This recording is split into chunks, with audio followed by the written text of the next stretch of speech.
first saw you, thought you were the bomb. Thought you were the finest woman I'd ever seen. On black.com, so now you're with me. Think it's time I said this misery needs company, until at least one of us drops dead. Won't you stay in my shack? I'll buy you so much crack. I love you, bitch. Please grant my wish. You make me wanna shout it, feel, wanna know the truth about it. I love you, bitch. Your poop's delish. Please be my wife today, and if not, fuck you anyway. I love you, bitch.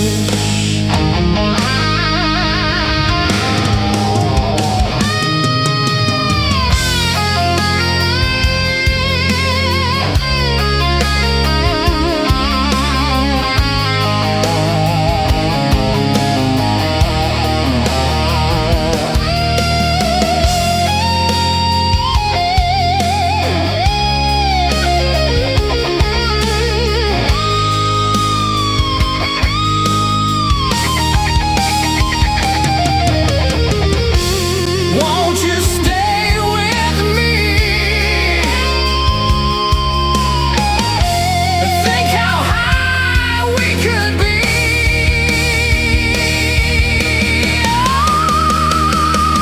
I love you, bitch. Please grant my wish. It's you my life is missing, to pick up bottles with my pissing. I love you, bitch. Please grant my wish. It's in fact you that I adore. I love you, you fucking whore. I love you, bitch. I love you, bitch. I love you, bitch. I love you, bitch. I love you, bitch. I love you, bitch. I love you, bitch.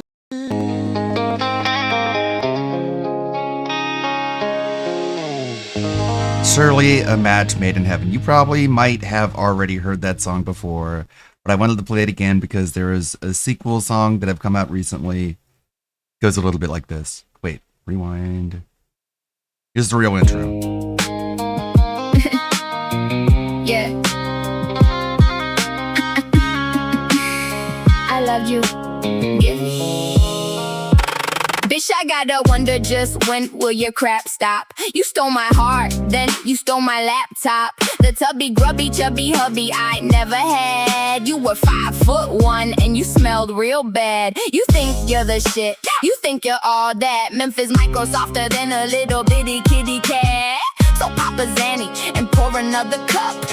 I'm doing fine, yeah, bitch, thumbs up. I loved you, bitch. I loved you, bitch. I loved you, bitch. I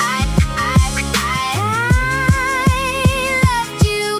Bitch, you think you can shame me with my nudes? I got dicked down by 5 black dudes. Yeah, teeny weeny meanie, gonna rant and rage. You're stumbling and bumbling on Rumble's back page. And now that we're done, and now that we're through, turns out the problem, it is in fact you. I'm doing fine, I'm moving along. I'll see ya fucking later, Mr. Micro Dong. I love you, bitch.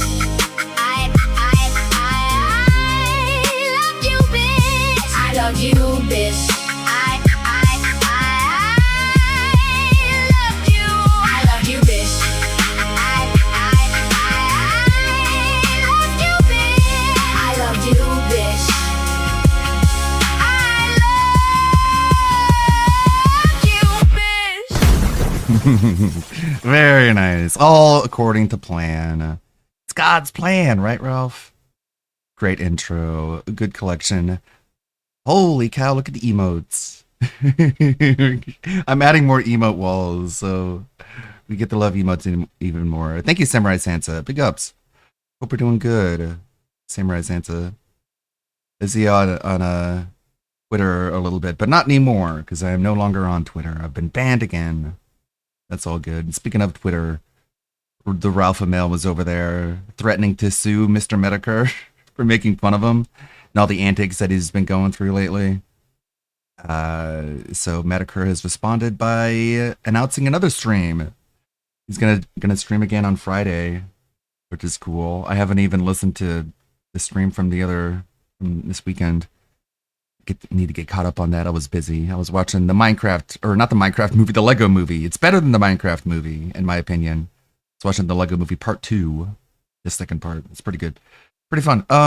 Anyways, locale stuff. Echelon was going to make a video talking about Jeremy's situation. I was a little excited because I thought he had a pretty... Wait, before we get into this, hold on.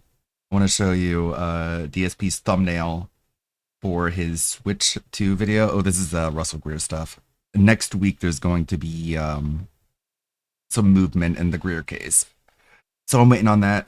Always waiting. Check this. This is his thumbnail. This is his official thumbnail that he's using. As you can see, the AI has also managed to cut the Devoom in half. Poor Devoom. I'm sure. Get well soon, Devoom. I'm sure it'll be back to full size later. But we completely redid this entire area in order to make Phil look like he has an arm when he's just a scrawny little boy. Oh, man. Here's how it really looks. That's how it actually looks. He did that. He did that. Why? Why? Can you answer why? Why would he do this? Who is this for? Know what? I'm starting to think AI is going too far. Yeah. This should not be allowed. This should be illegal. This is clickbait, Phil. People are going to click the thumbnail thinking you're buff, and then they're going to find this. Is it really that hard to take a scene shot? Oh, it doesn't look like that. Also, it makes the shoulder look really, really funny. Because he's trying to challenge a catty gay guy to make a "this is how you don't gay." This is... Maybe. I don't know. It doesn't make sense. I cannot. Someone will. It's like doing this. He's doing this. This is what the joke I made. He's strong, sad. I'm success, sad. Success, sad. I got muscles. Look, I did the abber on my arm, and I drew muscles on it. And also, DSP is now fully buying cards now and claiming that he's pulled them off stream from card boxes, which is complete bullshit. Anyways, we'll get to that later. Solid history of good takes. And then I remembered the Pirate Software video and immediately became concerned. What's up, everybody, it's Birddrag, and we are talking about an Upper Echelon video that came out a couple weeks ago. I wanted to discuss it because I have thoughts and feelings. He is fundamentally misunderstanding why people get mad at lil cows, why these feeding frenzies do what they do. So the video opens up with him giving examples of feeding frenzies from the past, such as when the Suzy Lu drama happened years ago. Ultimately, because she refused to acknowledge what she did wrong. Her and her boyfriend flagged people down for criticizing her for her shitty fucking anime reviews, where she would sit and react to an episode, and by react I mean sit still and not give any sort of input besides the odd comment here and there. She was essentially the quartering of anime at the time. So when people were pointing out that her reviews weren't really compliant, she started going after people who were criticizing her and doing what she could to flag these channels down and have them taken down under the guise of cyberbullying and harassment. She refused to actually acknowledge why people were upset, and therein lied the issue. The reason why that feeding frenzy, as he calls it, continued to exacerbate itself and kept getting bigger is because she at no point decided to acknowledge why people were upset. I think that while what she did was fucked up and was absolutely worthy of criticism, the problem wasn't just the actions she took. The fact that she refused to admit any wrongdoing, the fact that she refused to apologize, was ultimately what led to her continued criticism. When you are very blatantly abusing the system and fucking up, and then you choose not to acknowledge it, you are only encouraging people to dig deeper and go harder and find more shit. And honestly, at that point, you really don't have anybody to blame for that but yourself. The next subject he brings up is Pirate Software, who I had watched his video on Pirate Software, then he had put that one out when everything was going on, and it did not sit right with me because of the same thing he's doing here, where he's papering over why everybody got mad, why everybody was digging in. And as you know, from my own coverage of Pirate Software ages ago, the thing that pisses me off the most about this guy, aside from his holier-than-thou behavior and pretending to be smarter than everybody else online and in person, is that this Nepo baby could not for the life of him acknowledge he did anything wrong and actually apologize. And because he doubled, tripled, quadrupled down on his shitty behavior, can't see for the life of him that he did anything wrong. All of this shit came out of the woodwork. His game that he still hasn't completed after crowdfunding for it years ago. His shitting on teammates in the World of Warcraft situation. And when he gets confronted about his bad behavior, decides, I don't want to talk about it anymore, you're wrong, I'm not going to listen to this, and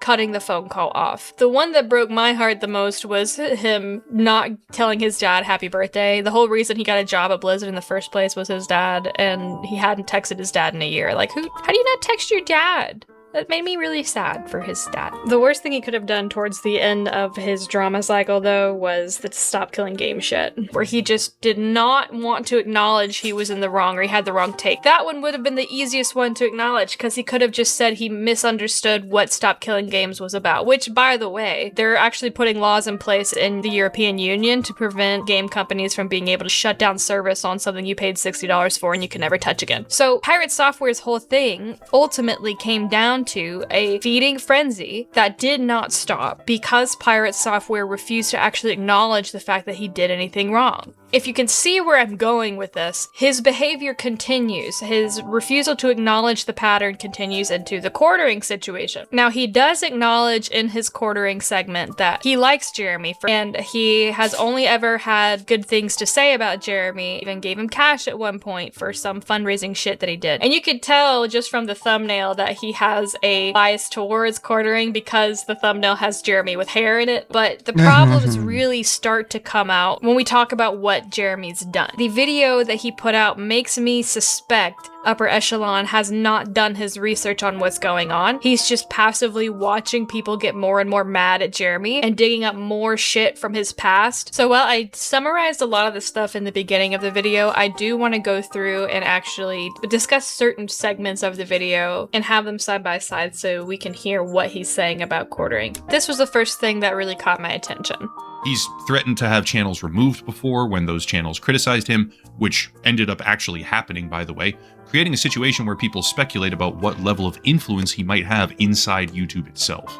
What started as a simple feud between him and a couple of smaller channels became widespread backlash against him, his co-host, and even anyone who calls him a friend. The internet began speculating about his sex life, his drinking habits, his family, anything, everything, because during a feeding frenzy, there are no rules. So the first problem I have here is he's not asking why this happened. He's just writing it off as it's a feeding frenzy. We wouldn't be speculating about any of this shit if Jeremy hadn't put the content out himself. Hey, Millie, Jeremy has done multiple live streams talking about his sex life. He has done multiple live streams talking about his wife, talking about all of this shit going on in his personal life, the weird bathroom shit he wants to talk about. This is all stuff he has willingly put on the internet. He got away with the lolcow behavior for a long time because he hadn't done enough to draw the ire that he rightfully deserved for his shitty behavior. This is compounded by the fact that he has refused to acknowledge the flagging. He's refused to admit that the flagging was wrong. Instead, what Jeremy has done is he denied doing the flagging, and when he was getting shit on for the bad behavior and people were calling him out for lying about the flaggetry, he pretended that people were swatting him. A Ford F-150 showed up in his driveway. He was saying his wife feels like she's in danger and then posts a picture of the two of them in a public setting. He is talking about how afraid everyone is and how they're going after him and his family, when in reality, none of that was happening. He was making up shit to get pity points because he was playing victim like he always did whenever he caught a little bit of heat. However, he provided no proof. He didn't give us any reason to believe any of that shit was actually happening. And he continued to talk about his wife. He continued to talk about his friends. He has willingly put this information out on the internet. And when you become the subject of very valid criticism, as Echelon says himself in his video, Jeremy actually got the channels taken down. When you double, triple, quadruple down and refuse to acknowledge any wrongdoing, what do you think is going to happen? People are going to continue to be upset with you. I honestly do not think this would have reached half the peak that it's hit if he had just from day one pulled a Matt Jarbo and apologized, cucked himself, because we know he likes to be cucked, and just taken that out. But because he's refused to do that, and because he has dismissed any and all criticism as a left-wing hate mob, this is the result. You can't ignore it like this and expect it to not get worse. And he wasn't even ignoring it. He was antagonizing people actively. He was encouraging the bad behavior by being a petty little drunkard. I don't know why we're ignoring that. While I certainly have heard things that give me pause, like the allegation that he tricked another creator and nearly destroyed her fledgling tea business, even if those things are true, witnessing a world where hundreds of creators, perhaps millions of people in total, are just relentlessly pulling a man's life apart, it does make me pause. Here's why. As this cycle continues, exacerbated horribly by Jeremy's own personal actions, as it spins out of control, the relative quality of analysis or commentary or criticism, big air quotes around that word, because that's really just a shield that people use now to just viciously harass someone they don't like. That's sadly the majority of what's happening at the moment. But anyway, as it spins out of control, criticism. Everything, the quality of everything, criticism, the go caliber on. of analysis and digging, investigation, commentary, all of it goes down rapidly. See here.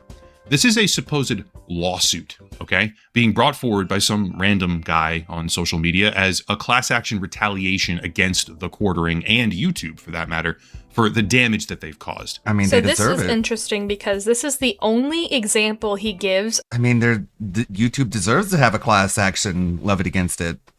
of the criticism degrading in quality. He refers to this lawsuit draft. It wasn't filed. It was put up by some guy on Twitter for clout as this evidence that Jeremy is getting harassed, that Jeremy is wrongfully being mistreated now because the feeding frenzy has gone too far. He talks about it as people are just pointing and laughing at shit now. No, Jeremy is continuing to fuck up. He is continuing to silence critics by blocking them and banning them from his chat. He is continuing to refuse to acknowledge why people are upset. He is going after other people and critiquing them for the same mistakes that he has made, i.e. not wanting to put nutrition facts labels that are legally required on flavored coffee by the FDA, and then going after Crumble Cookie for doing the same thing, catching heat for not properly labeling their food product. Jeremy has always made this mistake of going after people and criticizing them for doing the exact same thing he is actively doing. This lawsuit thing, it literally doesn't matter. Maybe it was just put there to fuck with Jeremy. If you were gonna bring up people that were doxing Jeremy, people that were threatening to go to his house, you know, like genuine dangerous shit, I'd understand. But this is all he has. So I don't understand why this is the only example that he's going to give.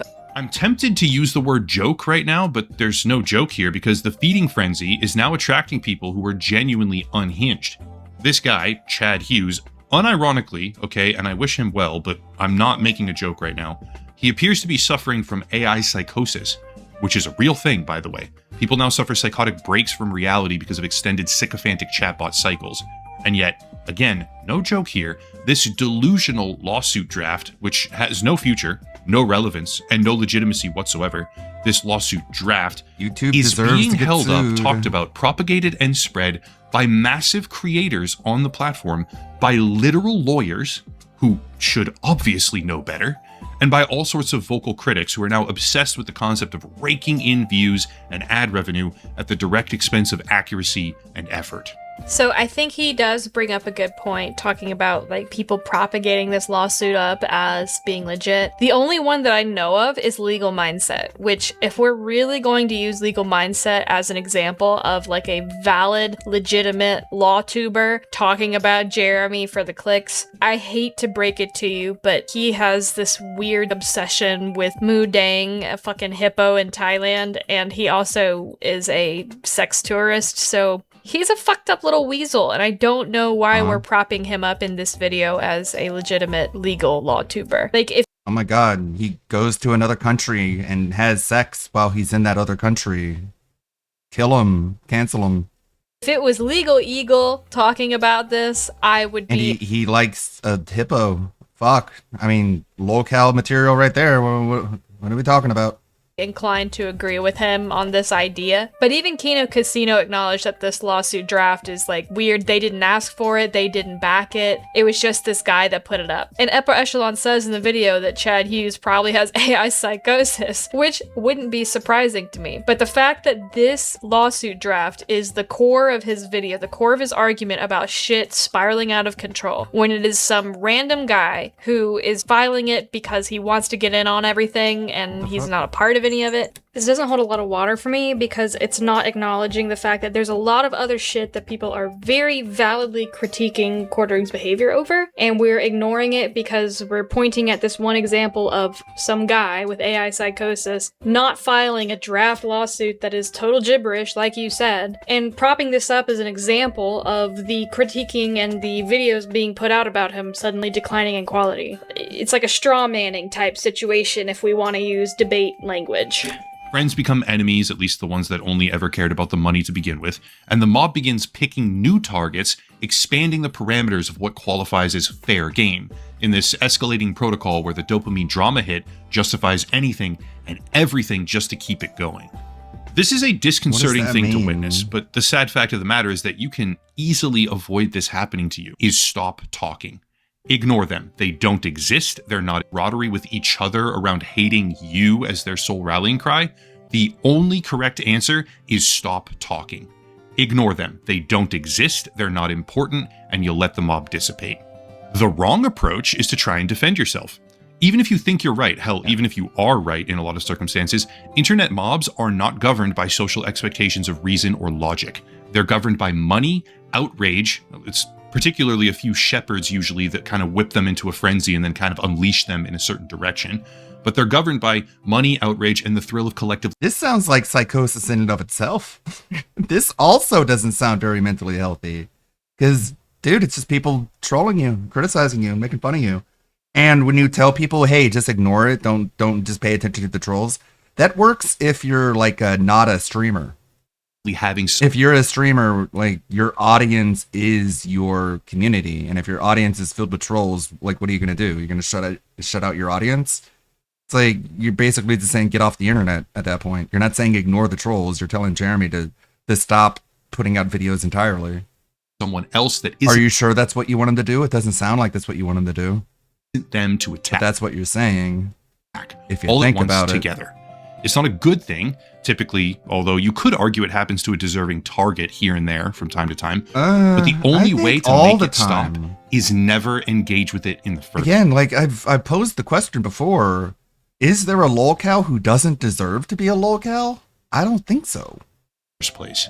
You look into these people and like they're all deserving.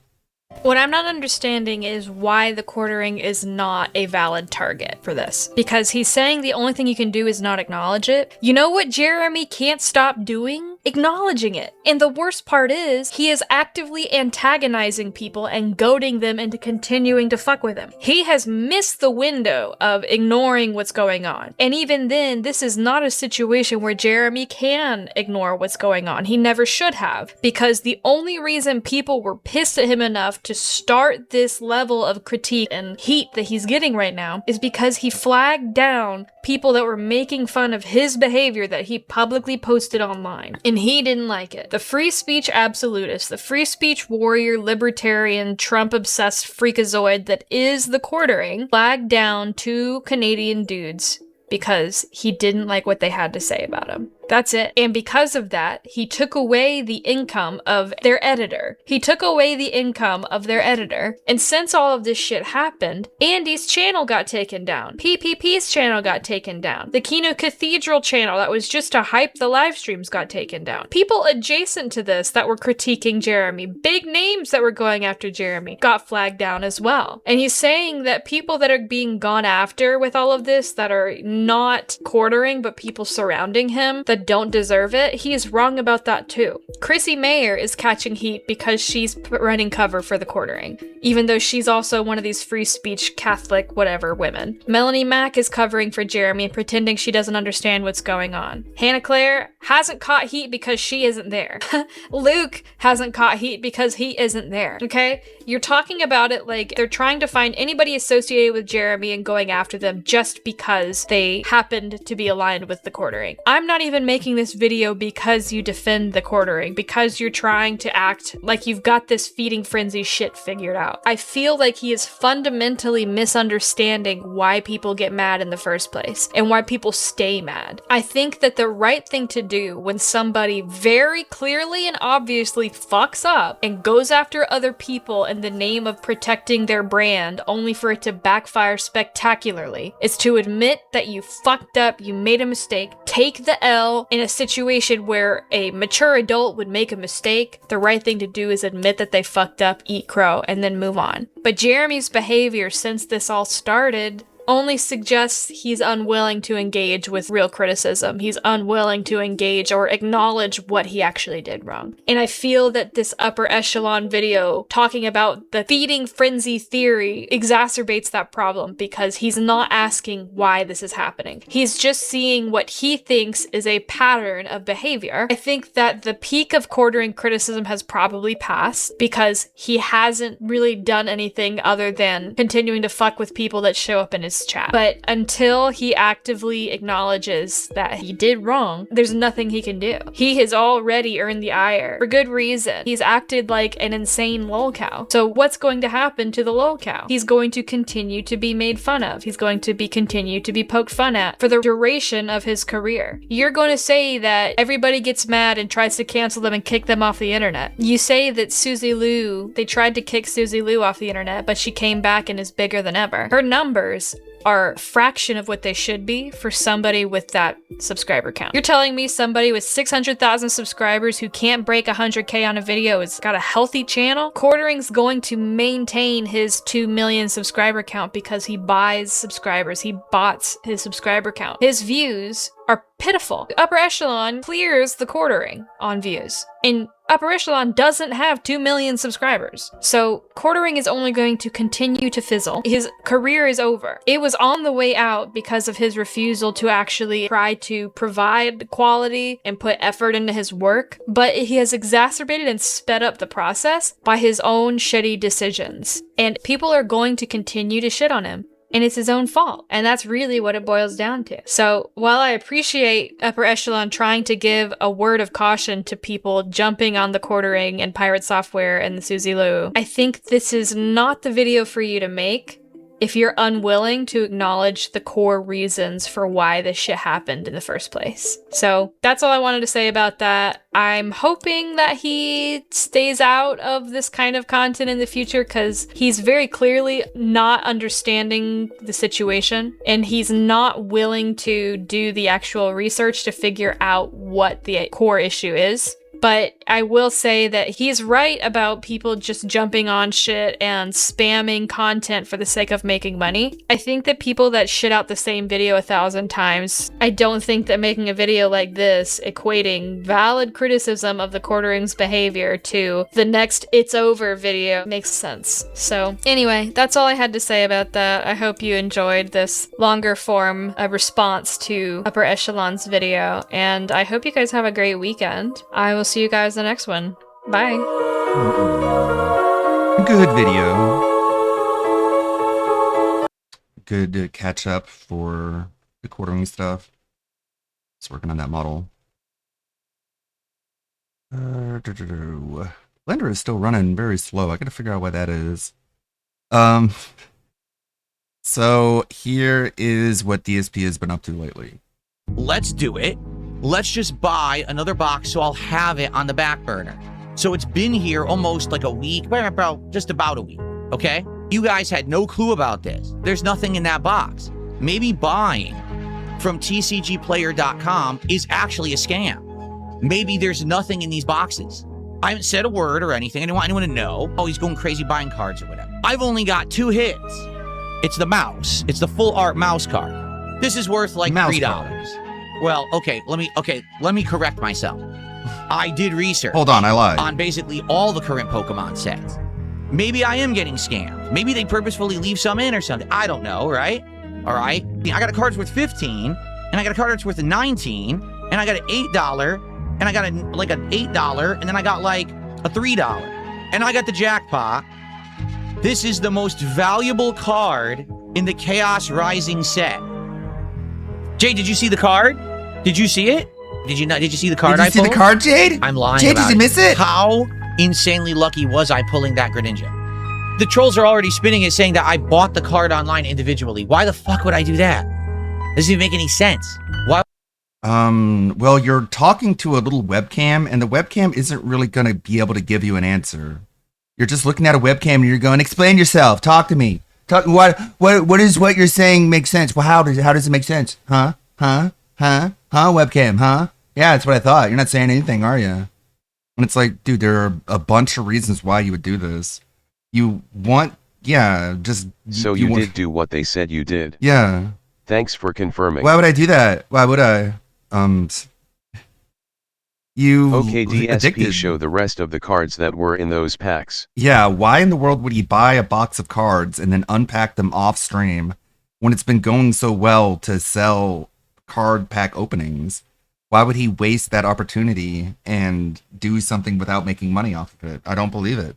Like, I do believe he's just buying individual cards.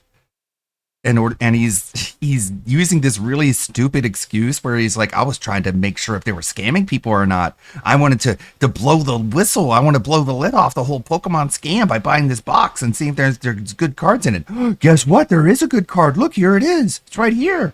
I'm so lucky, you guys. It's like, he's going to tell you later. He's just going to be like, you know, the reason is because the trolls don't want to feel like there's anything good that can happen to me. They think that only bad things can happen to me. And look, a good thing happened to me. I pulled a card, and the card, because I'm so lucky and God loves me, he gave me a really expensive one that I'm going to not sell, or what's going to happen, dude? Like, what's the point of pulling the expensive card if you're not going to sell it? Oh, it's because you bought it in the first place, and you wouldn't even be making a profit, you dumb flying fuck. Why would I buy the card? Why would I do that? Why would I even do the thing that makes a whole lot of sense that I would do? Why would I dupe in Demon Souls? Why would I lie about playing WWE Champions? But again, they're morons. They don't want to think They're that dumb, and they're stupid, and I'm smart. That's why they don't trust me. Anyone who doesn't trust everything I say, the pathological liar, is just stupid. And I'm smart, because my brain is bigger, and they're dumb. Right, Mom? Nah. Yeah, everyone who doesn't like me is just stupid. anything good comes to me. There it is. They just can't believe anything good can happen to me. They don't believe in the karma god would come down and bless me with Pokemon cards. They like, you're fucking insane, man. You're out of your mind. Okay.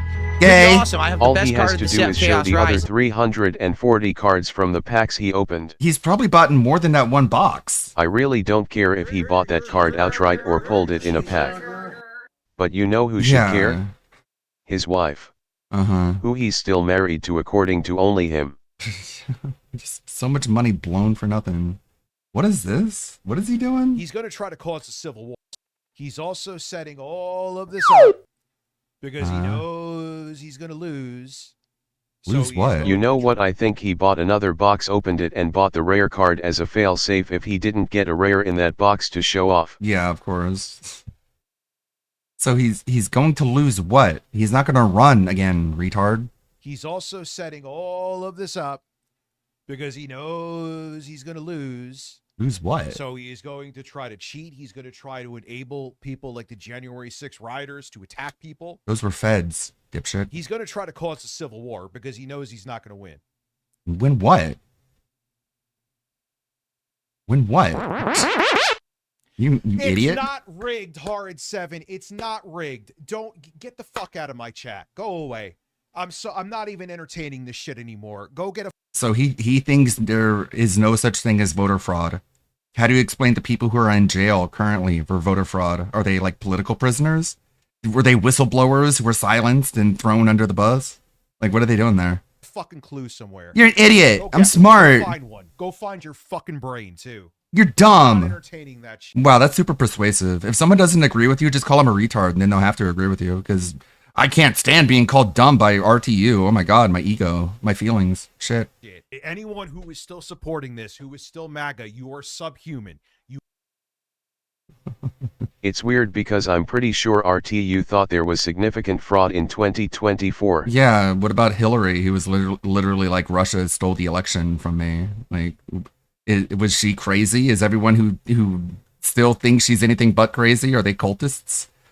Wow, subhuman. That's it's very as Cyrax would say, very degrading, very demeaning. It's very dehumanizing, the sort of things that Nazis would do to people before engaging in execution tactics. So I think you need to talk to someone, Rich. I think you need to actually have a conversation with someone and have them sit down and like try and talk some sense to you, because you're holding your microphone like a giant black dildo and you're screaming nonsense into it. Anyone who is still supporting this, who is still anyone who still supports the President of the United States, the currently elected President of the United States, who is literally in control of the executive branch of the country. If you are anything but negative towards that entity that is ubiquitous in your entire life, you're evil and subhuman, and I want you dead, essentially. Because that's what people mean when they call someone subhuman. Like, they don't even, like, Rich doesn't want people who support Trump to even be a part of society. Like, he's gone full movie Bob. It's crazy. MAGA, you are subhuman. You are shit that comes out of my ass. No, he loves that scat. I'm done. I am so beyond fucking done. No voter fraud? Really? Then can I get back the money I paid for in my taxes for the Russia vote investigation? Yeah, like, all the money that was blown for no reason to try and take down Trump, and it was all bullshit. Just investigations that went nowhere. Cultist. You know what a cultist is, Rich? A cultist is someone who tells other people not to listen to the other side. That's like one of the key things in a cult. If you're telling people, well, I'm fine with you with understanding and listening to different perspectives, that is antithetical to what a cult is and how a cult works. That's what you're doing, Rich. You're telling people not to listen to Trump supporters. That's what a cultist does. You are the problem. You're fucking lunatics. You're crazy. You are not the same. You are not, like, how do you share it's like trying to. Holy shit, he is crashing out. He is absolutely losing it. Rich, you know, like, if you really believe this, you don't believe any of this shit. You don't believe any of it. You're such a fraud, such a phony, such a fake.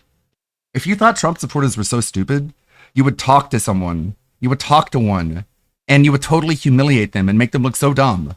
But you know you can't do that because you'll just be made to look like a jackass. So all you have left is just to sit here and flail around, waving your arms, calling people who support Trump idiots and morons and subhuman and maggots and shit that came out of poo that came out of my bung. I'm like, grow up, man. Grow up and talk to someone, dipshit. Coexist with baboons. Wow. Not the same. We're monkeys now. What about the black ones? What about the black Trump supporters, which is pretty significant and getting larger and larger proportion as Democrats continue to lose the working class. So you're calling black people monkeys. Oof. Oh, man. It's not very woke of you. Same species. Baboons eat their shit and throw it at each other. Again, more about shit, more about scat. Like, what are we supposed to do? Like, oh, well, we could see. You know what's funny? He has this, like, the meme flag behind him. The flag that 4chan came up with in order to troll rainbow people. Rich, what do you think the brown stripe means on this flag? What does that represent? What does the black stripe on this flag represent? Rich, do you know what that means? What does that represent? Did you just put, like, black people on the pride flag? This is truly changing minds and winning hearts. Yeah, very convincing. I'm so persuaded. So we put black people on the pride flag because I guess that's how gay they are now. It's kind of mean. I don't think black people wanted to be put on the pride flag as a stripe that represents them as a race. I don't know. Maybe you can. Maybe you should talk to one and get their opinion on it. See both sides. Throw some more shit at me. See if that makes it. Doesn't make sense. You don't make sense. You don't think like a normal human being. How am I supposed to work with you on anything? I don't want to. I hate you. I hate you. I hate you so much. You people being useful idiots are helping keeping this going. I mean, if you hate us so much, then why don't you try like totally owning us in a public debate and exposing our lies? But no, you can't. You can't do shit. You're an idiot. You can't even talk to your own children. They fucking hate you. I don't want to fuck with you. I don't want to deal with you. I don't want to talk to you. If you are still supporting Trump, just assume that I fucking despise you. Clip this, put it out there. If you support Rich really is a good example of why politics becoming mainstream to the average person was terrible. He's treating this like shit, a team sport. Yeah, he never even talks about any policies. Notice how he doesn't bring up any ideas or concepts. It's all just... There's an argument for the LG and B being sexualities, but everything else, until they started adding races, is purely lifestyle. Yeah, it just seems to me like they just kept adding more and more colors until basically... Phil released an edited video about his opinions on the Switch 2. I could barely hear Phil over his one looping song. Well, we pulled up the thumbnail that he's using. He changed the thumbnail to make his arm look gigantic for some gay reason. Because he's gay. I don't know why. I don't know why he's trying to attract gay people. I hate you. I hate you too, Rich. Like, I hate you too, Rich. Like, the feeling's mutual. But the difference is I hate you because I think you're stupid and misinformed. You hate me because you think I'm, like, ontologically evil and deserve to be put in a gas chamber. I think you deserve to be put in a classroom. It's a big difference, man. Simple. I hate you, and you deserve to be ridiculed. Yeah. Okay, lolcow. The lolcow is telling other people that they deserve to be ridiculed, you guys. You paying attention? You focusing? You listening? Here you go. Let me sum up Phil's thoughts on the Switch 2 without even watching the video. Buyer's remorse. Well, he just wants to be negative for the sake of being negative. It's black and white. It is crystal clear. If you support this, I can't fucking stand you. Okay, but why though? Like if you had a coherent argument that could be argued against and debated, then sure, I might agree with you on certain issues, but you don't even bother. You just skip to the part where you just hate people. That isn't going to get you anywhere. And I will never stand you. I will never stand you. Okay. Oh yeah, he never held back with that. I'm guessing Rich never even voted. Shit anyway. He is dementia Don, but do you think if he didn't have dementia, he would still be doing that? You are unreasonable assholes. I'm not pretending that's your fucking fantasy. I have to sit there and debate it with you. You are fucking delusional. You are obsessed with him. You have a cult built around a half-dead, child-raping piece of shit. Child raping. Like, he's literally just accusing people of raping children, even though there's been literally no evidence of this anywhere. And you expect to be taken seriously, and you think you deserve not to be lied about yourself. You think when people lie about you, you get to be incensed and outraged, and you get to throw your hands in the air and say, "What the fuck? How dare you? You're a piece of shit now because you lied about me." But you get to lie about everyone else, and that's fine. Like, regardless of what you feel about Trump and his ideas and his policies, like, the truth should matter to you more than any of that. Unless, how can you even have the high ground? How can you believe you're better than anybody if you just lie about people with just no remorse, no shame? And I'm not holding my tongue back. Like, lying about people just proves that they're not as bad as people say they are. That's all you're doing. You're not making me not like him. You're making it so I know that you don't actually have anything to attack him with, or else you wouldn't need to lie. That's the only message that you're sending if you think about it for 2 seconds. Back anymore. But of course, if we think about it for 2 seconds, then we feel shame, feel bad about ourselves, and we don't feel smart as everybody else. Rich and his ilk makes me think a good chunk of people voted Trump just to piss people like him off. Well, that's fine. He deserves to be fucking mad. Fuck you and go to hell. Fuck you. There you go. Go to hell. Fuck not holding my tongue back anymore. I've done it for years. Fuck you and go to hell. Go to hell. So you're a Christian? So you believe in hell. You believe in God. You believe in Jesus. You believe in the resurrection. Or else why are you threatening somebody with something that you don't even believe in? That's kind of dumb. Oh my God, Rich doing something dumb. That's my bingo card. There you go. Fuck you. Clip this. Whoa. Before he said that, I believed one thing, but then he said, "Fuck you," and now I believe something different. Man, you're good at this, Rich. You're such a great political streamer. Keep it up. Send it everywhere. I was say informed by crashed the out. cameraman in this interview. Yeah, say something racist. I bet Rich did not vote. Mm-hmm. To stand dumb. on a You high are- horse you and are because he was too high to absolutely- function. If Right. you still Like support Phil. this shit, you are. Whoa, whoa, buddy. Not very woke of you. You're doing the Nazi salute, Rich. Absolutely. If you still support. Oh my God! Rich, no! You're supposed to fight the Nazis, not become one. Ah.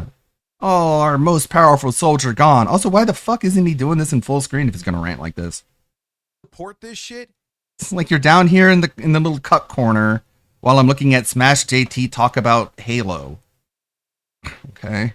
You're a little down here in the corner and you want to blow yourself up figuratively? you are beneath me.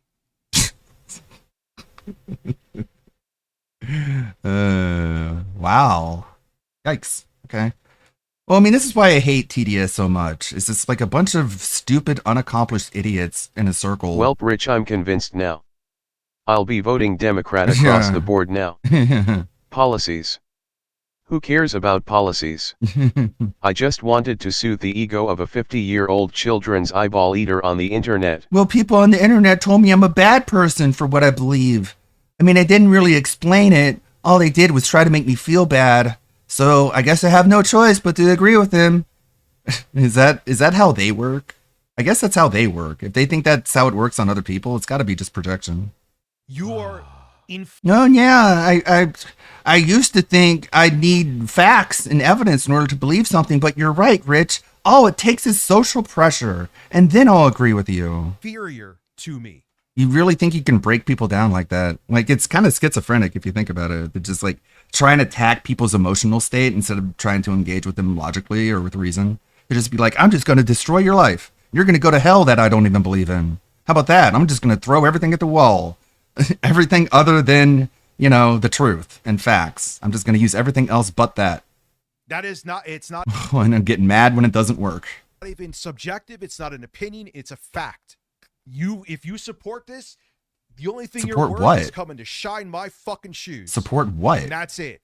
You can't even say what it is you're mad about. What a terrible way to live. Don't talk.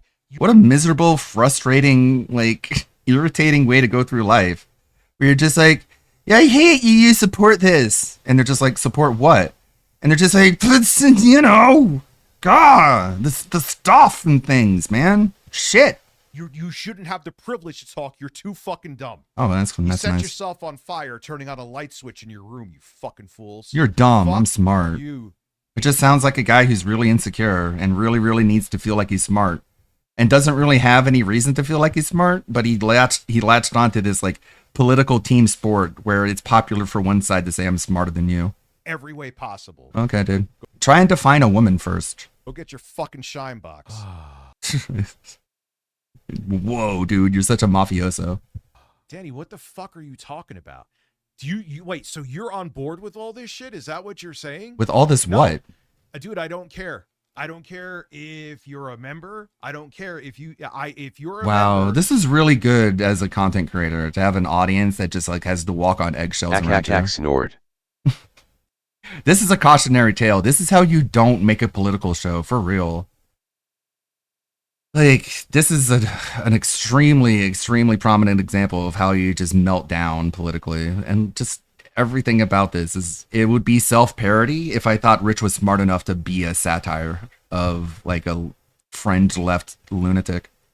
And you side with this, don't be a member anymore. I Wow. don't want you to be. Wow. And I'm not saying you in general. I'm just saying, like, no, I've told. I hope I'm never like this, where I'm like, if you disagree with me politically, I hope you don't even watch me. Like there are certain things you can think where I'm just like, I would prefer not to have that person in my community. But if it comes to like being a liberal, like, because it's all different depending on even where you are. All politics is personal. I haven't held my tongue. I have strong positions and opinions on things, but if you're a decent person, we probably have more in common than we have differences. So he's not a fan of the Trump machine? That's what's happening here, right? Yeah. This is tech he's reviewing in the USA. Because I could have sworn that's what his channel was about. Well, I think he like spent I think if you go on his channel, he's made probably an accumulated 12 hours of content on the Trump phone, because that's the Venn diagram overlap between his political derangement and tech. Other than that, I don't know. With people the Trump phone that Trump himself has nothing to do with, sure, attack that. Nice straw man. Public too, to my own detriment, to be quite honest with you. So trust me, I don't get camera courage. Wonder how many subs I lost with my rant. Wonder how many. Yeah, the AI videos. Hey man, clip me everywhere. Put me everywhere you want to. Kino Casino cover it. It's all good. Go ahead, please. Let people know how I feel. I encourage. This is cope. I encourage it. This is cope. The bird. This is like, I'm not embarrassed. What are you talking about? I'm embarrassed. Go and share this, just to show how not owned I am by this. Could have like done something, and I was just like, it was just built up, man, and I've held back. Put that on Reddit, bitches. Yeah, bitches, you stupid idiot. Why is he, again, he's like down here in the little corner. If you want this to be clipped, then why not make yourself larger in the viewfinder? Because all I see is Zoe Quinn. And for some reason, Dr. Phil over here in the corner. Because you're just deranged and obsessed with that guy for some reason. Because you think it's funny. No one's going to take you seriously until you debate someone, Rich. Shut the fuck up. But you shut up. Okay, really awesome. I opened the packs. Clip that, bitch. Show it to him. And they're all reseals, and I'm getting scammed time after time after time again. Now, I did get a bunch of duplicates. I want to make this abundantly clear. There was a ton of duplicates in that box. I'm like, I do think I'm getting scammed. It's like duplicate, duplicate, duplicate, and not much, okay? But some people are saying, we think this box is a reseal. Someone opened that box, took all the good packs out, put in crappy packs, and resealed it. It did actually make me suspect that maybe I got scammed. And listen, I paid a lot of money. Okay, I did. I paid a lot of money for this box. So if I got scammed, I was going to be pretty pissed off. Is Rotom EX. Cool. Rotom EX. Cool, dude. Let's see if this is worth anything or if this is only worth like $2. It is worth 51 cents. Yes. 51 cents. And he does that really, really, really fucking annoying thing that he does whenever he tries to hype something up. And then when it blows up in his face, he mocks the idea of being hyped up about it. Like he wasn't the person trying to get you excited about it. And then he's like, yes, woo, whoa, amazing, great, wow. And it's like, you're just mocking yourself, you dumb fuck. Goofy idiot. But yeah, that's the card pack situation in a nutshell. He's just buying cards in order to try and gaslight you into thinking he's being really lucky whenever he's buying these cards, because being really lucky whenever you pull a card is like super duper exciting if you're a child, if you're a big man baby. But he's not getting that feeling whenever he's opening card packs and pulling out cards. Instead, he's just embarrassing himself and making him feel like he's getting himself ripped off. So following this logic and assuming it's not a lie, which it is, does he think he'll get the $5,000 card now because he got a rare card in a third box? Well, yeah, he's gonna... It's like gambling addiction, just front and center. This is literally that scene from The Simpsons where Milhouse's dad brags about getting to sleep in a race car bed. Yeah, good for you, Phil. You pulled a card for a game that you never even play because you have no friends. Awesome.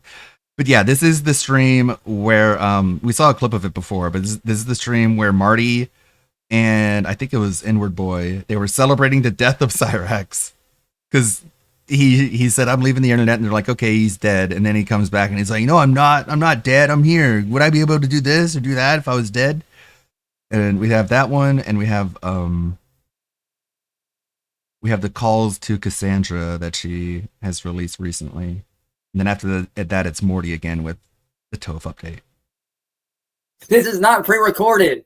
If it wasn't, I couldn't show a junk, which I'm not going to do, clearly. Clearly, I'm alive. Hello. Walking over here right now. Clearly, I'm alive. Grabbing a card. Grabbing a Hot Wheels car setup. Grabbing my visor. Grabbing clothes. Grabbing CDs. How could I be dead if I could do all this? Opening my closet. Do I need to prove anything else to you losers? Clearly, I'm alive. I also own you. antimatter Morty.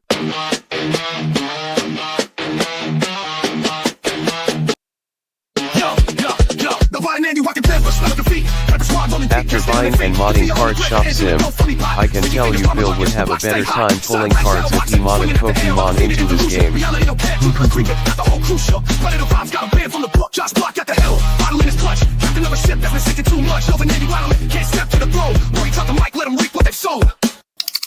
You should update this. Ladies and gentlemen, welcome back to intro. the show, and thanks for stopping by the channel again today. We are back with yet another Goblin Report. Today, talking about the time that Cyrax needed to combat a death hoax and prove to Music Biz Marty, who was having a memorial stream for him, that he was in fact still alive.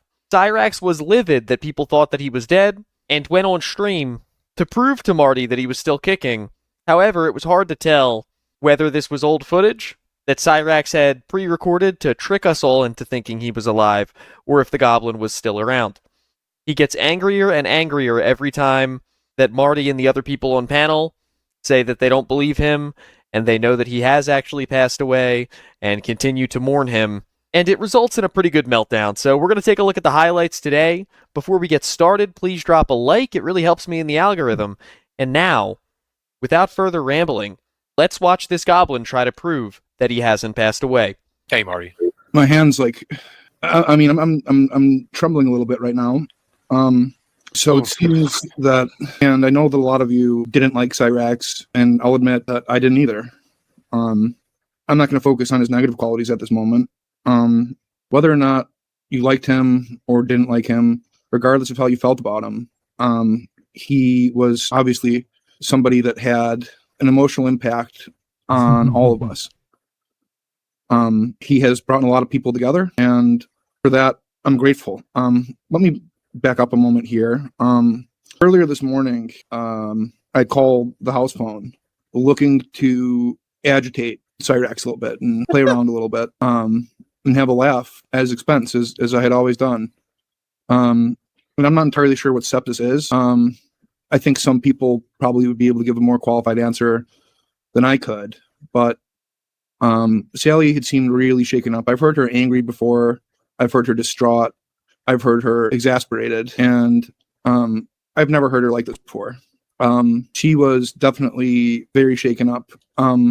So just before I started the live stream, I had given the house phone a call, and Ed picked up, and there's a certain sadness and somberness in his voice that, and whoever's saying is a troll, I mean, yeah, okay. I wish it was. I honestly wish it was. Obviously, him and I weren't like the best of friends. I guess you could, the term mortal enemies. When your blood poop content is higher than 50%, you have sepsis. I'm not entirely sure how else to say this, but Cyrax has passed. The little guy who has brought us a lot of joy. Let's admit it, that he brought us a lot of joy. He's gone.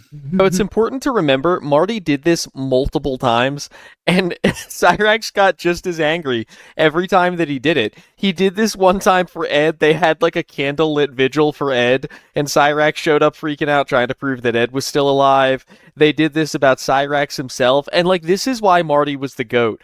Listen to how seriously he's taking it, the somber voice, the story he's telling. No one has ever done it like Marty did it. No one will ever do it like Marty did it. Yeah. As it was relayed to me, I guess he apparently went into septic shock, and it's amazing how quickly these things can manifest. Now, I know that he didn't always do the right thing, that he was a troubled person, and I don't even know what to say. Now, I would say anyone like who celebrates this is just an absolute piece of shit. And I'm sure there's going to be a whole bunch of people who dance around and who want to view this as a great thing. And normally I would say the same, but I don't know. I'm also stunned. At least he finally got his wings. Well, yeah, this was someone's child. Exactly. It's undeniable that Cyrax put a lot of smiles on people's faces. He may not have been very talented. He may have been somewhat out of touch with reality. But he was passionate. He was very passionate. How are you feeling about this, Burger? I know that you couldn't stand the guy, and I don't want to cry for somebody that I think is a bad person, but like I'm looking at all these people here in the chat, and I know you, like Marty, like you're my. The tremble in Burger Boy's voice is more convincing than any fake cry that Cyrax has ever done. My friend, and I wouldn't know any of y'all if it wasn't for this guy, and now he's gone, and I didn't know I would feel this way. It feels really bad. I don't know. I'm sorry. I don't have a joke. I don't have anything. It feels really bad. I think that, and he didn't produce anything, any substance beyond other people's abilities to form connections with one another, and that will always last. And for that, I am definitely grateful. Thank you, Chance. I wouldn't know any of these people if it wasn't for you, Chance. I can't co-sign the stuff that you did in your life, but if you didn't exist, then I wouldn't have a lot of good in my life, and I appreciate that. And I hope that you have peace now, Chance. Now he's walking peacefully with his brother. Yeah, I think that's beautiful. And I guess on the plus side, he died doing what he loved, and I would agree. And honestly, I think we're all partly responsible. I also want to say, much like any fake op that's happening with Cyrax at any given time, I've watched copies of this stream that had the chat attached to it, like screen recordings. There were a lot of people who thought this was real. Like, this comment on screen right now seems to be one of them. Honestly, the guy should have been in the care of someone or something that would make him see a doctor. He's been sick for months. There were tons of people in the chat who were just playing along, but you can tell there were also a lot of people in the chat who really believed that he had passed away. And, like, that was the beauty of Marty's trolling, was that in a way, sometimes he was kind of trolling all of us. Like, he was doing this for his own individual entertainment, and we're all just lucky that we got to go along for the ride. For the head scratches, for all of the stress and all of the anxiety that he'd gone through. Granted, a lot of that was brought upon himself by his insistence on. It's surreal, absolutely surreal. CJ Halliday, thank you very much, sir. I greatly appreciate it. I just don't know what to say. Sure, he was a troubled guy. He wasn't always. He didn't. What can you say? What can you say about him? He got up every day and he did something that he cared about, and he was relentless. Well, I guess he made me like, he inspired me to get up and do more things. I mean, I know it sounds stupid, but I mean, like, you don't want to be lower than Cyrax on anything, right? He was kind of like that backstop you could depend on to be better than. And I don't want to admit that, but I look at his life and I feel better about myself. All right, so now that I've included this hilarious intro, I'm going to move on to Cyrax's arrival to the live stream here. Like, live on? No. Are you just saying, like, the little green dots on? Or is that a troll? Someone said he went live on Facebook last night. Yeah, well, you know what? There were some warning signs here, and I can show you here. I guess when he did this Christina Aguilera cover, you could tell that he was, like, short of breath. It's fun to even watch this stuff, knowing what's happened. I can't even say like I didn't see it coming. I just feel like maybe it was just a joke, and he looked sick, but he didn't look any worse maybe than he'd been looking. Well, here was like the point where I was like, "Whoa, should I play it in its entirety?" Yeah, here should I play it in its entirety? And then, it was like his last performance, right? So out of respect, like with. I just want to show the moment that had me concerned. See that? Like, he's gasping for air. Am I sharing the screen? No, I'm not. Okay. Oh my god. Here it comes. Oh wow. Jeez. Man. Holy shit.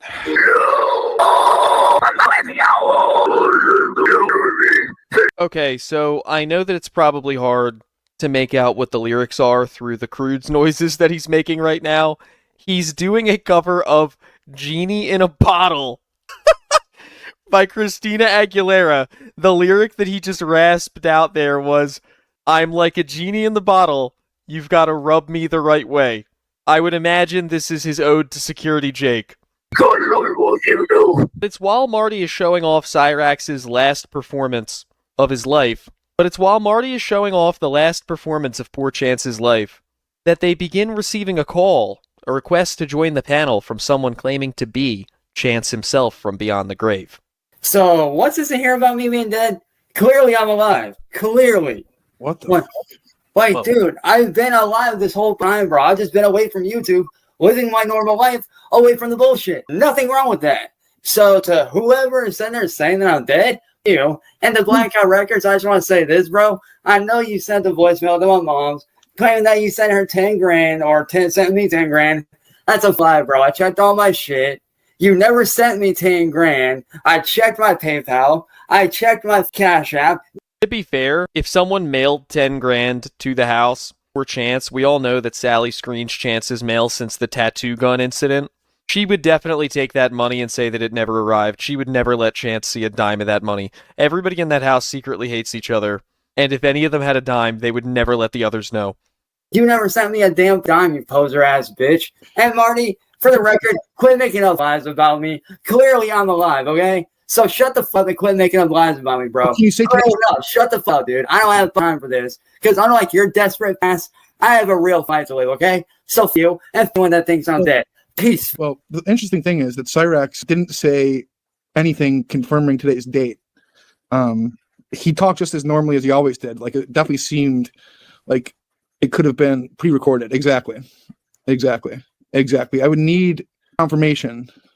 He just played it. That could have been a video. Okay. Yeah, he could just. Okay. That's up though. I'd like to believe he's still alive. Oh, it's like a roller coaster right now, man. Marty, you dummy. Dude, so I don't know if this was all a stunt. People are saying your troll just got exposed. Time to bust billions out of dollars on research and development, and they used it to clone Cyrax of all people. I think I'm gonna have to. Do you think that would do anything to confirm his existence? I mean, I don't know if they're like trying to maybe they're just maybe they're trying to with us this time. I'm not entirely sure. I definitely am leaning towards. I'd say it's like 50-50 at this moment. Pre-recorded. Yeah. Okay, I've got a way to test it. I'm gonna look up the result. It could have been pre-recorded. Yeah. The best way to determine would be I'm going to look up the results of the last race at Aqueduct. And if Cyrax can list the top 3 horses in order, I was muted. Hey, good, Roberts. Then I'll accept that this. Sorry, I think I was muted. I was saying hi to people, but I don't think you'd hear me. This is all just. But yeah, like it's fine if you have different political opinions. I'm not even going to pry. People have their own reasons, but I know, don't let it get to you to the point where it's gotten to Rich, where he's just like, if you disagree with me, you're subhuman. I don't even want to talk to you, because that's how you become a cult. Wash. That's not something that he would have recorded. Yeah, he wouldn't even know about that. It's specific to you. Yeah, let me look that up really quickly here. Well, unless you didn't tell him you were into that recently, did you?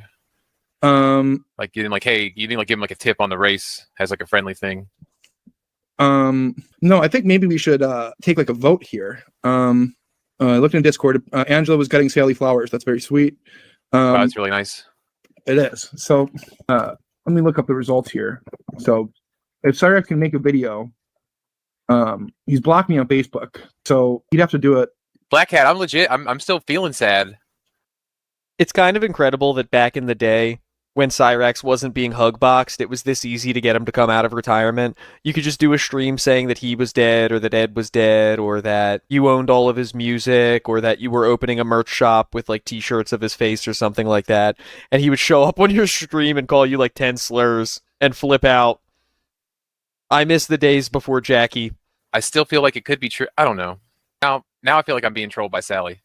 Cyrax is fake death so many times that allegiance with death that I definitely think that this is a ruse. I don't remember any other time that Sally or Ed were part of it. That's up Sally and Ed. I don't want to be crying on a live stream in front of all these people for somebody not actually passing away, or at all, honestly. Okay, so if here, and let me link a result, a results page. If Cyrax can make a video with the trifecta, the 7th race at Tampa Bay Downs, of Bleecker Street, Rocky Sky, and Gladys, it's definitely, I would say, that he's alive, that he's fine. Sure. I also know that room's been haunted, and he's seen spirits in there before. So I don't know how apparitions work. I'm not entirely it could be sure. A ghost. Oh my God! Do you think he would haunt one of us? You? If Cyrax had passed before Marty, Cyrax 100% would have tried to haunt Marty. Marty was the most important person in his life ever. I believe that he might. Oh my God! I don't know. This whole situation has made me rethink my participation in this at all, Marty. These are like high stakes. Yeah.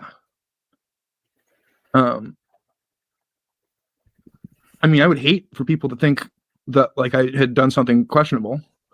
As Cyrax's death is obviously nothing to joke about. Like he's a pretty beloved human being.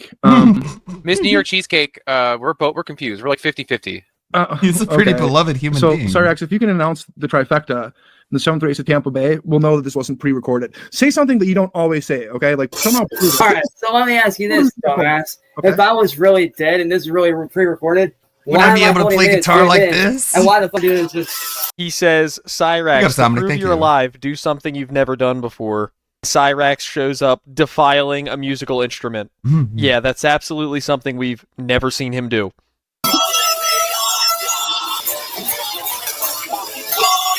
Well, I'm convinced. He is dead.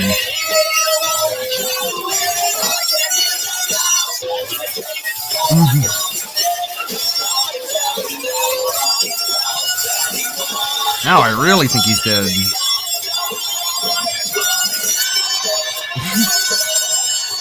Wow. That sounds great.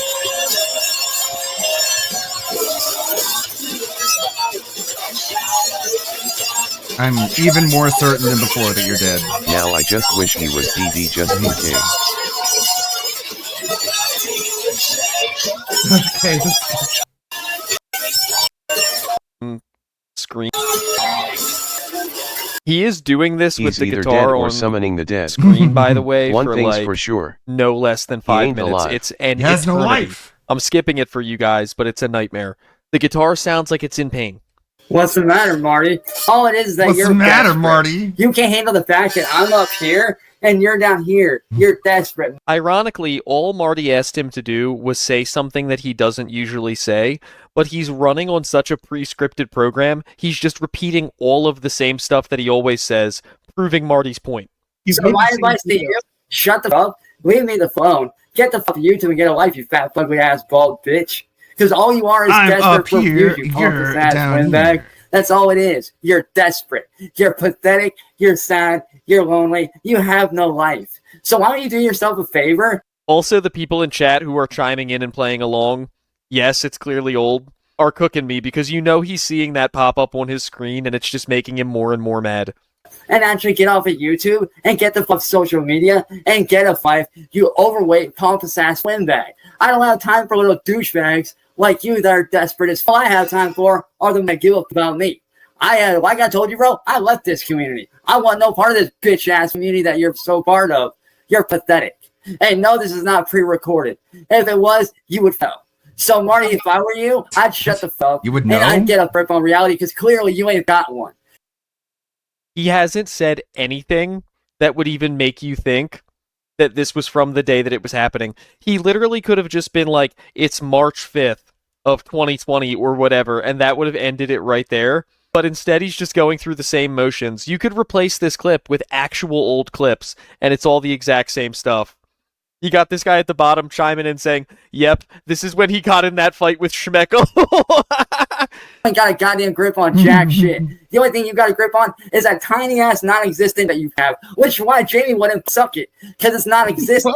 Like you. You're a little pathetic ass bitch, bro. So get a grip, quit making shit up about people, and let people live their lives, you pathetic ass piece of garbage. Now, if you'll excuse me, I have a real life to get back to and friends to hang out with. So if I were you, I'd fuck. You pompous ass little bitch. Can you say the date? No, he was just like all the other ones before. Does anybody else just laugh whenever Marty laughs? I don't know what it is. I'm not trying to like glaze him too hard in this one, but every time that he does that little chuckle, it always makes me laugh too. I don't know what it is. It's like infectious. Yeah. Somebody in the chat was saying this was like one of those clips that was playing before a fight with Schmeckel, and it did seem kind of familiar. Like, who would have the talent to like put all these together and shit? Stop playing old Rex videos. I've watched a lot of these. They all seem really familiar too. Yeah, we'll watch It's the hard recap. to parse which one is which. Let's Somebody do said himself. before he looks even healthier, and he does. Like, he looks a lot healthier in these clips. Like if we watched re-streamed Meerkat going over yesterday's pre-stream, and that was still really rough. You could give us the score from today's Princeton basketball game. hard. Okay, then I believe it. But It was weird how you said, "Where's the date?" and he just left. yeah, Like, it cut off. Like, yeah. I Like don't a know robot if Sally would. and Ed are commandeering his social media accounts just to keep the enterprise alive. Like, let's say that you were one of George Foreman's kids, all named George Foreman, and you were running the Grill Enterprise. You'd probably want people to believe that he was still alive, just to keep November 21st restream. Okay. Yeah, I would need something from today's date or something that would verify. And if playing the guitar is that, I'm just not there. I just can't get there. So I don't know what to think. I would like to believe that he's still alive. Did Cyrax put one over Marty? Maybe. Man, it's feeling that way. I'm sorry. Well, somebody is. Somebody definitely is.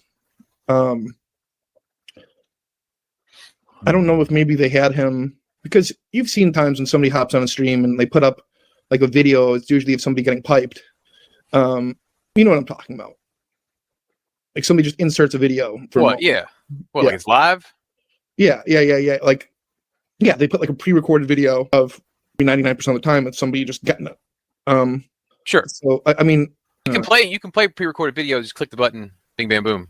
Yeah. Again, like him just playing the guitar. He's done that every day for several months now. Yep. Don't be sad, everybody. He's in a better place with his doggy now. Yeah, probably mad at. There are some benefits to him being passed away, like he'd be at peace, and pets would be safe. The neighbors. I mean, you met the neighbors; their kids would be safe. Yeah. Sally played a pre-recorded Cyrax clip, obviously. Yeah. I guess there's another angle you could consider. You know how Saddam Hussein would have all of those like doubles. Like he had a bunch of people that looked like him, and he would send them in public places, almost as like assassination bait. Wow, that's felt. Yeah, sure. He set up a loop recording from playing guitar, so we wouldn't worry about him. He's so thoughtful. Yeah, that's definitely worth consideration. Remember when Cyrax teach Marty about taxes? Yeah. Oh, there was some good video. I mean, he made some pretty crazy content. Like, look, I'm just gonna say it. Talking wrench. Okay, so once again, by spending about another 10 minutes talking about how sad they are that he's passed away, they're able to goad Cyrax into showing up and having another meltdown, so we're going to jump ahead to that. Just put it to bed. I feel weird if he's actually dead, but Cyrax, chance if you're alive, like you hear this, like just do what Marty says and then we know for sure. You guys really are pathetic, ain't you? For real. Oh, and if you want to know the date, it's March 12th, 2022. So yeah, well, that clearly I'm alive. If I wasn't, I couldn't walk out of frame. Walk in the frame. Sure you could. Can you take a drink of this shit? Sure you could. See, I'm alive. This is not pre-recorded. If it wasn't, I couldn't show a junk, which I'm not going to do, clearly. Why would that even be the example that came to mind? Only Cyrax would say the words, if this was pre-recorded, I couldn't show my junk, which I'm not going to do, obviously, which he only has to clarify that he's not going to do it because he does it so often. Well, you could. But honestly, I find it funny that you guys are that desperate that you have to pretend that I'm dead. I'm not in the hospital. I'm not anywhere, dude. I'm alive. I'm well. I'm kicking. And honestly, I'm a lot happier now that I'm not on this joke of a platform with you morons. Hell, go look at my Facebook, you idiot. I post on there every day. If you had any kind of a brain cell, you'd know. If I was dead, let me ask you this. If I was dead, how could I post on Facebook every day and go live on there? It's impossible, you moron. So get a life, dude. For real. Quit making shit up about people, you ignorant little... You're ignorant, bro. You're stupid, bro. You're dumb, you're pathetic, and you're desperate for views because you know I'm your only content. Well, you know what? Your only content, bro. Your channel. Better yet, the whole goddamn troll community. Of course you are not. You're nothing but a bunch of pathetic anymore. losers sitting behind a goddamn screen all day, waiting for me to go 5 so that you can try to turn me into something that I'm not. Well, I'm sorry that I'm not going to be your lol cow or your little content anymore. I'm not your cow. I'm not your cash cow. I'm not whatever you think I am. Again, like, where do you have to be in your life as an adult man to be on live stream screaming about how you're not dead and you're not a cow? I am, bro. I'm a human being, and I deserve to be treated as such. And again, the people chiming in at the bottom, this is old, this is pre-recorded, I remember seeing this last month. I love how we come together as a community to support these things. Because of you, dumb. Guess what? I had started over from the very beginning in my music career, but you know what? I'm fine with that. You want to know why? Because I get to make better shit than what I did before. And guess what? You lame asses ain't going to stop me this time, because I actually have backup this time. So if I were you, I'd stay the in my goddamn way. I'd shut the fuck up and I'd get a fight and I'd quit with people, bro. Because you're dumb, you're lame, and you're pathetic, and you don't have a real life. If you did, you wouldn't be sitting on here talking shit about people all day long, like the fat piece of shit that you and your little friends are, bro. So why don't you shut the fuck up and get a grip? Yeah, before he found the One Ring. Seriously, man. Why don't you get a grip, dude? For real, man. Matter of fact, you can look at my Facebook. I've been posting shit the last few weeks since I've been gone. He doesn't even understand how you would go about proving that you weren't dead, because obviously someone else could make posts on your Facebook after you pass away. That actually happens quite a lot. People will go on someone's Facebook after they passed away and post the information about how they passed away and when the funeral is going to be and stuff like that. Like, that's actually not even that rare. But logic just eludes his mind 24 hours a day, 7 days a week. And I've been 5. So if I were you, I'd shut the fuck up and I'd check my facts first before you say a goddamn thing about anyone, bro. You're pathetic, you're garbage, your channel is dumb, and no one likes you. Your channel is bullshit. It's a joke like you, Marty. You need to realize that. You're a joke. No one likes you. The only reason why they watch you is for me. That's the only reason why they watch you, bro. So if I were you, I'd shut the fuck up, I'd shut down my goddamn channel, and I'd actually get a life. Because unlike you, I actually have one. It might not be much of one, yeah, but guess what? It's more than what your dumbass has. And guess what? I'm happy with that. I may not have much of a So life. if I were you, I'd shut the fuck up, and I'd quit running my mouth like the little bitch you are. So Marty, do yourself a favor and shut the fuck up. And quit going after them like me. They're trying to live their lives, you idiotic. If this was pre-recorded, you could tell, like, look, I'm free. I don't know, Burger Boy. I don't know what that proves. I think his internet just disconnected. This just feels eerily more of the same. Like it's like the next video. I could almost guarantee it's going to be like start off with penis flashing and yelling. I don't know how flashing his penis. How he couldn't do that because it would prove. You know what? I think since he was pressed to give the Princeton basketball score, Sally and Ed yanked it. They just yanked the video and realized that they're busted. Well, they have. Hey, whoever's doing this, you had the date video. That was smart. That kind of freaked me out. But obviously, I mean, yeah, there they go. I mean, yeah, very simple question here, right in the screen. Once again, he's able to regain control of himself for another 10 minutes before again he has to come back and, I guess, prove that he's alive by doing all the things that we've seen him do 100 other times every day forever to the point of oblivion. Okay, so here's either. Oh, and if you guys would like further proof as to the fact that I'm not pre-recorded, the current time is March 12th, 2022, 4 o'clock p.m. Eastern Standard Time. That should be proof enough for your dumbass, Marty. Oh, and just for the record, I did have to restart my Chromebook because it shut down on me, so can't help technology. But dude, clearly I'm alive. I'm well. I'm doing good. This is not pre-recorded, dude. So Marty, shut the fuck and leave me the phone, dude. I've been living my life perfectly well without you. I'm perfectly alive and well, dude. And actually, Gigi Allen, yes, it does, dude. So you can take your bullshit comments somewhere the else, you little robot. Yeah. You're just like Marty, bro. You're a robot. That's all you are. You're a robot. You're a that likes to robot. follow You're not crowd even real. mentality, just like every other troll in this dumbass community, bro. Why do you think I'm that? Because I'm tired of the bullshit. I'm tired of being made out to be something that I'm not. I love when he goes on a rant about how he left the troll community behind while he's on a live stream with the trolls. This is not no pre-recorded bullshit.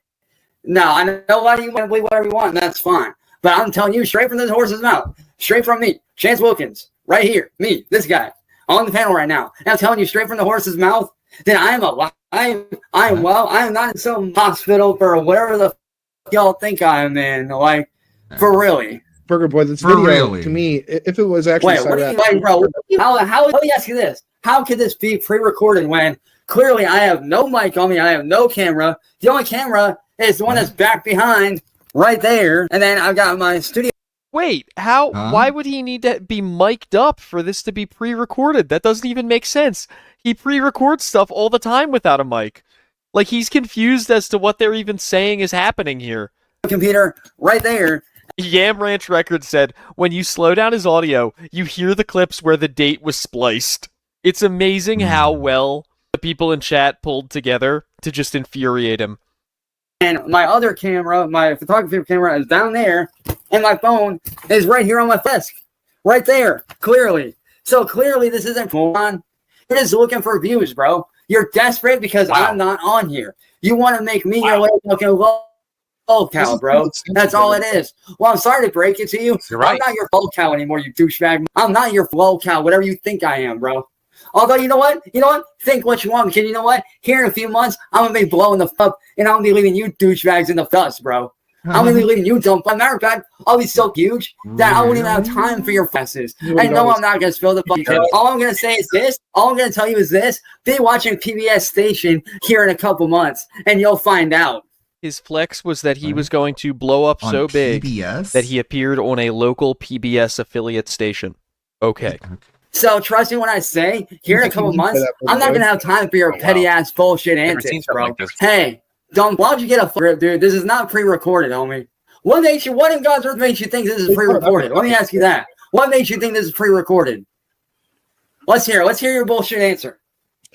Okay, I'm going to respond to the video here. No, don't respond to the video. Respond to my question. Okay. What makes you think that this is pre-recorded? So well done. No, let me ask you, Burger. What makes you think this is pre-recorded, dude? Let me ask you that. What makes you think that this is pre-recorded?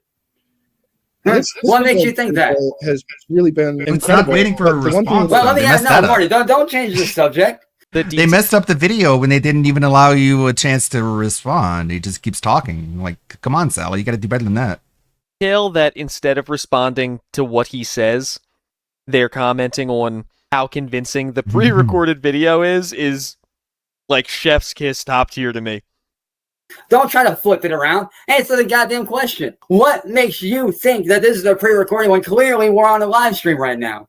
Clearly. Okay, I'm going to pretend that I'm actually talking to you, and it's nice to actually be able to speak to Cyrax, even though he's gone. No, I'm not gone, you can get that out of your head right now. Burger Boy, here's how matter right now. You like talk. Hey, Marty, I'll prove you wrong right now, dude. In real time, someone says, okay. Hey, what's your number? I'll call you right now. See, Cyrax would know my number. Exactly. No, I don't. Dude, you changed numbers so much that I don't even know what it is anymore. Plus, I keep getting so many phone calls from randoms. It's not perfect yet. I guess it gets better over time. Wow, you guys really are pathetic, dude. That's funny, bro. That's funny. Hey, if I am dead, I'm the fucking dead guy on the face of this goddamn planet. So if that's assuming I'm supposedly dead. Like, let me ask you this. Who told you I was dead in the first this shit? I want to know. If Cyrax was live, Burger Boy, then he would say the score of the Tulane-Houston game at halftime. Actually, dude, I don't pay attention to sports that much. Thank you very much. It doesn't even occur to him to like maybe look it up to move past this point in the conversation. He's just going to argue about it. Well, if it's if what? Dude, bro, you are so real. Dude, matter of fact, if you want proof of me being live, go to my Facebook, bro. Go to my Facebook. Go look at my Facebook. I post every day, you dumbass. That's where you can find me now, bro. I am over there. I am going to be live on Facebook. I tell you what, Marty, I'll prove your ass wrong right now. We really live in a golden age of technology. Hey, Burger Boy, I'll make it easy for you. Oh my God. I'll make it easy for you guys. Oh wow. Hey, Burger, I'll make it easy for you dumbasses. You want to know if I'm alive or not? Be paying attention to my Facebook here in just a couple of minutes, because that's where you can find me at. It's like some kind of promotional tool, like a robot AI. That's cool. I bet it's like you feed the old videos into it and it just like plays it out. It was responding in real time. That was neat. I mean, honestly, I'm sad that he's gone, but that was intense. I don't know that. Sophisticated. I'm kind of. It wasn't 72%. It's up to 76% now. Yeah. Because two things. One, if he was alive, he would just look up the basketball score. Okay, like that would just be easily done. Yeah. When he asked, he said, "Who told Marty Chance was dead?" It's exactly what an EI deepfake would ask. Exactly. Yes, it would. That's cool, but it's sad as well. Like, let's take a look. I'm gonna see if I can find any pre-recorded death videos just to compare. Oh, like people that had done this before. Yeah. Okay. Yeah. Wow. All right. So this is going to be Chance's last return to the panel for this memorial stream, and this is when he really loses it. This is when he really hits his wit's end with not being believed that he is still on this mortal coil and has a full-scale Rax out. So let's go. Can I get anybody in the chat a couple big whales to have on deck? You gotta have a couple. You gotta have a couple poop. You gotta have a couple poop tubes. A couple way out ears. Oh my God, you guys are really dumb. You know that? Oh my God, you guys are so ignorant, dude. For real. Like, what's it gonna take for you guys to realize that I am not dead? Oh my God, you're so stupid. I swear. Like, dude, you couldn't even hit the broadside of a barn you're there in. God damn. Like, what the dude? Oh, and by the way, Marty, As for the score, 67-48. Houston won. There's your score. And if you want to know what they played against, it's the Tulane Green Wave. Houston took the win, 67-48. So there's your dumbass score, you moron. Okay, what was the score of the Princeton game, so-called Living Cyrax? Dude, were you not paying attention, you idiot? So-called Living Cyrax. New username in chat. Somebody steal it. Oh my God, you're so dumb, dude. What is it going to take for you to realize that you're just doing this because you're a narcissistic little bitch that needs to get a grip on his life, dude? For saying, dude, you are so ignorant and dumb. Like, dude, a 5-year-old is smarter than you. For saying, a newborn baby isn't even that ignorant. For saying, dude, you had the brain cell of amoeba. Hell, an amoeba is more smart than you. For real, dude. Clearly, I'm alive, bro. Think whatever you want, though, because the proof is on my Facebook, is in the shit that I'm doing. So, dumbass, I'm alive. And everybody in chat that wants to sit there and say that I'm not, well, here's your proof. Clearly, I'm alive. Hello. Walking over here right now. Clearly, I'm alive. Grabbing a card. Grabbing a Hot Wheels car setup. Grabbing my visor. Grabbing clothes. Grabbing CDs. Uncanny. Opening my closet. Do I need to prove anything else to you losers? Clearly, I'm alive. He said, if I wasn't alive, how would I be able to open up the closet and show you the bedbug jug? What was the so to anybody out there that thinks I'm not alive, you. Clearly I am. And it's quite funny. And I am going to say this, not that I am dead, but if I am, quote unquote, dead, I must be the best looking dead guy on the face of this earth. Clearly, I'm not dead, you idiots. What is this? Cyberpunk 2077? We're not in the future, dumbasses. He's really still with us. Yeah, you're right, Negasonic. Here's proof. So why don't you guys get a grip and shut the fuck up and get a score? There you go. As I clearly, I'm alive, idiots. It wasn't 61 or 67-48. Oh, I know that was the one from before, but still, Marty, as I said, a score don't mean jack shit, you idiot. Hell, matter of fact, I am 5% sure. This is spooky shit, you're right. If I wasn't alive, then how could I be waving this game box in front of you? Why am I waving one of my drawings in front of your face that I did last night, you idiot? How would it prove that it was live for him to show off a game box of a game that came out like years prior to this stream? Like, he doesn't even understand what they want him to do to prove it. Dude, you're looking for content. That's all it is. You're desperate for content. You want me back. I'm not giving you what you want. So, dude, get a life. For sake, dude, this is old. It's dumb, it's played out, and it's stupid. And quite honestly, it's moronic, just like you. You're a moron, Marty. You're a narcissistic little asshole that's a moron that's just trying to start shit because you can't handle that I'm better than you. I'm above you, bro. I'm actually living my life while you're sitting here on the internet talking your little shit, making up bullshit about me. So you know what? Go ahead. Keep making up bullshit about me. You want to know why? Because eventually that shit's going to blow me the fuck. So essentially, you're doing me a favor. Okay, you're essentially doing me a favor by talking all this shit. It's publicity. Publicity is publicity. So go ahead. Keep putting my name out there. Keep speaking my name. You want to know why? Because speaking my name is going to get people to check my shit out and ultimately like my shit. So thanks. He has never been able to convert a fan that way ever. There's never been a situation where a Marty stream was happening and somebody goes, man, this guy seems really talented musically. I'm going to look him up on number1music.com and maybe buy one of his CDs. Like, that's not how that works at all. For the free promo, you dumbass. I ain't doing you a favor. You're doing me a favor, homie. You're doing me a solid. So thanks for the free promo. But idiots that say I'm dead. Like anybody out there that thinks I'm dead? Yeah, okay. If I was dead, then why am I able to grab my phone right now? This is not pre-recorded. Look. It's like instead of trying to prove that this is live, so funny. He's trying to prove that he's not a ghost. Like he's like a ghost would never be able to pick up a phone or a game box. Clearly not pre-recorded. I can sit here and scroll through my phone. I don't know when it happened, but Burger Boy changing his username to Goodnight Sweet Prince. You can see. No, he took a good guess of what the score Clearly, dude. Well, and by the way, if I was really dead, which I'm not, obviously. Thank you very much. Obviously. Let me close the door for a second. I want to believe he's alive. Like, for real, bro. Like, you're making this shit up, dude, because you're desperate. That's all it is, bro. You're desperate. You want me back so you can laugh at me. Well, you know what? You're laughing at me, bro. I ain't your goddamn lolcow. I ain't whatever the fuck you think I am. I'm not your little lolcow or whatever you want me to be. Like hell. If you want to be a lolcow, then think what you want, you ignorant dumb. Because I'm not your lolcow. I'm a music artist and I'm an artist by birth. So if I were you, I'd shut the fuck. Because clearly, you ain't even. Why do you even name yourself music biz Marty in the? I'm an artist by birth. I also love he's talking so fast, he's literally interrupting himself at this point. He's asking rhetorical questions and then answering them and then interrupting himself while he gives the answer. First place, bro. You ain't in the music business. You've never been in the music business. All you've ever done was rip like me off and steer them in the wrong direction to them over. And Burger Boy, why don't you go back to Burger King, you fat... Seriously. Go... Burger Boy, why don't you go back to Burger King? You're fat. It is a wonder that his comedy career never took off. Get this guy on Kill Tony today. If he were alive, which unfortunately, of course, he's not. Go back to Burger King and rob another Burger King or something, you idiot. Like, for real, man. Idiot. You say that I'm this, I'm that, blah, blah, blah. You ain't shit. You're a phony-ass, moronic little bitch. That's all the you are, bro.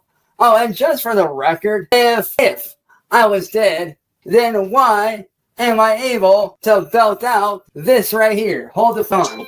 He's playing copyright music to do a cover to prove that he's alive, even though that wouldn't do that. So now we have to skip past the copyright music, of course. Contest here, Halloween contest. I've actually got a real life to live. I actually have shit that I'm trying to do. So few this community. Oh, and for the record, Marty, you want the goddamn channel? Have this platform. I actually have a real life to live. If you're alive, if you're alive, see, I was going to have another test to prove whether he's alive or not. Every time you get a test, it's going to work. It's gone. So, yeah, an AI can't draw a horse. Look, I don't want to give it away, but like we were running Audacity while that was running, and that chance is the same chance that Sally. Everyone's heard that chance before. You guys are just reusing old shit. That was sloppy. All right, so he rage quit after that.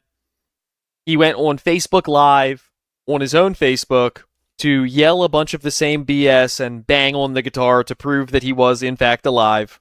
And that was the end of that saga. But I found it incredibly entertaining, so I wanted to share it with you guys. But we'll wrap it up there today.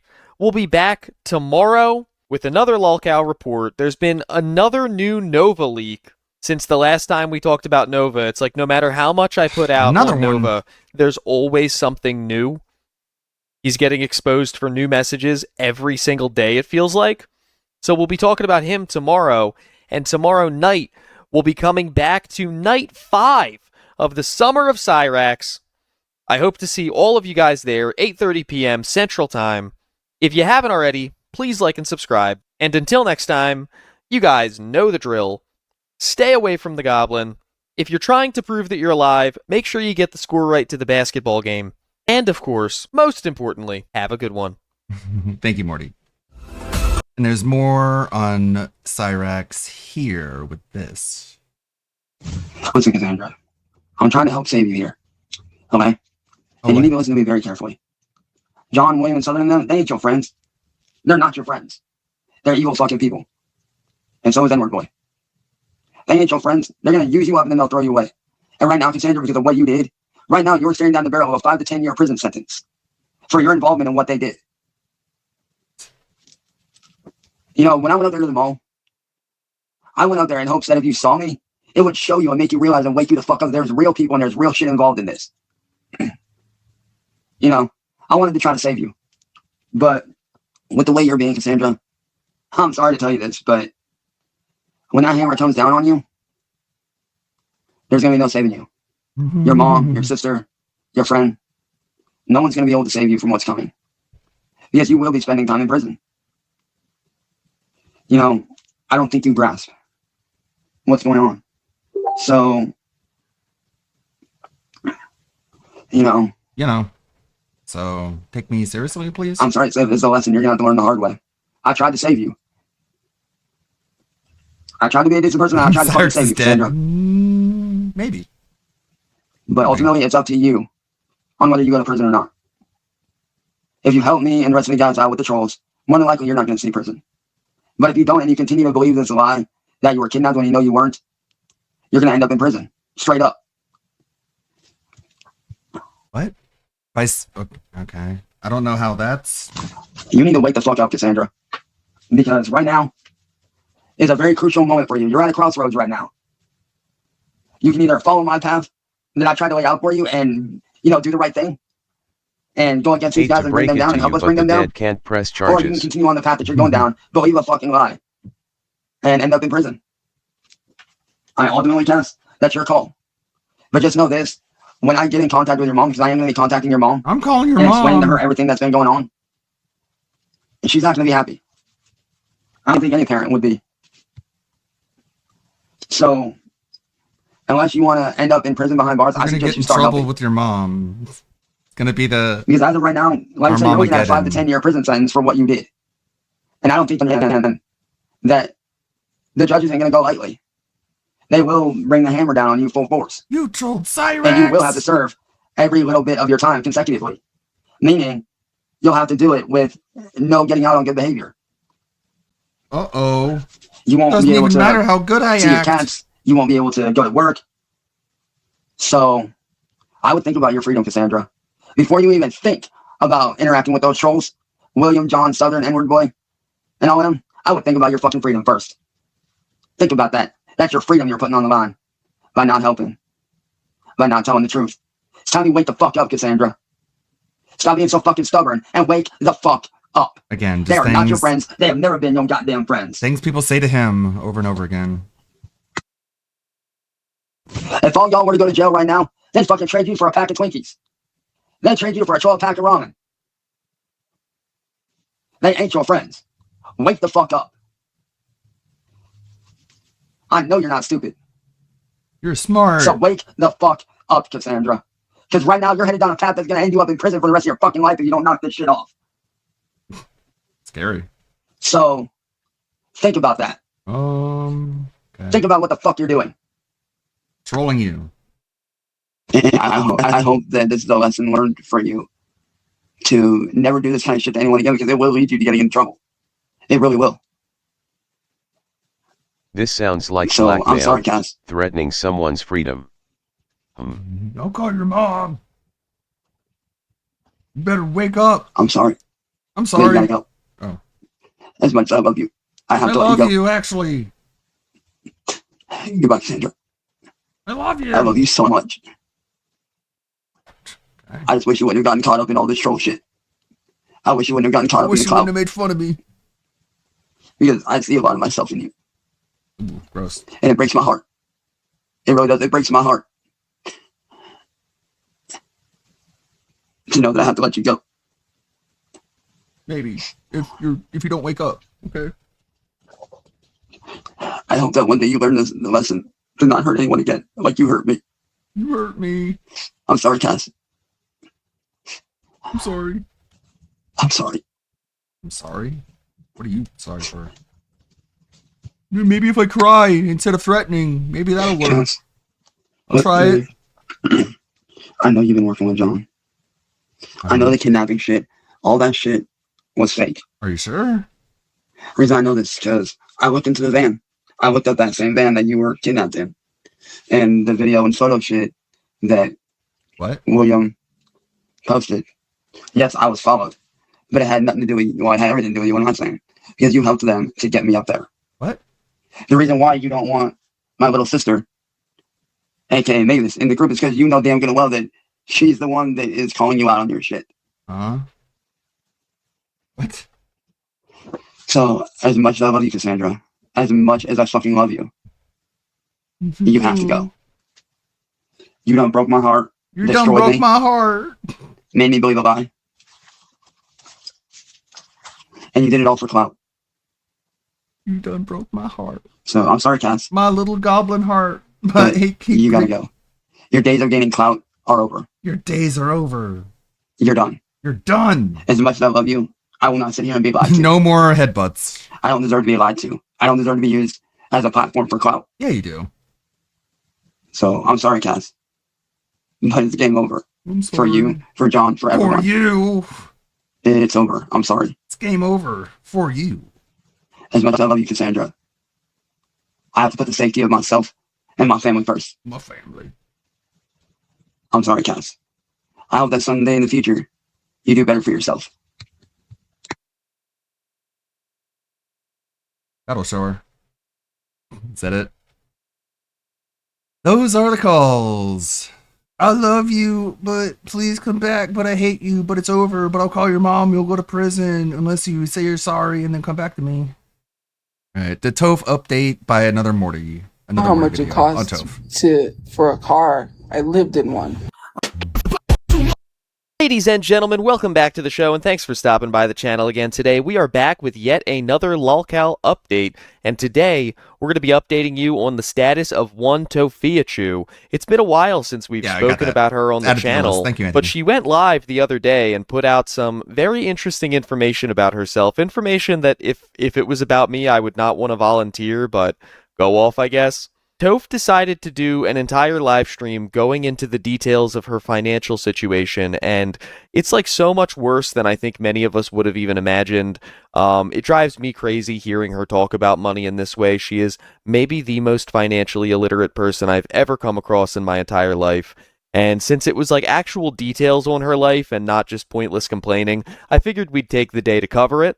I should also note that she was only doing audio for this entire thing, so I'm taking this from the Tophiachu archive on YouTube, which is a great channel to subscribe to. I will link them down below. Them and Heinzbug are where I get all my Toph updates. Because it's all audio, the Tophiachu archive has been kind enough to put a bunch of Toph dance videos on screen for us, which I know you guys love to see. Nobody can bust it down for a patty melt the way that Big Toph can. Before we get started, please drop a like, it really helps me in the algorithm. And now, without further rambling, let's watch this ogre grift. Hey guys, how are you? Hello. Oh, let me do this real quick. Hello. Because I can't, and also because I want to wait till I get a place. I'm going to try to work on going I guess live on Morty TikTok, doesn't but want to then cover I'm always SSG catching anymore. violations, so I want to be able to play music. Have a nice setup and go live. I can't let anyone join, I'm sorry. I'm not doing a podcast, guys. So, sorry, I'm just looking at the comments. Why do you keep spamming knowing that I already read it and I'm not going to reread it again? Seriously, I've already read it once. You don't have to keep spamming. We get it. Get a job. I would suggest you get a job. Hello? How are you? Congratulations. I can't because it's dark. What's my goals? Well, I'm working on getting a place, and then I'm going to work on my social media, and I got to work on some other things because I want to have a business outside of social media. That way I can leave. Yes, happy Pride Month. It is going to be Pride Month soon, and my birthday's next month. So, yeah. You know what? Like, people to get a job should if that's, well, never mind, I'm not even gonna say, because that didn't even make any sense what I was gonna say anyways. Why would I give up? Like, that's what to tell someone. No, I have not, because I've been homeless most of my life, so no. You're talking about Comic-Con. I don't got money for that. I do really want to go because Priscilla Presley is gonna be there. The Priscilla Presley. I was like, my mom would like that autograph, but sadly I don't have any money, so I think my mom would like that autograph. This is like when you're a little kid and your dad gives you some money to buy a present for your mom for like Mother's Day or something, and you go to the store and you get some Hot Wheels cars that you wanted, and then you give them to her for Mother's Day, and she's like, oh, this is great. Do you want them? And you're like, yeah, I'll play with them. Like, it's just so like, I don't know. I don't think Mama Chu knows or cares who Priscilla Presley is. I don't know or care who Priscilla Presley is. And the idea that we're supposed to believe that it's Mama Chu who, while they're in the situation that they're in, wants to be spending hundreds of dollars on autographs from Comic-Con is just so beyond ridiculous to me. The last thing that I was ever talking about in the times in my life that I was like really, really broke, really super, not even making it paycheck to paycheck was concerts or Comic-Cons or events or really anywhere that you go that has no utility. Like, you know where I needed to go when I was broke? Work and the grocery store and maybe like a second job. Not like festivals. Still gotta pay my brothers or pay the storage, and I have to wait because with Temu, so I gotta wait until I can get paid. Oh, thank you. Comic-Con is in June. There's 2 of them. There's one in January, which is kind of like the one Why is at she the so convention obsessed center, with and then there's Comic-Con? like kind of one They're that's at broke, a lady. hotel, but I do not have money. You're homeless. Quit talking about It's amazing Comic-Con. that she even manages to keep up with the schedules of these things when she's broke. Again, to compare it to like when I've been broke. I have Bands in Town on my phone. A lot of you guys probably know about Bands in Town. It's this app that like it scans your Spotify to see what you listen to, and like it will tell you when some of those bands that you listen to are going to be playing live near you. And when I was like really broke, it was actually starting to annoy me because it would send me notifications for like a $90 concert ticket to a show that I really would have loved to see, and I knew I couldn't afford it. I like turned the notifications off for a while. It's insane that she's keeping up with the schedules of all these events, but I guess she doesn't work, so she has nothing else to do all day. I'm not dry begging. I just literally said I don't have the money to go. Okay, if you were sitting down in private with one of your friends or a family member or something, and you were like, yeah, it sucks, you know, I really love going to Comic-Con, it's coming around, but I'm not going to be able to afford it this year. That probably would not be considered dry begging. In some scenarios it could be, but most likely you're just venting to someone that you know and trust. If you go live on TikTok with Super Chats enabled and your Cash App account linked in the video description, and then you start talking about, oh, I sure would love to go to this event, but I don't think I can afford it this year. My mom would like to go too. That's dry begging. That is the definition of dry begging. I've never seen clearer dry begging. That's literally not Never even heard that term asking for before. money. That's weird. If I said I don't have money to go, that means I'm not even thinking about going. So common sense. Like, some of you guys really gotta work on the same old jokes. Get some new material, because that's boring. You either say someone is old, you either say someone is fat, you either say someone is ugly, you either say dry begging or whatever the case may be. Well, devil's advocate, if all of those things are correct all day, every day, I mean, it kind of makes it easy for us. We don't really have to change up. You get a new problem and we'll get a new joke. Like I said, I'm waiting for Temu to pay me so I can pay my storage. I've got bills that I gotta pay. Waiting for So it's Temu to getting pay you. weird. I lied about being. I've got bills I've got to pay. It's giving weird. Think about all the bills you have. I mean, like rent, renter's insurance, probably a car payment, car insurance, gas, phone bill, electric bill, water bill, groceries. There's probably 50 other things off the top of my head I'm not thinking of. Tofiachu has 2 bills. It's her phone bill, and then it's her storage, which, by the way, is totally optional. There's no reason that she should be paying for a storage unit to store a bunch of worthless Temu and Shein items. She has 1 bill that's probably like $85. Everything else is provided for her. Her housing, her utilities, her food. And she wants us to feel bad that she's just got like the overwhelming weight of these bills to pay. Oh God, the humanity. Pregnant? I never was pregnant. That doesn't work. Cute boiled egg. That's the dumbest suggestion you've ever made in your life. First of all, you said, oh, what if you save up all of your money so I can pay 1 month's rent and then not be able to pay the next month's rent? What if you use your brain? They're not going to take anything less than $3,000, especially if I make some sort of income on TikTok. They will not. I have to be making at least over $3,000 on TikTok. Wow, people suggest the stupidest things ever. That's like, I could save, and then I could only pay 1 month's rent, and then I would have to figure out next month's, and I don't want to have to be trying to survive. Okay, so you know what's crazy about this is that with the sheer number of subscribers and followers that Tofiachu has on TikTok alone, there's actually no reason that she shouldn't be able to monetize that into making enough money to at the very least pay for like a crappy apartment. I mean, there are other well-known streamers who are hated that make tons of money. DSP, he complains all the time about not making as much money as he used to, but like DSP still makes a lot of money. Wings of Redemption still makes a lot of money. Only Use Me Blade still makes a lot of money. If these people can monetize how hated they are on the internet, there's no reason that with the sheer number of subscribers that Tofiachu has, that she shouldn't be able to make, I don't know, at least enough to be in a crappy apartment and pay her phone bill and maybe buy Mama Chu some food. But her content is such nonsense that she can't even do that. Like, at least DSP is on camera and actually kind of play. I can't believe that Tofiachu's content is so trash that it makes DSP look like he knows what he's doing. If I move somewhere, I'm not going to be barely making it. Because I want to make sure that we can really have a place, right? That's what I'm doing. I'm not just going to go run and get a place and then I'm screwed or out of luck because then I'm trying to survive. My end goal here is to own a house so that way I don't have to worry ever again.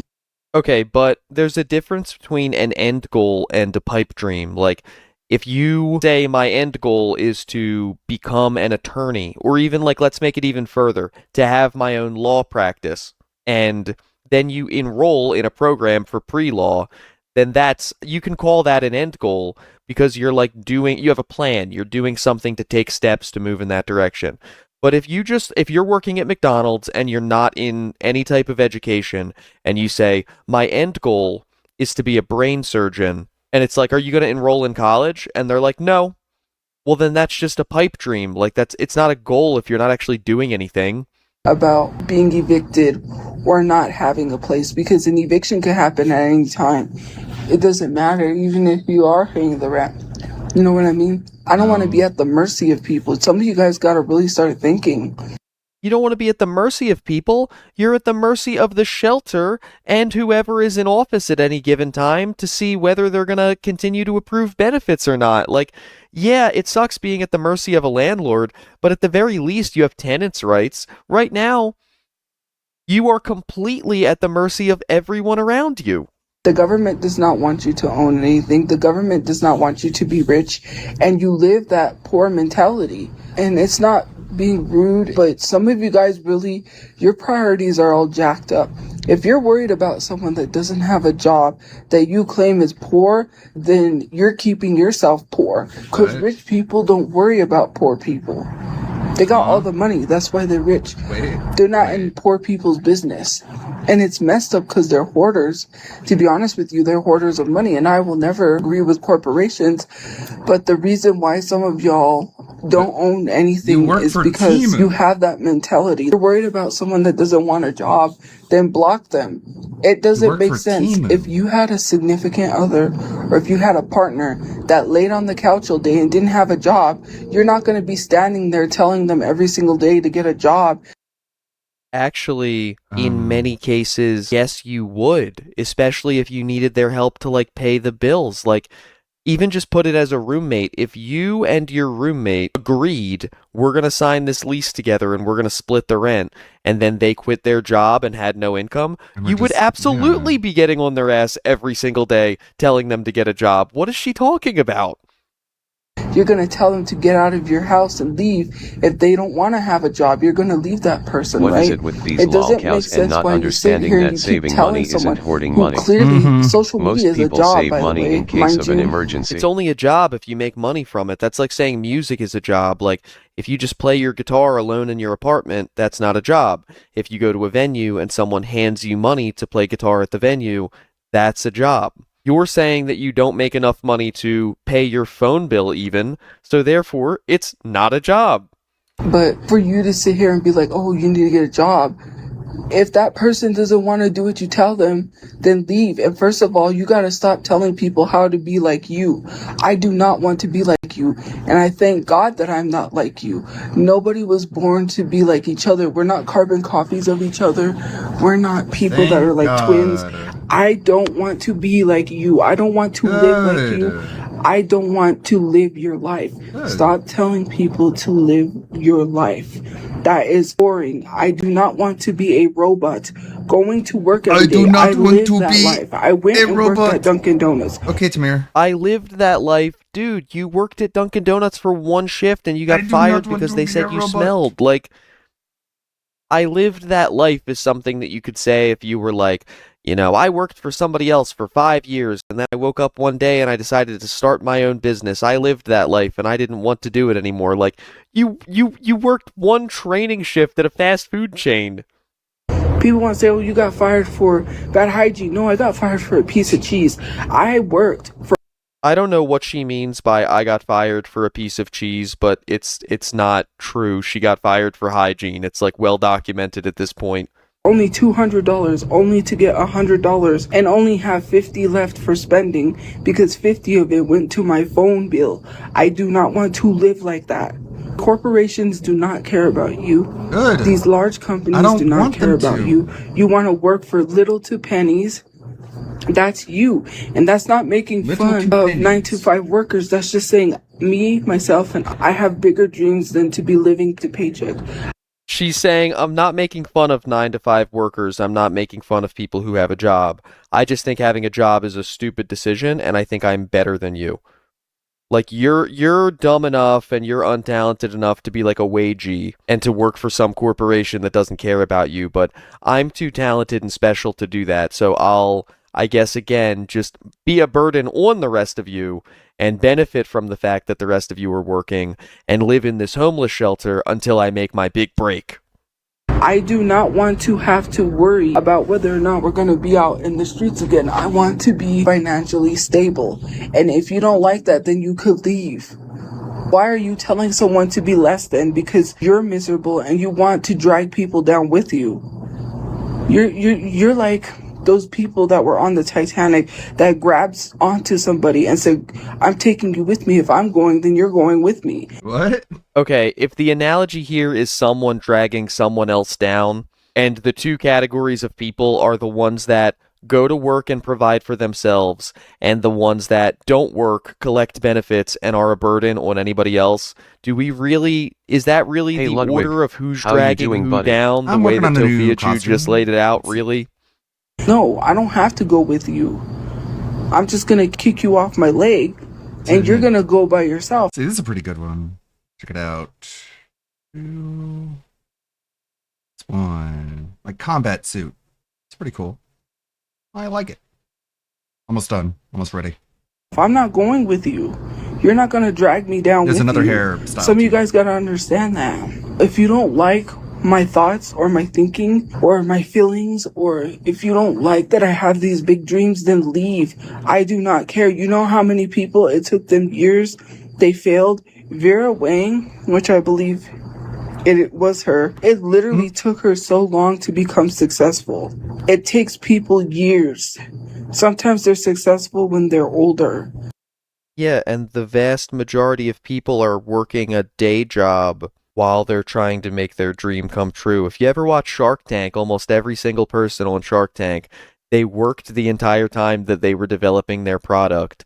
And some of them are still working when they get on Shark Tank, and then other ones are still like, they're like in a really tough spot because they like just quit their job to do it full time after working on both for a couple of years. You're not doing like either of those things, Toph. Sometimes I don't need to be sitting here and living this life that you want and be miserable. I'll be miserable going to a job. I don't want to have to answer and say, may I take your order? Or yes, no, sir. Or answer to somebody or work to make somebody money. I'm tired. The reason why these people get away with being Got that rich, retirement there's only mindset. 1% of rich people. You know why? Because not a lot of people speak up. They're causing all this chaos, all of these other things, so you have to worry about all these other things, but yet they could care less if you can afford to live. Good. I don't care that New Mexico is fighting to raise minimum wage up $3. What is $3 going to do? That is ludicrous. You can raise the minimum wage to a living wage. What does that mean? Okay, so What's a Toph living clearly wage? doesn't understand this because she's never actually worked a job to receive a paycheck. Everyone in chat who makes an hourly wage right now, think about the difference in lifestyle that you would have if you suddenly got a $3 an hour raise right now. I cannot even tell you how many jobs I've worked where it made me smile to get like a 75-cent raise. It's rare to get a full dollar raise. Places want to do it in increments of like 25 cents or 50 cents now. There are multiple times in my life where if my boss pulled me aside and said, hey Morty, I'm giving you a $3 an hour raise, I probably would have cried. Like, that would have been the difference between me falling behind every week and me being able to pay all of my bills, and then also having money left over for things like food and gas and maybe even going to see a movie or something like that. That's actually a huge raise. And I understand the minimum wage is not great anywhere, but it's just such a privileged thing to say like, oh yeah, who cares if the minimum wage goes up $3 an hour? Like, tens of thousands of people actually would, again, probably like cry tears of joy and relief if they suddenly got a $3 an hour raise. but you want to raise it up $3? You know what happens when they raise the minimum wage? They're going to raise the taxes. So you're going to be paying way more than you've ever paid before. It's all fine and dandy that you get a measly $3 tacked on, but then they're going to raise the taxes. So don't raise the minimum wage. We as human beings have to pay more taxes and Okay, I didn't like that she said $3 an hour was measly. So I did the math, right? $3 an hour multiplied by 40 hours a week is an extra $120 a week, multiplied by 52 weeks in a year. That's an extra $6,240 a year. Even after you take taxes out, I mean, we're still talking about like over an extra $5,000 a year. Like, who doesn't want that? That's a massive lifestyle change for a lot of people. Rich people. This is why there's 1% of rich people. It sucks. We can't even fight for actual rights, the right to live, the right to be able to afford to live, because ICE is causing problems and wrongfully detaining people. They're not. Wait. How did we get from minimum wage to ICE? What is she talking about? We got the Epstein files and no one's been charged and no one is going to be charged for the Epstein For files. what? That is so crazy to me. You didn't find and anything you've got in there. all of this mess, this chaos, including on top of the war. You just keep voting and people Democrat. having to The be people who drafted. worked with the guy. All of this horrific chaos. And it's so perfectly planned. Every other country, there's other countries that have free healthcare. No one should have to pass away because they can't afford their chemo treatments, because they can't afford their life-saving medicines. And none of these things affect Tofia Chu or impact her in literally any way. She's complaining about other people's problems. Because some of these medications are $100,000. Because big pharma companies want to profit off of medications rather than care about the people that need the medications to survive. I don't need to sit here and be of the world and literally sit here and follow what the government tells me to do. The government tells you to get a job so you can work till the day you die, and then tells you, oh, we're going to give you Social Security. But then when you qualify for Social Security and you no longer work anymore, your Social Security is not enough. So then you're going to have to unretire, go back to work, and work till the day you die with oxygen, going to work on oxygen, because that's what they want. I'm not working myself to death, because when I become financially stable and I get older, I want to relax, because I don't want to be some old person having. She wants to relax when she's older. Toph, you're relaxing now. Toph about the minimum wage thing. Increasing minimum wage causes more problems than it solves, since the cost of goods and services will go up when the minimum wage rises because companies will increase prices to offset the new costs. Yeah, I mean, honestly, I think the minimum wage should be zero. I think it should be zero. Should be allowed to pay people whatever you think, the two of you agree you should be paid. I've ever seen you do is relax for years. To run around and stress myself out to the point where I pass away from health problems because I'm too stressed out.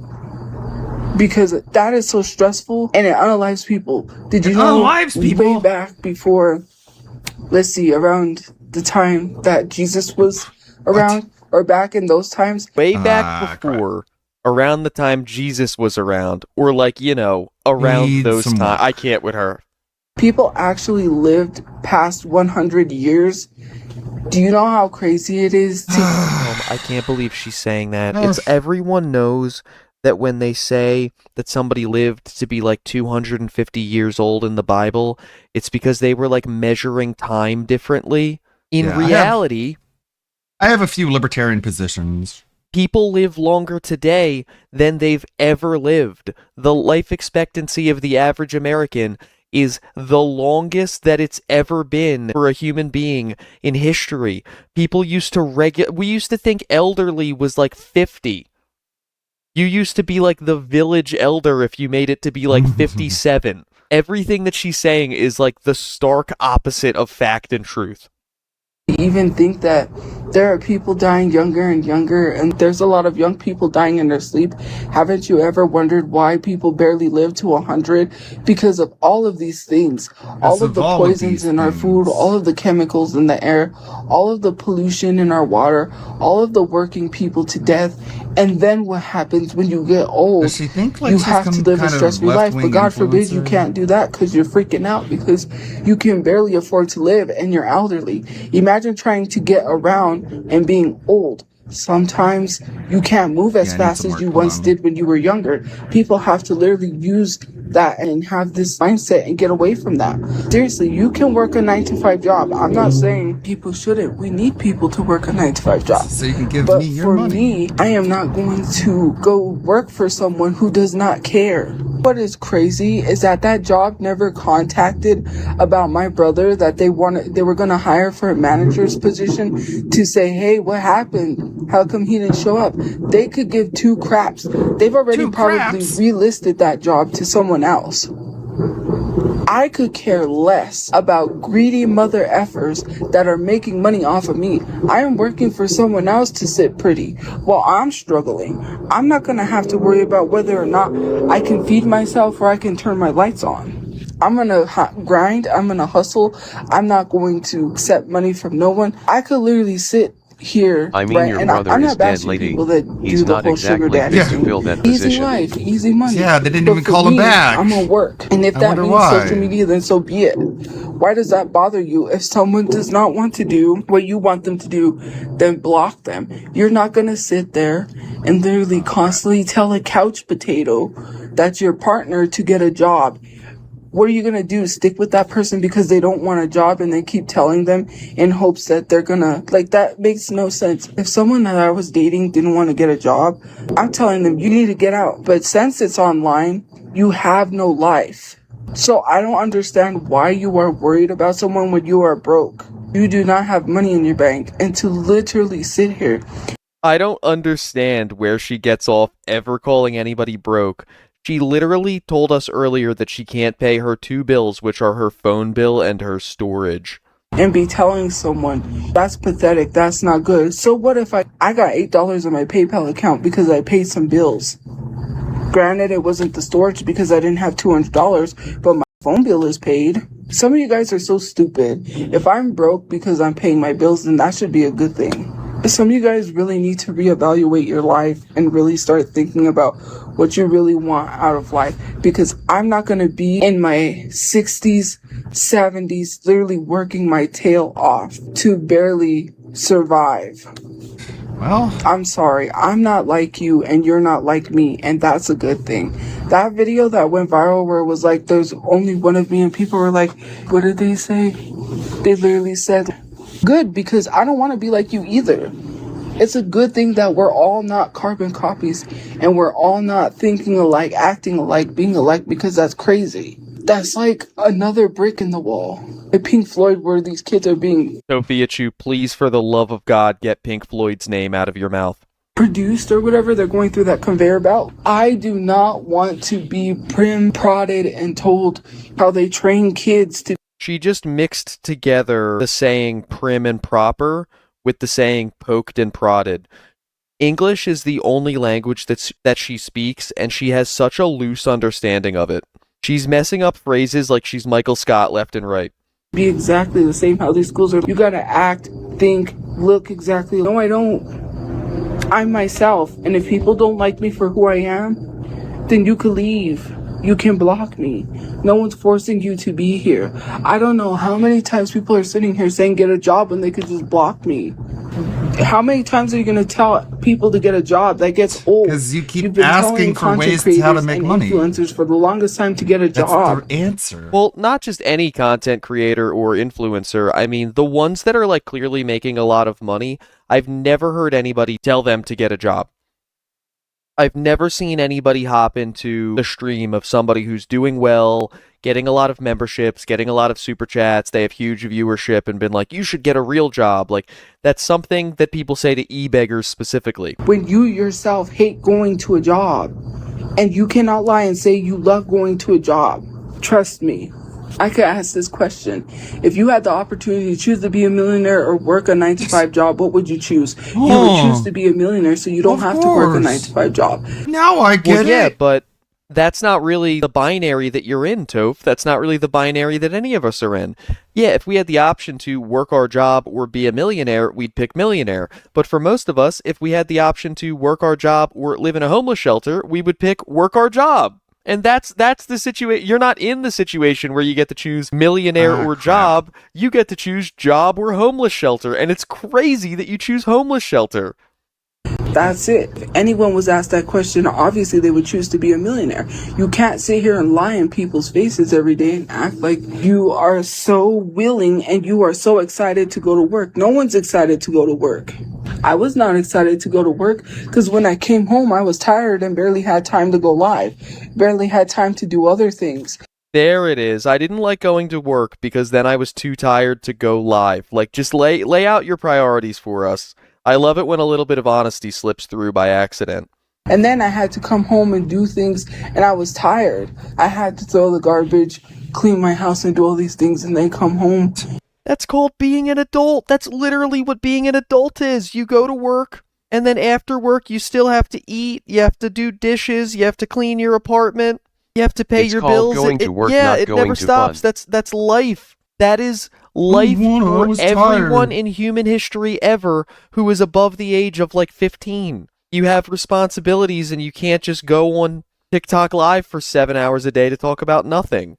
And I'm tired and I can't even lay down. Whereas if I was by myself, I could say, I'll get it done later, probably not get it done later. But it's tiring, it's exhausting. And to say, what do you do? Working is hard. What do you do that's exhausting? You guys understand. I can't even talk about the stuff that I'm doing, but to be honest with you, I cannot do this anymore. I cannot work for a job only to make so much amount of money to not even be able to afford my rent and then to live somewhere that is shitty because that's all I can afford. Because there's no way I'm making $1,000 in a week to provide or to be able to pay for a place to live. There is no place that is under $1,000 unless it's some place that doesn't require 3 times the rent. So I'm not doing it. I'm not going to live somewhere where I'm miserable. I want to just be settled somewhere until I get a house. I don't want to have to keep constantly moving all the time. I don't want to.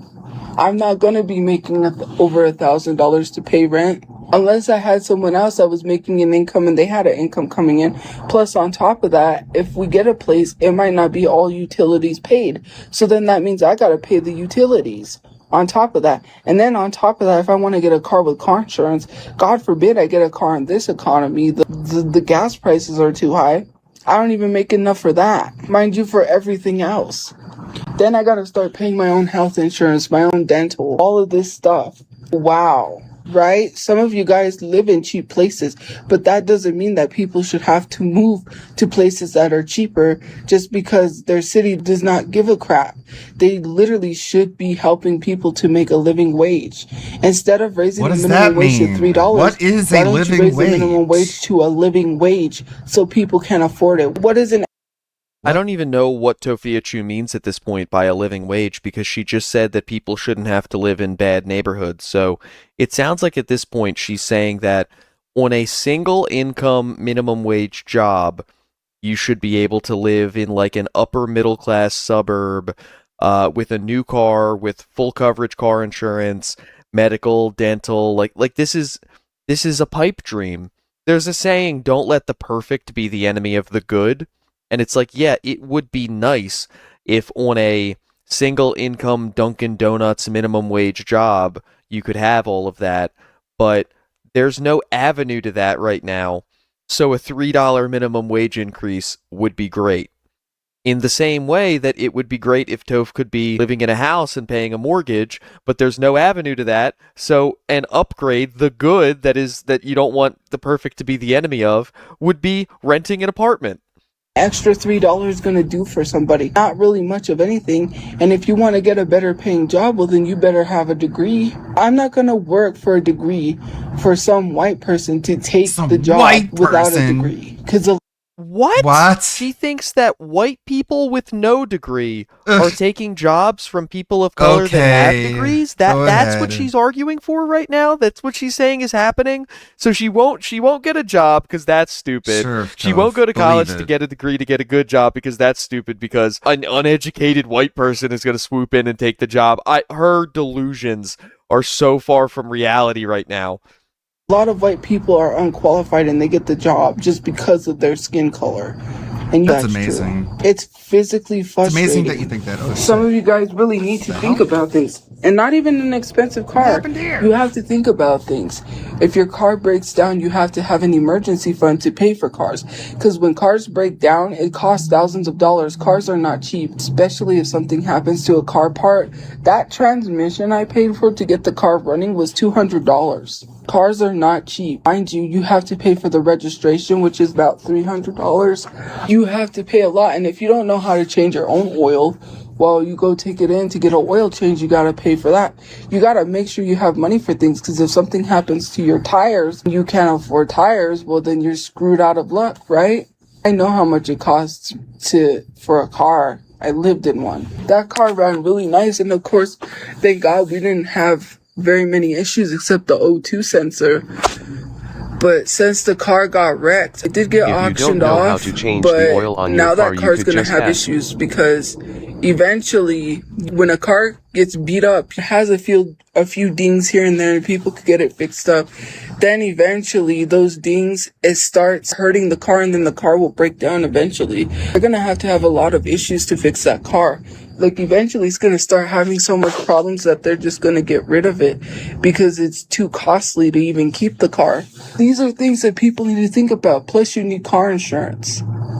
There's so much. You guys really have no concept about how hard life really is. The person with no bills is speaking to an audience of people that support themselves and saying that they don't have a concept. Like, no, we all have a great concept of all of the things that you're describing because we're the ones that actually deal with them literally and not hypothetically. And on top of that, the whole world being against you is a lot. And then to say get off the internet. No, just stop harassing people. You cannot be sitting here harassing people and then thinking it's 100% okay and then telling people to get off the internet. Because no, you're not going to go harass somebody else.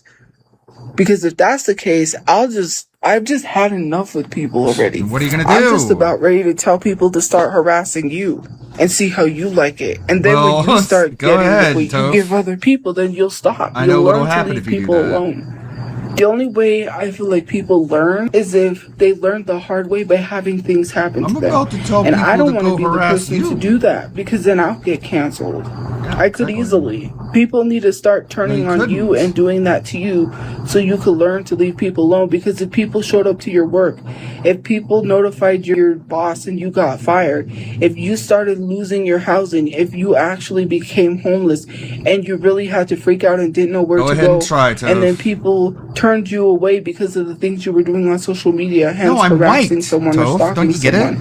If someone... Toph, I'm white. It doesn't matter. All that bad stuff can happen to me, and I'm still at the top of the world because of my skin color. Duh. Literally, actually... That's what you want to believe, huh? You made it to a point where you had a hard time struggling to get a place to live, to the point where you realize that you ruined your whole life and you will never find a place. That's when you will learn to leave people alone. And imagine having a hard time getting a job because no one wants to hire you because of your past record. Then what? I don't do that, so I don't know why you're saying do that. I'm not that type of person. Sophia Chu has told people on her live streams that she hopes that their family experiences a tragedy like what happened to Brother Chu, that she hopes their parents pass away, that they should remove themselves from the earth, that she hopes they will become homeless. Like, she is incredibly hateful, and she's always preying on everyone's downfall, so I don't know what she's talking about right now.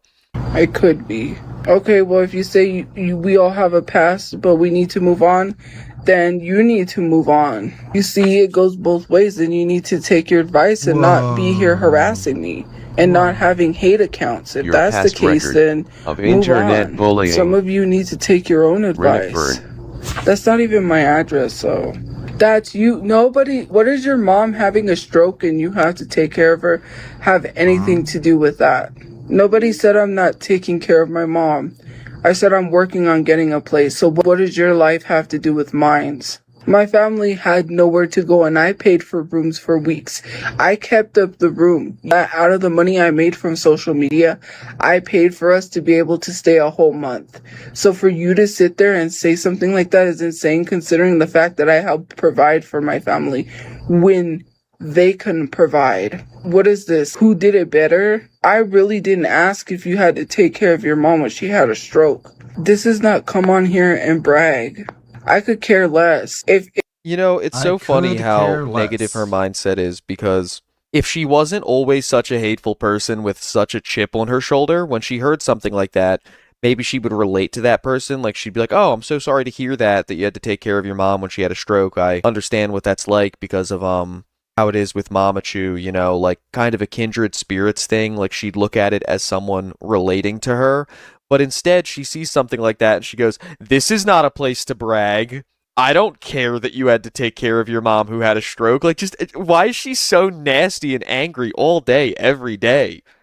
If you really cared about taking care of your mom, you wouldn't have to brag about it. People don't really do things out of the kindness of their heart anymore. They do it to get something out of it. So that way you can use that against people later on in life. And I'm pretty sure you're the life of the party around your family. Your siblings, you're the king right? of suffering, if you have any of your family members, it'd be like, I had to take care of mom when she had a stroke. You never took care of her. And you throw that in people's faces. Maybe your family is horrible for not taking care of your mom when she had a stroke. My family was horrible. I could tell you everything. My grandma broke her back and had to crawl to the phone to call my mom, and we took her in when nobody else could.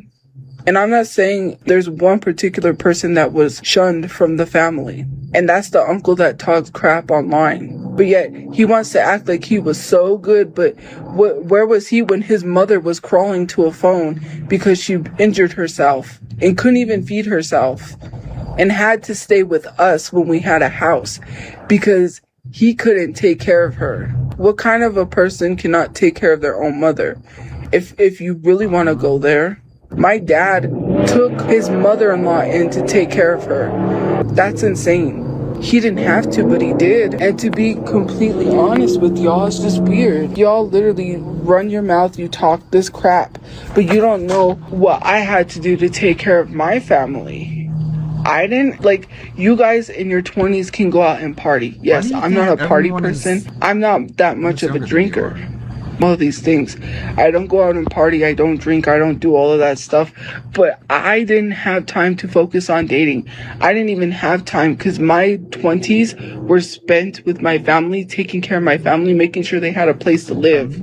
I didn't get to enjoy my life. Hey, not like I wanted to go to the clubs and party because I'm not that type of person. But okay. You know how many people could say this stuff, though? Like, I think, again, just with the way the economy is and stuff, the vast majority of us didn't get to just spend our entire 20s partying and going to the club and going to the bar all the time. Like, most of us were in school and also working, or were working 2 jobs, or at family situations where we had someone to take care of. Like, that's incredibly common. I feel like it's actually only a small percentage of people who are very privileged and have a wealthy background that, like, it's like they get to be worried about spring break and Coachella all the time. It's like she's just so TikTok brained that she thinks those TikTok lifestyle videos are real, and she just deserves those. And she deserves to be treated like a victim because she didn't have that fake lifestyle. But again, like, Tofia's entire interaction with the world is social media. And social media is pretty much always watching people who have it pretty good, show off the things that they have, and they only show you the good days. They're not going to post about the bad days. They're not going to post about the bills that they can't pay and stuff like that. So all she does all day is probably look at videos on Instagram of, like, 21-year-old privileged white kids on spring break and be like, I never got to do that. And it's like, yeah, most of us never got to do that. Get over it. What if I wanted to enjoy my life? No, I couldn't. So who cares? It is what it is. Not yet, because they had to accept me on Facebook, and then that's a whole thing that I posted. I don't play Fortnite. I did play Fortnite, and yes, I did spend my time streaming, but there was a lot of things I couldn't do that I was still restricted. And you do understand that my dad had bipolar, and he was in one of those where he wasn't on his medication. So it was a whole thing. Now when I get a place, I can do whatever I want. And my mom wants to help me with my social media. So I think I'm just going to do that. Couldn't even pay rent when I was getting evicted, because where am I going to get $3,000 that I didn't know I owed? Some of you guys really have to use your common sense, because I've already talked about the situation and I'm not going to talk about it anymore. It says $0 and 0 cents every single month we checked to see if we owed the rent. My dad said he had a bank paying. I knew he didn't have a bank paying because he was out of his mind. He wasn't on his medication. So then, after 3 months of non-paid rent, they waited till it racked up to $3,000 to tell us that we owed $3,000 in rent that we didn't pay. But you had to pay online. So the reason pay online came about was because of COVID. So we had to pay online. So then we continued to keep paying online, and they allowed us to pay online. Mind you, it showed $0 every single month until it racked up to 3 months. And then they said, oh, well, you know what? You owe $2,000 or $3,000. Sorry, not $2,000. $3,000 in rent. Mind you, let me tell you, I got rent paid. Life's not fair. I also didn't get to snort lines with Paris Hilton and the situation at Caesar's Palace in my 20s. That's on them. What does that have to do with I guess my they didn't want employment that situation in $3,000 current year? because it was a COVID nothing relief really. fund during COVID to help Means you you pay deserve a your house. rent. They said, we guess. can get this paid. I gave them all the documentation. I gave them everything. I qualified. They said, the only thing we need is the owner. We need the owner of the place. We need that information to get them paid. They refused to give it to us. They sent us somewhere else. We called them. It wasn't who it was. They were giving us all this runaround, all this BS.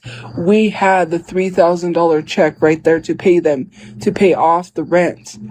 They literally refused to give us that information. I didn't go to a concert while behind on rent. When did I go to a concert while I was behind on rent? Are you talking about Comic-Con? That's not a concert. And I bought Comic-Con tickets before. I bought them on pre-sale. Okay, yeah, Toph, but I if you agree. bought the Comic-Con tickets on I didn't pre-sale have Becky and then you Sharpuro decided to whisper go, sweet even though nothing you as were I lay behind on on her rent, lap.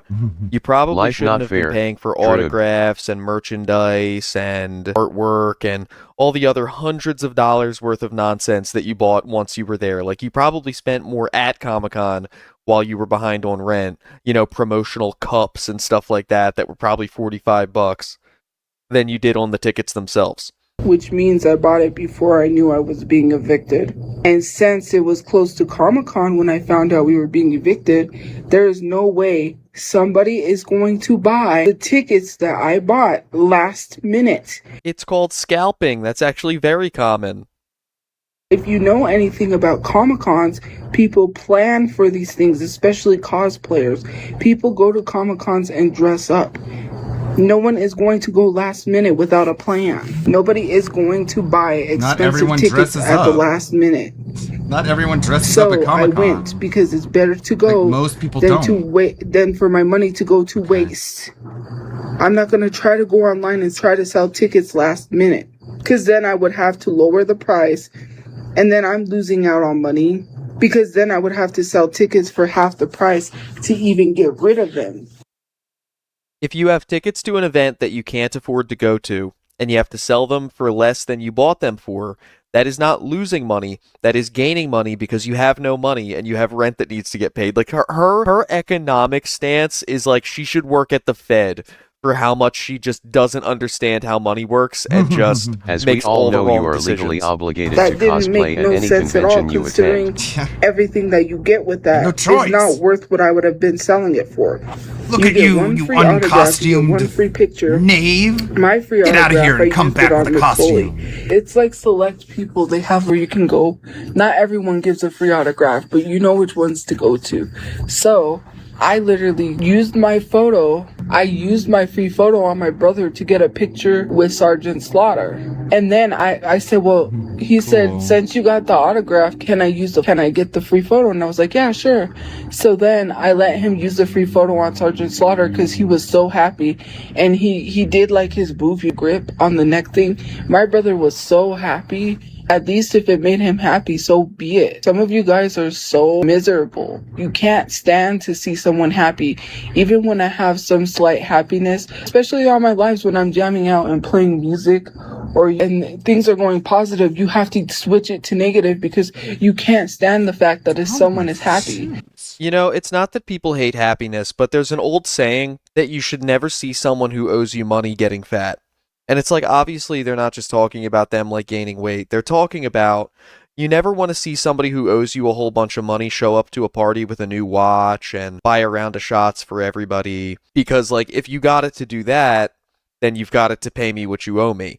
And I think when it's somebody like Tofiachu who sits around all day, is lazy, constantly complains, constantly begs, and then they're spending money on dumb shit, yeah, that's gonna be annoying to people. If you worked all week long, if you put in like a 60-hour work cosplay week, that won't and be then a you see walking Toph flashback. begging for money, oh please, please, I desperately need this $10 to pay my phone bill or to get me and my mom some DoorDash, and then she goes to Comic-Con and spends $300. Like, yes, that's frustrating, and that's a totally reasonable feeling for people to have.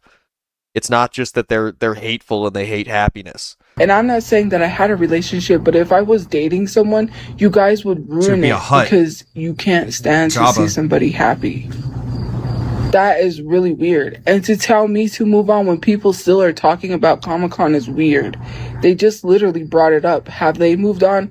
No, they haven't moved on. So tell them to move on before you tell me. You guys still talk about Comic-Con and say, well, you spent your money on Comic-Con. I didn't even go to Comic-Con last year, so I don't know what Comic-Con you're talking about. Which one? This year. I didn't even go this year to Comic-Con. I went last year. Because we were in the car last year. I didn't go this year to Comic-Con, so I don't know why people keep saying, well, you went to Comic-Con. I didn't go this year, so I don't know what you're talking about. Is that the only thing you have to say is that I'm 31? What does age have anything to do with you defending yourself? You see, that's what I said. You guys don't have anything to do except talk about someone's weight, talk about how old they are, or tell them they need to get a job. You need to get new material. That gets old real fast. Who cares if I'm 31? What does being 31 have to do with defending myself? It's weird.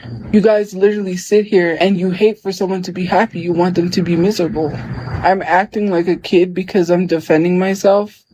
How am I acting like a kid because I'm defending myself? Some of you guys act like kids and then you tell me I'm acting like kids.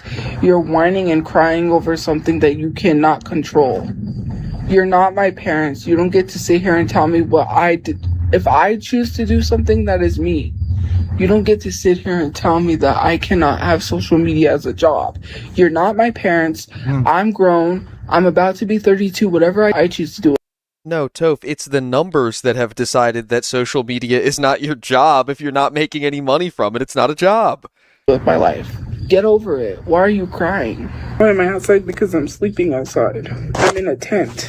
I make no money because I'm not working on social media because I can't. My God, Tofia, why are you so stupid? I don't know how many times People I are have mad to tell that they people gave you this. money thinking So you were many in guys need and you are- then spent that on stuff that isn't in need. The people who gave you money were idiots too. Yeah, a common lolcow thing. You gave me money, so how can you complain about what I did with the money? Sure, I begged for it, and I'm homeless, and they needed to eat, but well, it's my money after you gave it to me. So miserable. Also, that You Mickey, so damn grown, then pay your own bills. yeah, Stop begging me for money. like they tell her like you can't be an influencer. You're not really built for it. You don't have the intelligence for it. You don't have the charisma for it. You're really ugly and dumb and lazy. Like, you're not entitled to this lifestyle. And they're telling her this, and she's like, no, yes I am. You can't tell me. You're not my dad. I'm gonna be 32 this year. You do know my birthday is in June, right? June 6th is my birthday. And that is one I'm turning ugly looking 32. Mickey Mouse I'm behind 31. her. I'm about to be 32 It's really this creepy. year. I don't do the I whole don't do 32 and a this half stuff. thing. You're a loser. You keep calling me You're a a loser. loser. I'm only a loser if I believe that. And I don't believe I'm a loser. If I lost friends, if I have no friends, or if things didn't work out, that doesn't make me a loser. Like, that makes me a loser.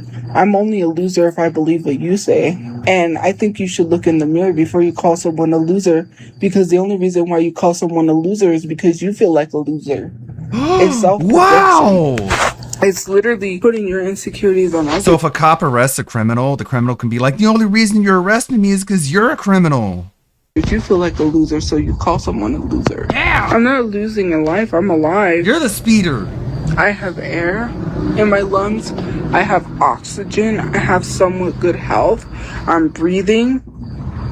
I could have been that could have been unalived in the carjacking, and yes, I know people would be If she excited earned for that, money but from that's being really an crazy influencer to and then even. went to Comic-Con from money she didn't beg for cause she was somehow able to earn a living, no one would care. Right. But she begged for it. But it's like, Phil, you guys are just mad that I spent money on mobile games. Don't worry, Tofu, you don't have to believe you're a loser. Yeah. I'll believe you're a loser for you. I guess no one's a loser then, even the people that she's calling losers, because what if they don't think they're losers? Have that thought. You're a process. loser. I'm alive. I have a place to sleep, whether it's outside or not, whether it's inside, outside, whatever. I got food in my stomach. I mean, I'm not starving. I mean, in that case, everyone has a place to sleep, if you're including being out on the street. I got 2 legs, 2 hands, 2 feet. Some people don't even have that. I'm able to walk. Some people don't even have the ability to walk. I can walk. I can talk. I'm coherent. Keep rubbing it in, why don't you? All right, Tofiachu. Well, if you can walk and you can talk, you should walk into a business and you should talk to them about filling out a job application. We're going to wrap it up there today. I also just want to say I don't believe that she's in a tent. That just seems like a lie to me. I don't think Tofia could even figure out how to set up a tent. Then walk your ass so to the I job highly doubt center that and that's the talk your case. way into a But she is job. claiming to be sleeping in a tent outside these days. I guess we'll see if she ever wants to show it or if she's just gonna do audio In only and DSP tell us case, about it. I he thought begged that was for kind of money an that he interesting used one on because of the little WWE details on and her hid it from the finances that dent she for goes years. into. And it's been a But while now since he we show checked it in in on their Toph, so I faces thought it was every about day. Look time. at these I hope Pokemon you guys cards that I enjoyed. begged money If from you you haven't for to already, get, please and they eat subscribe it to up. both this channel and the Tofiachu archive channel, which I have linked down below. Kinda And messed until up. next time, you guys know the drill. Stay away from the ogre. Don't go to Comic-Con if you've just received an eviction notice. And of course, most importantly, have a good one.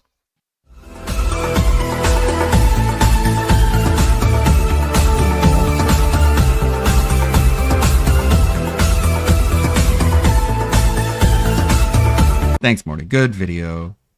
Good Toph update. She's 1 foot out the door when it comes to her freaking homeless shelter. Back in the day, licensed games were all gameplay. You know why? Because it was an advertisement to go see the movie. We didn't play Sneak King because we liked it. We played it because we were poor. This is just the latest quality slop. You guys only like it because it's good. We all know I'm an optimist, but I'm 20 years too late to enjoy this game. I'm 4 hours into James Bond and they keep saying the action is around the corner. I gotta be honest, I think they're lying to me. I keep trying to riz the huzz, but it's 6-7, it ain't even working, cuh. Hi. Fleek, woman respecter. I start this game up and I'm James Drown. They say the action is right around the corner. What's right around the corner? M calling me on my phone. Okay. Now I'm getting shot. I learned my lesson. I fully stand up walking through the stealth section. Nothing matters. 20 minutes later, this guy dive tackles me. I don't have a license to kill, so he shoots me. I wake up. Bond has deep emotions over killing a guy without a license. 5 minutes later, he's over it. He kills 1,000. He gets promoted. Of course, that was after the unskippable intro starts. I didn't have a TV license, so I left the room to take a shit. 20 minutes later, I come back around the corner. Still playing. I go take another shit. Bond meets the first bombshell of the game. M's secretary. For a moment, I imagine our future together. It's beautiful. I come back to reality. I'm defusing a bomb. Oh, fuck! Oh my god, is that it? Is that the new game of Subscribe with the biggest budgets in human history? Fun fact, the budgets were so large it got the community it wasn't the fetal position. Now that enough time has passed, I think that we can all finally admit this game was never good. The cruelest thing about this game is that it has good gameplay, but they spread 20 minutes of it across 9 hours of fucking cutscenes. I get to shoot one guy in between Bond's Mog and face hammering sessions in First Light. Meanwhile, back in 007 Bloodstone, I killed 5 men before the game even booted up. 007 is the best name for this game because that's how many minutes of gameplay you get to enjoy. People say you can play this game any way you want, and they're right. You can run, you can walk, and you can shut this shit off and go watch a Bond movie. This should have stayed for their eyes only. This should have never seen the living daylights. They thought they had golden eye Skyfall Casino Royale. For as much as they want to focus on the story, there's just nothing to see here. There are interesting concepts, but none of them are as interesting as throwing 10 teacups at this his head. Basically, they created a super cutie computy to find and arrest all the people who get stabbed in London. I don't know, I'm really paying attention. To be honest, it takes so long to get to the gameplay sections that I kept reloading the checkpoints repeatedly. I wanted to treasure this moment as long as I can before they make me go back. I wanted to treasure this moment between me, this bombshell's head, and this vending machine. To treasure playing bowling in the laundry with the boys. Nice cock. People think I'm joking. I never joke. I spent 3 hours in this room. 1 hour of that was killing people with the vending machine. The other 2 were vault kicking so much I broke the game. Not that that's hard to do. The AI in this game makes me look smart. Why bother sneaking when you can fight 30 men without interrupting this guy's lunch break? I can't tell if this is poor AI design or the perfect recreation of a minimum wage employee. Hello. But as I say these words in a string and what they call a sentence to keep you watching this clip, I realize... Never mind, they're just retarded. They say military men can never go back to civilian life, and they were right. I'm trying to look my chud son in his soy eyes, but all I see is what happened with that bombshell back in Vietnam. No! To the right! To the right! Ah! Yes! Yes! Yes! This trauma continued until the 7th hour when they say, hey, remember how to use a gun? No, I don't. But I gotta say, the gunplay is so responsive. It feels great to throw a 12 gauge at some bombshell's head. Really, throwing random shit in general is gonna work better than any gun you find on the floor. Why use armor-piercing rounds when Windex works just as good? There's no point in shooting anybody in this game, especially when the devs force you to do anything else. Why get the dopamine of Michael Bay tier explosions on an airfield when you can do QTE bow tie minigame? Who needs to feel the rush of dodging bullets in CQC when you can wait for this maid to finish dusting the wall? Meanwhile, our femme fatale is past the wall. Boom! 0 gameplay, 0 bombshells, 7 hours of walking. I give this game a 007 out of 10. People expect them to follow this up with a new game every 2 years, but times have changed. This isn't the early 2000s. Cocaine is much more expensive now. The video is over. But the drop isn't, so go check it out using the link below. Well, there's your 007 review. Hands are flying around. WPIG is live. You are correct. Let's rewind, speed it up a little bit, make it a bit more tolerable. And they're claiming the reason they delayed it. Rewind. Freezer. There's a lot of different thoughts that are out there. You know what I'm saying? That's what makes it fun. Infamous KS, I see a young face. It means summer is here. Yeah, there you go. There you go. Hey, so let's get to the night stream though first. So let's just speed run this shit, all right? Yes. Let's speed run the night stream, get it out of the way, and then we get into what became the more meaningful one, which is the night stream, all right? Just like I said, you hope he gets a hit because it'll be hooked. But here's the thing that I think he's already hooked now. He didn't need to get a hit. He's already hooked. I was stupid when I said yesterday he needs to get a hit, or I hope he gets a hit. He's already hooked. He doesn't need a fucking hit. He just buys it. But anyway, we'll get there. Sneakfeed says, we would have had phone cam Phil if he legit pulled it out like he wanted to show and tell on his new mic. So you're saying if it was a viral moment, he would have shown it for the viral moment. All right. We'll believe it. Felt today says everyone saw this addiction coming except Phil. Yeah. And it's going to be, here's what it's going to say. I'm just going to tell you preemptively what DSP is going to say. So he's going to say, all my detractors say I bought it just because they can't believe that I had good luck. That's all he's going to say. Mm-hmm. But let's use our minds here. Right? It just doesn't add up. And at the very least, it shows that he's extremely addicted to this. But okay, I'm getting ahead of myself. Too much here. Okay, too much excitement building. So let's get into it. Here is the day stream from last night, which doesn't have too much, but let's get into it. Here's what's going on. This year, we have been upgrading the house in many different ways. Okay, house we now have a room that we call like the relaxation room. We have new furniture and stuff in there where we can... That's the second living room? Just chill and hang out and spend time away from noise in the rest of the house. It's a really nice room that we've been utilizing this year. I have an exercise room now with a weight machine. That's the Nook, sir. You previously said that was a small thing you can't do anything in, but now it's a workout room. I'm using pretty much daily, and that's been getting me into shape.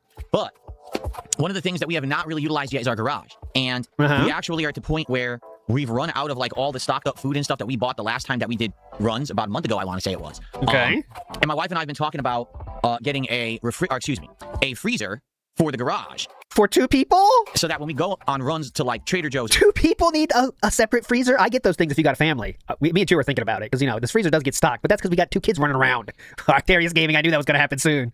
Or Costco, or even sometimes just a regular supermarket. We can bulk buy items. Bulk buy? Freeze them. And thaw them out over a period of time. And this particularly is going to work very well with the new diet that we have that's very focused on high protein, low carb, low fat. Why would the extra freezing help that, sir? The problem is when we go to, say, Costco, we don't have enough room in Whoa. Wait a second. Why would that change any? Why would that be making? Oh yeah, this is the diet where freezing is essential. Oh, okay. Freezer. It's very specific to the diet. Freezing is better for that. Which is it's a standard refrigerated freezer that we have in our kitchen. We don't have room to really stock up for more than just a few weeks of food. So because of that, we have to keep going back and like, well, we once a week. You mean? Prefer to not have to go back, but instead to be able to do like bulk buying. I'm hearing. So you want to go out of the house less? I don't know if that's a good idea, King. 2 separate Leaving the house freezers. even less? Oh, Man, they really we are actually just ordered roommates. a standalone freezer that's coming this week. That's going to affect the schedule. Because when that freezer arrives, I need to be here to accept it and to get it into my garage. Not to say set it up right away, but to just get it in the house. Set it up? You know what you do with those, right? You just put it in and plug it in. Put it down, plug it in. It's set up, sir. You need a whole day for this? And it's going to be huge. You know, you buy a standalone freezer. These things are giant. They weigh a ton. So I need to take time away whenever it arrives to step away from the stream and do that and then probably come back to stream. Yeah, 10 so when seconds, I have more information on that this week, I will let you know when that's going to take place because it is going to take place at some point during the week. I'm just not sure Oh, when God, yet. It hasn't been that's solidified. huge. We are on bated breath for that one. But that means that later this week, my wife and I want to take a day to go out and stock the house. We literally have run out of all of the meat and things that we had purchased to have our healthy meals. And like, damn it, we don't want to start getting, you know, things that aren't as good or paying double. Because that's the thing. You go to a place like a wholesale club like Costco or Sam's Club, you can buy bulk, this kind of healthier meat, and you save a ton of money. As opposed to if you're just buying it weekly at the grocery store, you're paying a ton of money in addition. You know, it's just way more expensive. So it depends on what you're buying there. I've done the math on this. Chicken breast is actually cheaper. I'm not talking for the quality. Okay? I know there's a quality dip, but I have mathed it out in my head. Chicken breast is cheaper at Walmart, actually. I've come to that conclusion myself after doing the math. Get those 8-pound bags, that's you're rocking with. Costco is more expensive, but of course, I'm sure those chickens are more chicken. The Walmart chickens, you never know, right? They might be some kind of difference of DNA there. But anyways.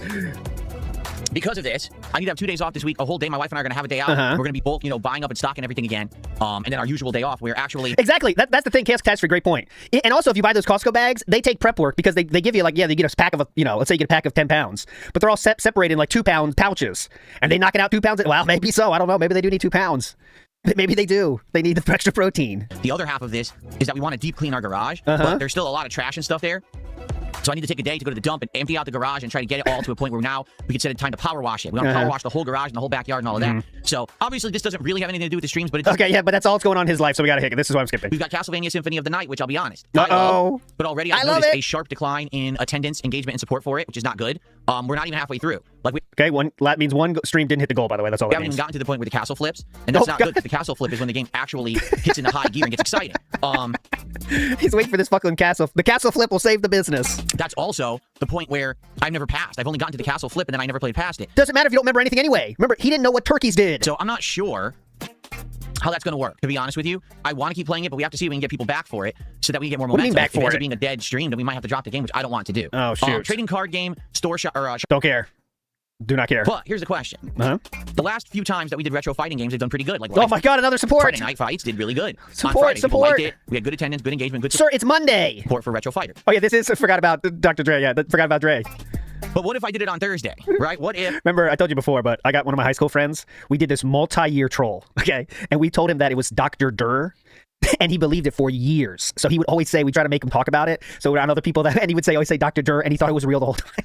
Multi-year troll. He finally figured it out. But to say Dr. Durr. Did you hear the Dr. Durr song? It's awesome. He'd be talking, We did Thursday Night Fights this week because I wanted to keep fighting games in the rotation. Would it get as much? No, that's not bullying. That's friendship. Attendance, engagement, and support. Friendship is bullying at some level. Everyone knows this. Everyone knows this. Or because it's a different night now, or some people are not going to show up. I don't know. I'm actually curious. So what do you guys think? Because I think whether or not we play fighting games this week may be directly dependent on your feedback. Okay. Personally, I would like to do a Thursday Night Fights to end the week. I don't like but it doesn't necessarily mean that it's going to work. Okay? So it is what it is. Let's see what happens. Wake up! I know it's frozen, but we should have a good week of content. YouTube, today it's a Lego wake up. Batman and the Trading Card Game Shop Simulator. Tomorrow, it's still there, but it's not. It's invisible. There we go. It's going to be Pokemon Champions is the day stream. And tomorrow night, 7th guest. Okay? No, okay, I want to clear this up right now. I was not a mean bully. I was a funny bully with friends. I would never do that to anyone that shouldn't, in the traditional sense of the word, I was not a bully. I was a funny person with my friends. Okay? Big difference. Huge difference. And then Tuesday, we're going to do a day stream of Symphony of the Night. And I'm thinking, maybe... And I told you about, last one of my bullying ways. So I can give you an example. One of our football coaches was a teacher, as they always are. And they said, if I find any trash, you're running a mile. So what do? Obviously, as a good friend, I would get a piece of paper that looks like it's been used, and I wrote my friend's name at the top. And then what do? You crumple the paper up, leave it after the class. And what happens? The teacher finds it, opens it up, sees your friend's name, and then makes him run. And he did make him run a mile. That is still true. And it was the same person that I said Dr. Durr. He was a friend, though. He was a friend. That's true friendship. I should do Trading Card Game Simulator again. And then Wednesday... Look, I don't care about the schedule. Also, there is a DSP Tries It, but we have to determine what it is. Oh, God. Would you guys prefer if I did Wendy's new spicy chicken sandwich, which they're claiming they just redid it and it's better because everyone was complaining that it sucked, and they have a jalapeno ranch burger. Okay, so we could do that. Or would you prefer if we did a new God, I can't imagine. From Sonic, which is some kind of a tropical smash burger. I think it has like a tropical Philip. I'm going to point this out only once during the recap, but I have to do it. Watch this. Sonic, which is some kind of... Okay, he's in siege mode. Looks at OBS. Hang on. A tropical smash burger. I think it has like a tropical jalapeno pineapple. Yeah, pump it up. Get the blood going. Or something on a smash burger. And to try some of their summertime drinks, because I believe that they have now a slew of I summertime drinks. don't care about anything less than that. Now, here's the thing. Yeah. We've been opening cards out of this pack. At this point, we're 14 packs in out of 36, so there's 22 packs left in here. I've had suspiciously low... All right, so now we're starting the court case, okay? I'm not going to play it the whole time, but just so you know, we have started the court case, all right? Because he's just saying everything that's going to be included in the court case has started now. So just get your thinking caps going now, okay? So here we go. This is what you need to start remembering. All right, here we go. 22 packs left in here. Yes. I've had suspiciously low amount of hits. I think I've only had like 2 in the whole box. So suspiciously low amount of hits. Actually, I would say 2 hits in half a box is probably average. I don't know exactly, but I'm thinking. That's what I think. What do you get? 4 or 5 hits in a box, I believe. That's dated data from my head. Maybe dented data from my head, but I think it's something like that for a Pokemon box, right? When I say hit, a hit in Pokemon. Now, please correct me if I'm wrong. Okay, but a hit is a full art, all these kind of special cards, right? But they doesn't mean they're expensive, right? It means that they have the possibility to most expensive cards of Pokemon are full art or one of these. So you have a chance to get a full art card, but it might be a full art nothing, and those aren't worth anything. But you also have a chance to get a full art whatever that's used in the game, and people really want that, right? Sometimes the box will come every 4 packs as a hit. So let's say so average is what, 3 to 5? I don't know, something like that. But anyways, the hits don't mean money, is what I'm trying to say, right? Hits do not mean money. 0 to 1 special illustrations, rare or hyper rares, though often pointless, and 2 to 4 full arts on average per box. Those are the pricey ones typically. Yeah, but there's also you got to remember, there's a fuck ton of full arts that no one cares about, right? For money wise, every card is a special card for some people. That's what I say. But anyways, go ahead. Okay. I have the Toy Story mindset where Chew's got me into that mindset of what if that card knows that it's not wanted? So you get sad. No, goddamn you, card, I love you. I know exactly. 99.5% of all cards are worthless. But that's the thing that pisses me off, because if you gave that to a fucking kid, there's millions of kids out there. They got a single Pokemon card. They treat that like the biggest present of their life. They love that thing for fucking years. Some people, when I took the picture, but then we got this douchebag buying them all for $400 a box. When it arrived, had questioned if this was actually a scammed reseal box. They said that the seams on the side looked like... Oh my god, he fully bought the troll that it's resealed. Completely bought it. They were sticking out, and that didn't look legit, and it was basically a fake box, and I think that I'm getting scammed by... That was a kick troll. That was all kick trolls. Ordering from this website, tcgplayer.com, which is not only a place where you can get all kinds of information on Pokemon... The last one did look resealed since San Marino. I thought that was a complete troll. Pokemon cards, including values and things like that, but you could also buy them from resellers there, okay? So... That's what we're trying to figure out, John Doe. Basically, after all of this going on, all I'm going to say is I've done some research, and I've come to a definitive answer, all right? And here's the answer. All right, so remember, whatever answer he says here, I do not know. I do not know what he's going to say here, okay? But what happens later, remember this for the timeline, okay? So he's come up with a conclusion about this during the day stream. He's telling us, but remember this for the timeline. I do not believe that this is a scammed resale box whatsoever. What research are you speaking of, sir? I just believe that at this point I've had bad luck opening the packs. I do believe there'll be something good in here. Much like that first box that I had of the regular Mega Evolutions, we did eventually get a couple good cards. They weren't amazing, but they were decent, right? Okay. I do believe that will happen with this box. Now, I have a definitive reason why, but I'm not going to tell you on this stream because this isn't a Pokemon stream. So there we go. The solution has already been arrived at, let's say, by DSP. So whatever you hear today, it's already happened. We're going to talk about games. We're going to react to the Game Fest stuff, okay? So was there any mention of Stellar Blade 2? I don't think so, huh?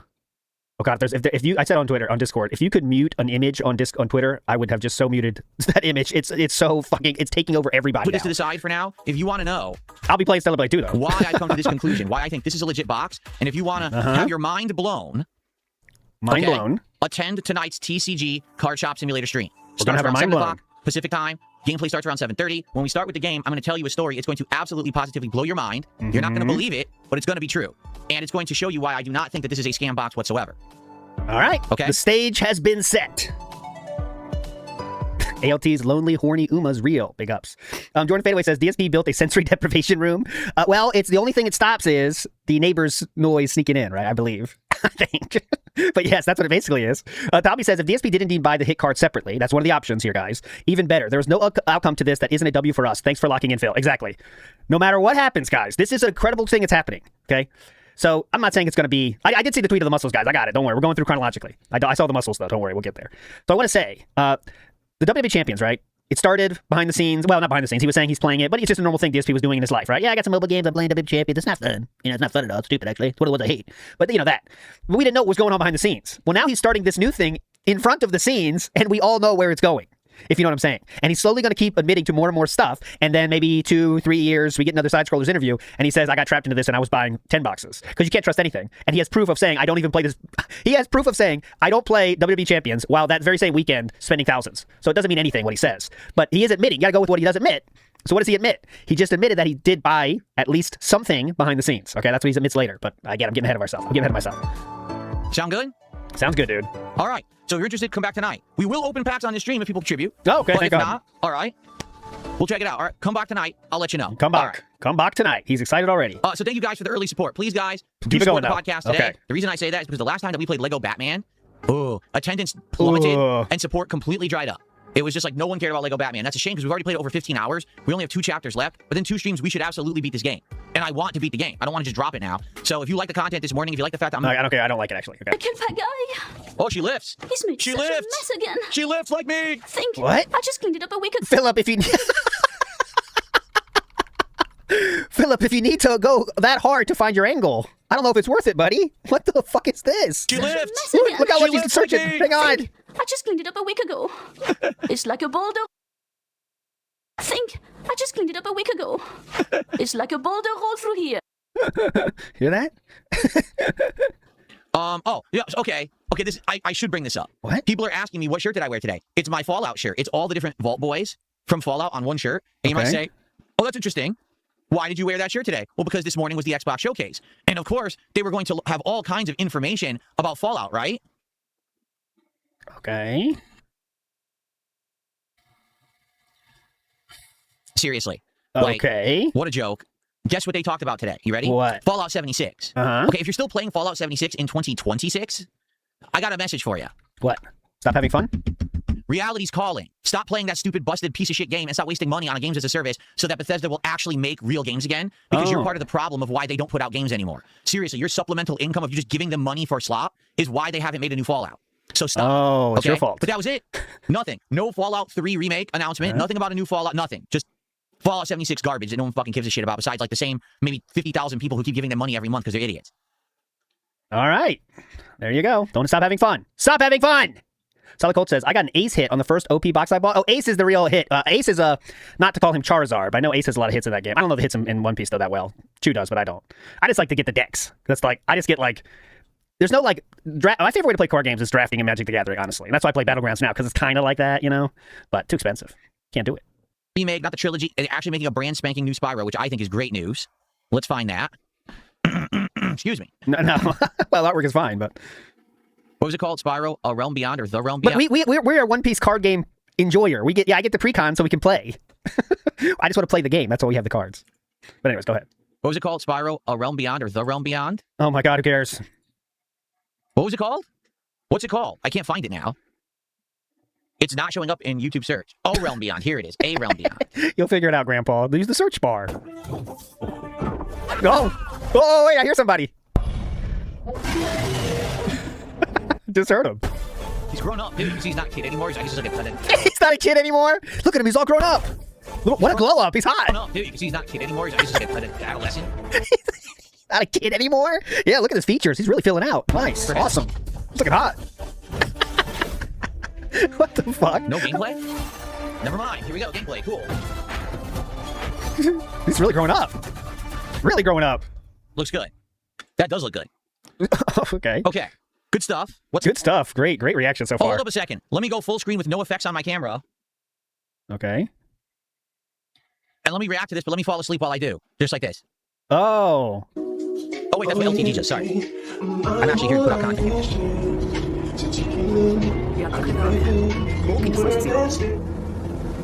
Look at him, so pleased with himself. Look.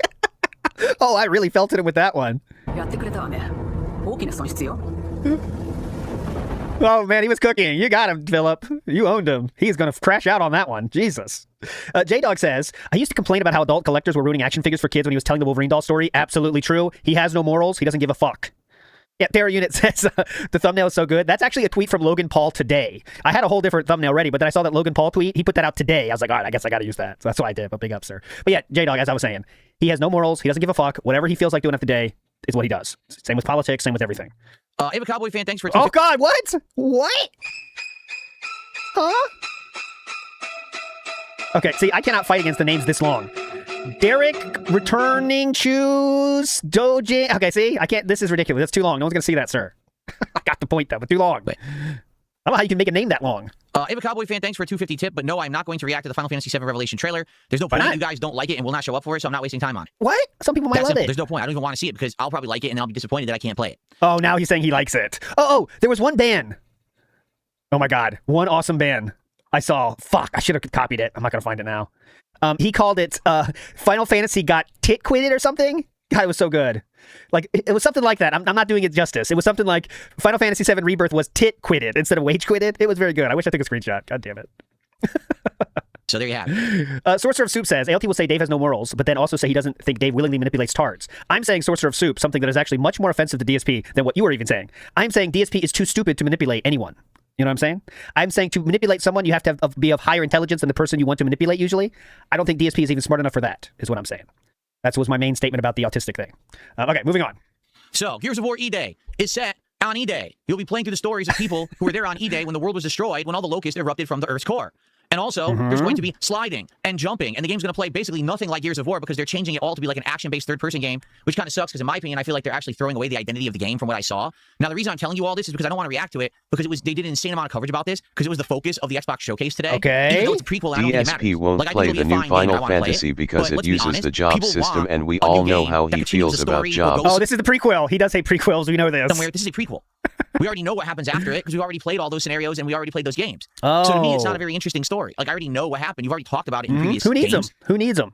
So I'm not really that excited for it. Like, I want to play it. It'll be a fun romp to play through once. But a fun romp? I'm not really like, oh, this is a new installment where it continues the story and anything can happen. Not really, right? You're very limited with what you can do with a prequel. You're not really limited. I mean, you know the ending point, but the fun is how they're going to get there. And the fact that they basically changed it, it's no longer a run real fast, get behind cover. It's like, no, run, jump, slide, flip. So it's completely different from previous. God, what were they thinking? What? More movement options? They must be dumb. These games are just weird. And the question is, will they adhere to this in future Gears of War games as well? But the thing is, there's nothing that I can really react to quickly because they put out so much content. There's not like a 1-minute trailer that would make sense. But I already saw it all. I am going to play it on October 6th. I don't need to live react to it. Okay. Cat staying puffed. That's a new one. Cat staying puffed with this puff man. Mr. Anti-Distortion. Thank you so much, sir. Let's see what we got here. Terminator to me $1, and no, I did not have any dinner party yesterday, and that's not why I left the stream at all. There was no dinner party. Little smelly chair cheese, we will be taking in-laws out for a nice steak dinner. The in-laws are not here. This is a stupid conspiracy theory by dumbasses who literally make shit up. There's nobody here. There's no in-laws here. Wonder when that was. Dumb. Making shit up completely. We can find it, though. There's no in-laws visiting. Is it repeating? I would tell you. I have no reason not to tell you guys if there was like visitors here. There's no visitors here at all. There's no one here. All right, that was when people were assuming there was visitors, but I guess there was no visitors there. I could hear that he was playing this Mario Kart from the Super Nintendo. That's the only thing I knew, but... Rocklow says, why does he have an arm brace in the thumbnail? Logan Paul had an arm brace on in the thumbnail, unfortunately, Rocklow. I tried to take it down, but it just didn't work, so I was like, all right, fuck it. He hurt. Let's just make our Theo theory that he hurt his arm with the bruise, like the bruise was spreading or something. I don't know. Snort dog. Just clocked in with the Snoop Doggy dog. NW News says, if he's buying and planting hit cards, it's not his genuine addiction to the pack openings. It's showing his addiction to just getting $50 for whatever. I 100% disagree, NW News. I think we are really seeing someone that is addicted to pulling that can't pull at the same rate he could with WWE Champions, and that's a problem. And it's starting to really eat at him. And as you've seen, guys, he is happy to lower the amount of money required to open a pack if it thinks he'll get another one, okay? We've seen that many, many times. He is more into that dopamine hit of the card than he is with the $50, especially if he's already hit his $150 goal, so there's no detractor win, okay? Seriously, I think you again. Someone that cares about money that much. I know there's people that are greedy and they're also very stupid with money. But it's much more rare for someone that is good at accumulating money to also be bad at spending it. If you know what I'm saying, right? So if someone knows how to acquire money and takes a lot of effort to get as much money as they can, usually those people don't waste it. DSP is not one of those people. He wants money as easily as possible, right? Because yeah, the money it helps everything, of course. But that's not why he's doing this Pokemon pack thing. He needs that. He wants to open that pack, see the hit, and move on, just like WWE Champions. It's just you can't open as fast as that. You know what I'm saying? That's it. So there you go. There you go. Oh, there you go. Big Larry Gaming to me $1 says, what about Wolong 2? What about Wolong 2? Use the licensed music, get you all shut down, claiming all my revenue because you played this shit. Now I have to mute it. Stupid. They still can't figure out that you shouldn't be using this kind of licensed music, particularly in trailers that everyone wants to react to. So no one gives a shit about Russia, for Phil. that 10 seconds that we just played of it. Yeah, for the 0.1% of people that are restreaming this, they shouldn't use that music. I agree, Philip. For the 0.0000001% of the people out there, they shouldn't use cool music. So I guess the surprise here is that Virtua Fighter is going to have a crazy narrative-based story mode that no one expected, right? Like, no one thought that they were going to have a crazy narrative in it. They thought it was going to be a fighting game. But apparently they're bringing back Virtua Fighter, and it's going to have a narrative mode, and it's going to have, obviously, you know, fighting game gameplay. How are you coming up with all these conclusions, sir? So that's kind of crazy that they're combining the two. How are you coming up with all these conclusions? I have no idea. And what? I wonder, are they going to have all the return characters from previous Virtua Fighters, or are they starting over? Oh, this It's is been much so better. long since there's been a new Virtua Fighter. Oh, this is my favorite kind of react to a trailer. You mute the trailer and just say stuff. Easily start over. No one. I don't think anyone would really care. All right, so it looks like there's a big ship. It's on the ocean. Okay, there's a big glacier there, iceberg actually. It looks like they might hit it. I wonder if they will hit it, and then will they be okay or not? I don't even know. Will they make it? I don't know. We'll find out, I guess. There's some kind of love story going on.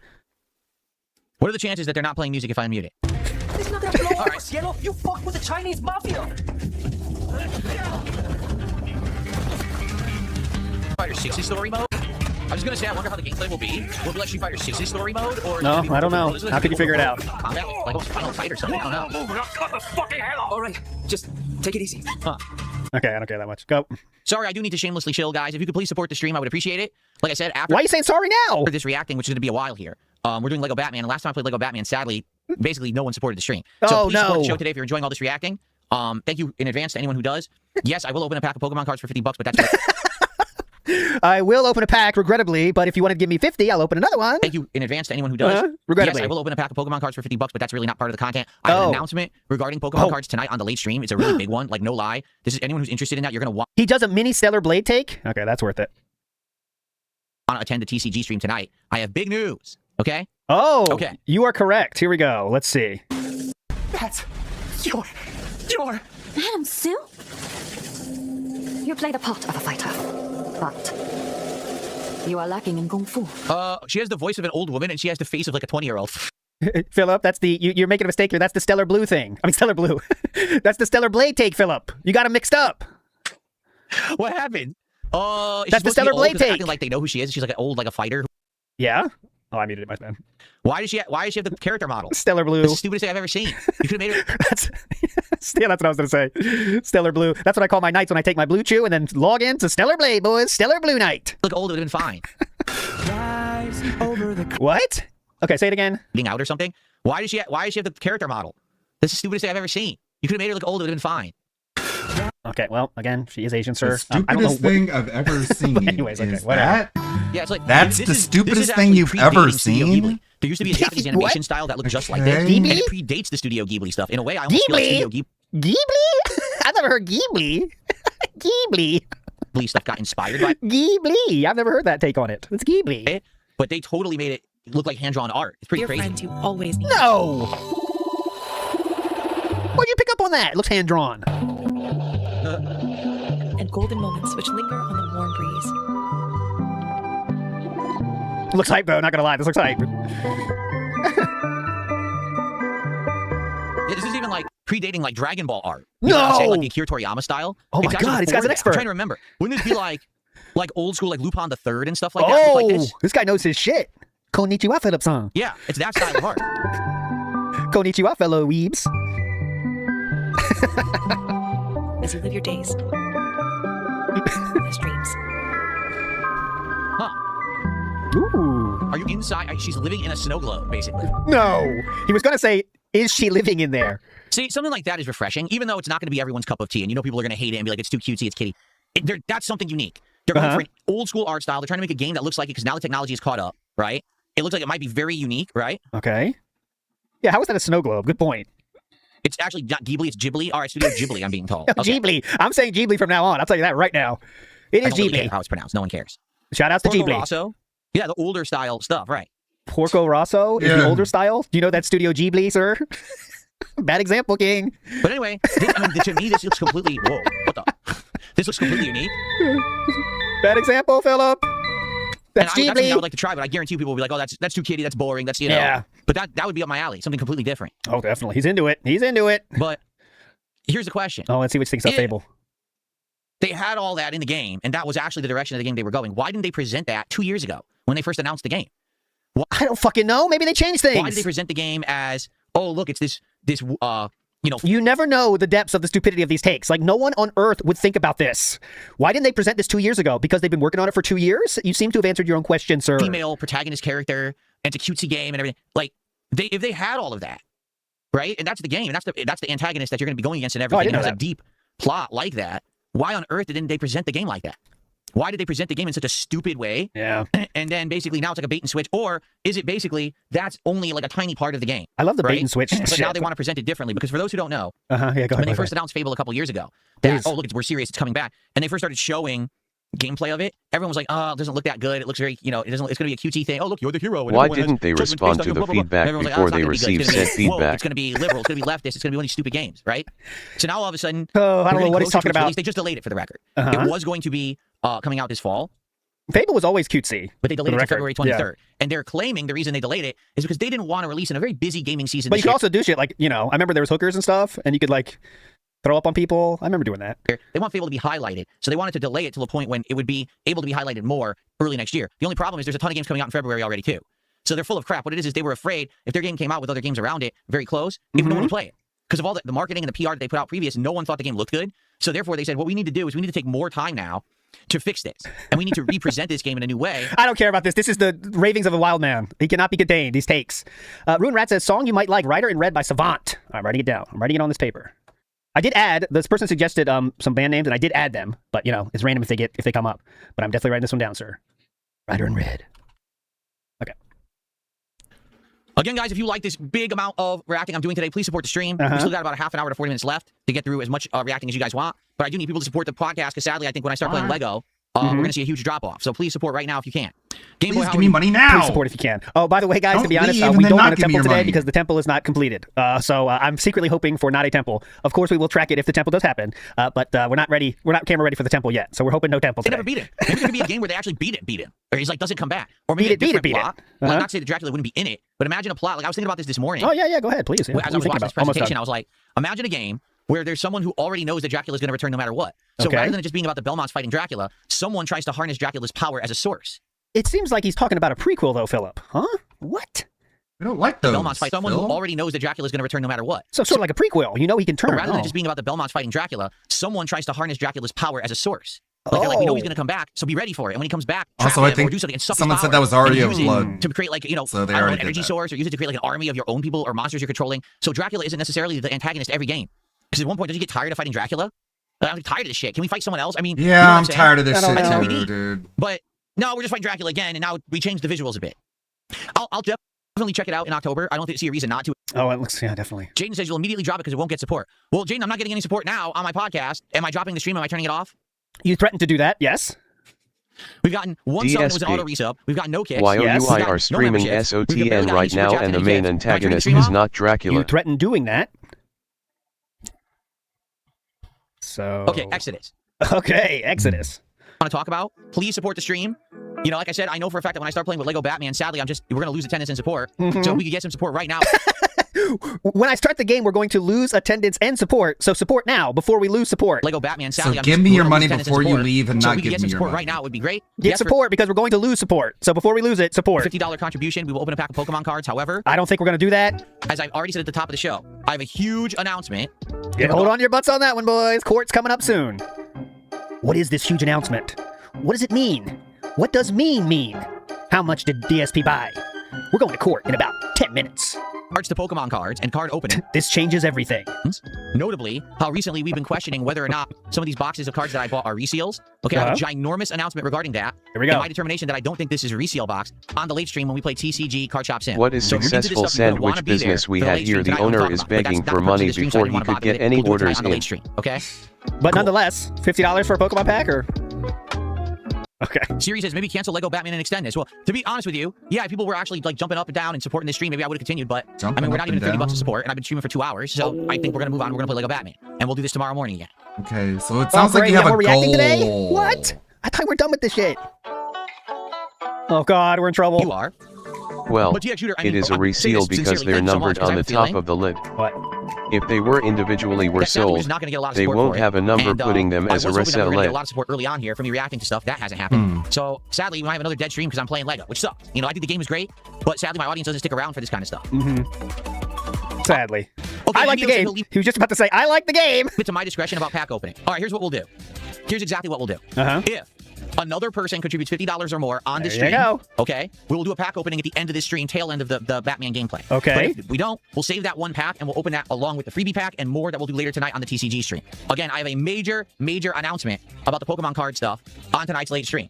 The NDO 103, he did his first chat in DSP's chat in 3 years. I saw maybe 2 years, but in years. If they The usually NDO have a 103 number, guy did his that first chat means in they DSP's were chat part in of a years. big case of 12. Those have Very high normal thing to chances do, of being What's up, Zane? How are reselect you, man? versus a single booster Gotta be amazing. I do booster not have box a that barbell, wasn't no, I in the don't. case The set. one thing I'm not doing right now is squats, because what I'm doing is leg lifts, and I do have the ability also. You know that's much different, right? The strap you can put on your leg and you do leg pulls, so you basically can still do all the muscle groups. But I Well- know that if I was doing squats, that basically it would be more effective with leg exercises, right? Squats does more than that, sir. Way different than leg lifts, but okay. But I know that if I was doing squats, that basically it would be more effective with leg exercises, right? I don't really have space to do it. I could pull off squats right now. I thought you had a workout room. What's going on? You don't have space? If I take the free weights I already had, okay, and I stand in front of my weight machine and I just do squats right in front of it, I could probably do it. So long. He's acting like this is some kind of revelation that you can do squats with free weights anywhere you fucking want. You could do it in the middle of the road if you want, sir. But he's guys, I don't want you to know this. I could, if you guys are not going to believe this, what I could do is stand in front of my weight machine, okay, and do squats there. That's also an option I have. A lot of people don't know this. But you can take a step and go in front of your weight machine and then do squats there. Just letting you know. You don't have to do it on the machine. You can just walk around. So I just want to let you guys know that. Not a lot of people know that tip. That's a life hack. Term, as I'm doing all these exercises, if I decide, hey, I want to do a thorough workout and I want to do squats again, I could do them. I have the ability to do them. But right now, because I'm not getting rid of the free weights or whatever, I'm saving them. Oh, he's saving them. But I'm not going to worry about that right now. Right now, I'm working out with the machine. No legs, though, and no squats, though. But you're on a mission, he says. Chuck Berry says, there was zero reason to expect Fallout news, by the way. Alexa said, what exactly are you looking to buy? I'm not looking to buy anything. What are you talking about? Alexa, stop. Alexa's the only woman I don't like, honestly, guys. I do not like Alexa. Me and Alexa do not get along. Alexa, stop! This See, guy honestly. is a pilot. He's not doing no exercise because look at his arms. Thank you. They Please. look exactly the same. I The don't only like- I way don't like he's Alexa. losing some weight Like is every other because of woman an I've died for, but enhancement not of a Alexa. drug which will give him substantial side effects I know I in the shouldn't mute the long mic. run. Sometimes I do use it, though. I'm responding to someone in chat if someone's wondering. What's my opinion of Gothic Remake? I don't think we... Don't care. What? A full court shot from LeBron James for 3 wins? See what I say? I said we're going to play Lego Batman and we're going to lose most of the audience, and I was right. We're down to 189 viewers on YouTube. We Yeah? got over 300 for the podcast. So now what? It is what it is. Again, I like this game. I'm not playing it. The Chapter 5 and 6. Christian. So another one is probably today. One more. What are you going to do then? As you said, guys, just like I said, everyone dipped out. So as you can see, everyone's dipping. I don't want to put the Later in the Sonic week, and chip we'll down. 3 more up clips my of Dave butt. stream, then the trial starts. So because we're having a nice, positive, well-supported stream, the troll has come in with 7,000 stock accounts and is spamming the chat again. Like This was Nightbot for Raw, and it was please consider sending a tip to Raw's channel to support this stream. A tip, a super chat, a gifted membership, and all forms of support are welcome on Raw's channel. Thank you for this. And that was the Nightbot for Raw. he does this every single time that I have a good stream. He's such a loser. He does it every single stream, no matter how much money it is. Life well. Look at this stream doing well. Oh, let me be a whiny bitch about it. I'm so upset that he has success. Oh darn. Okay, let's swap. He does it during every single stream that DSP does. And I definitely know this because we see it every day. This is the place. Construction site from the message. Okay. What am I supposed to do? Swap? Oh, I'm supposed to be Batman here? So much self-soothing. So much pignatizing. You're just doing it because he's rich now. Because he's mad. I bet he heard that. I love that part of the Batman movie where Batman just jumps in front of a car and gets run over. That's the best part of Batman. Every Batman movie has that scene. You guys know this. Watch. Can't do this. Oh, God. Batman's dead.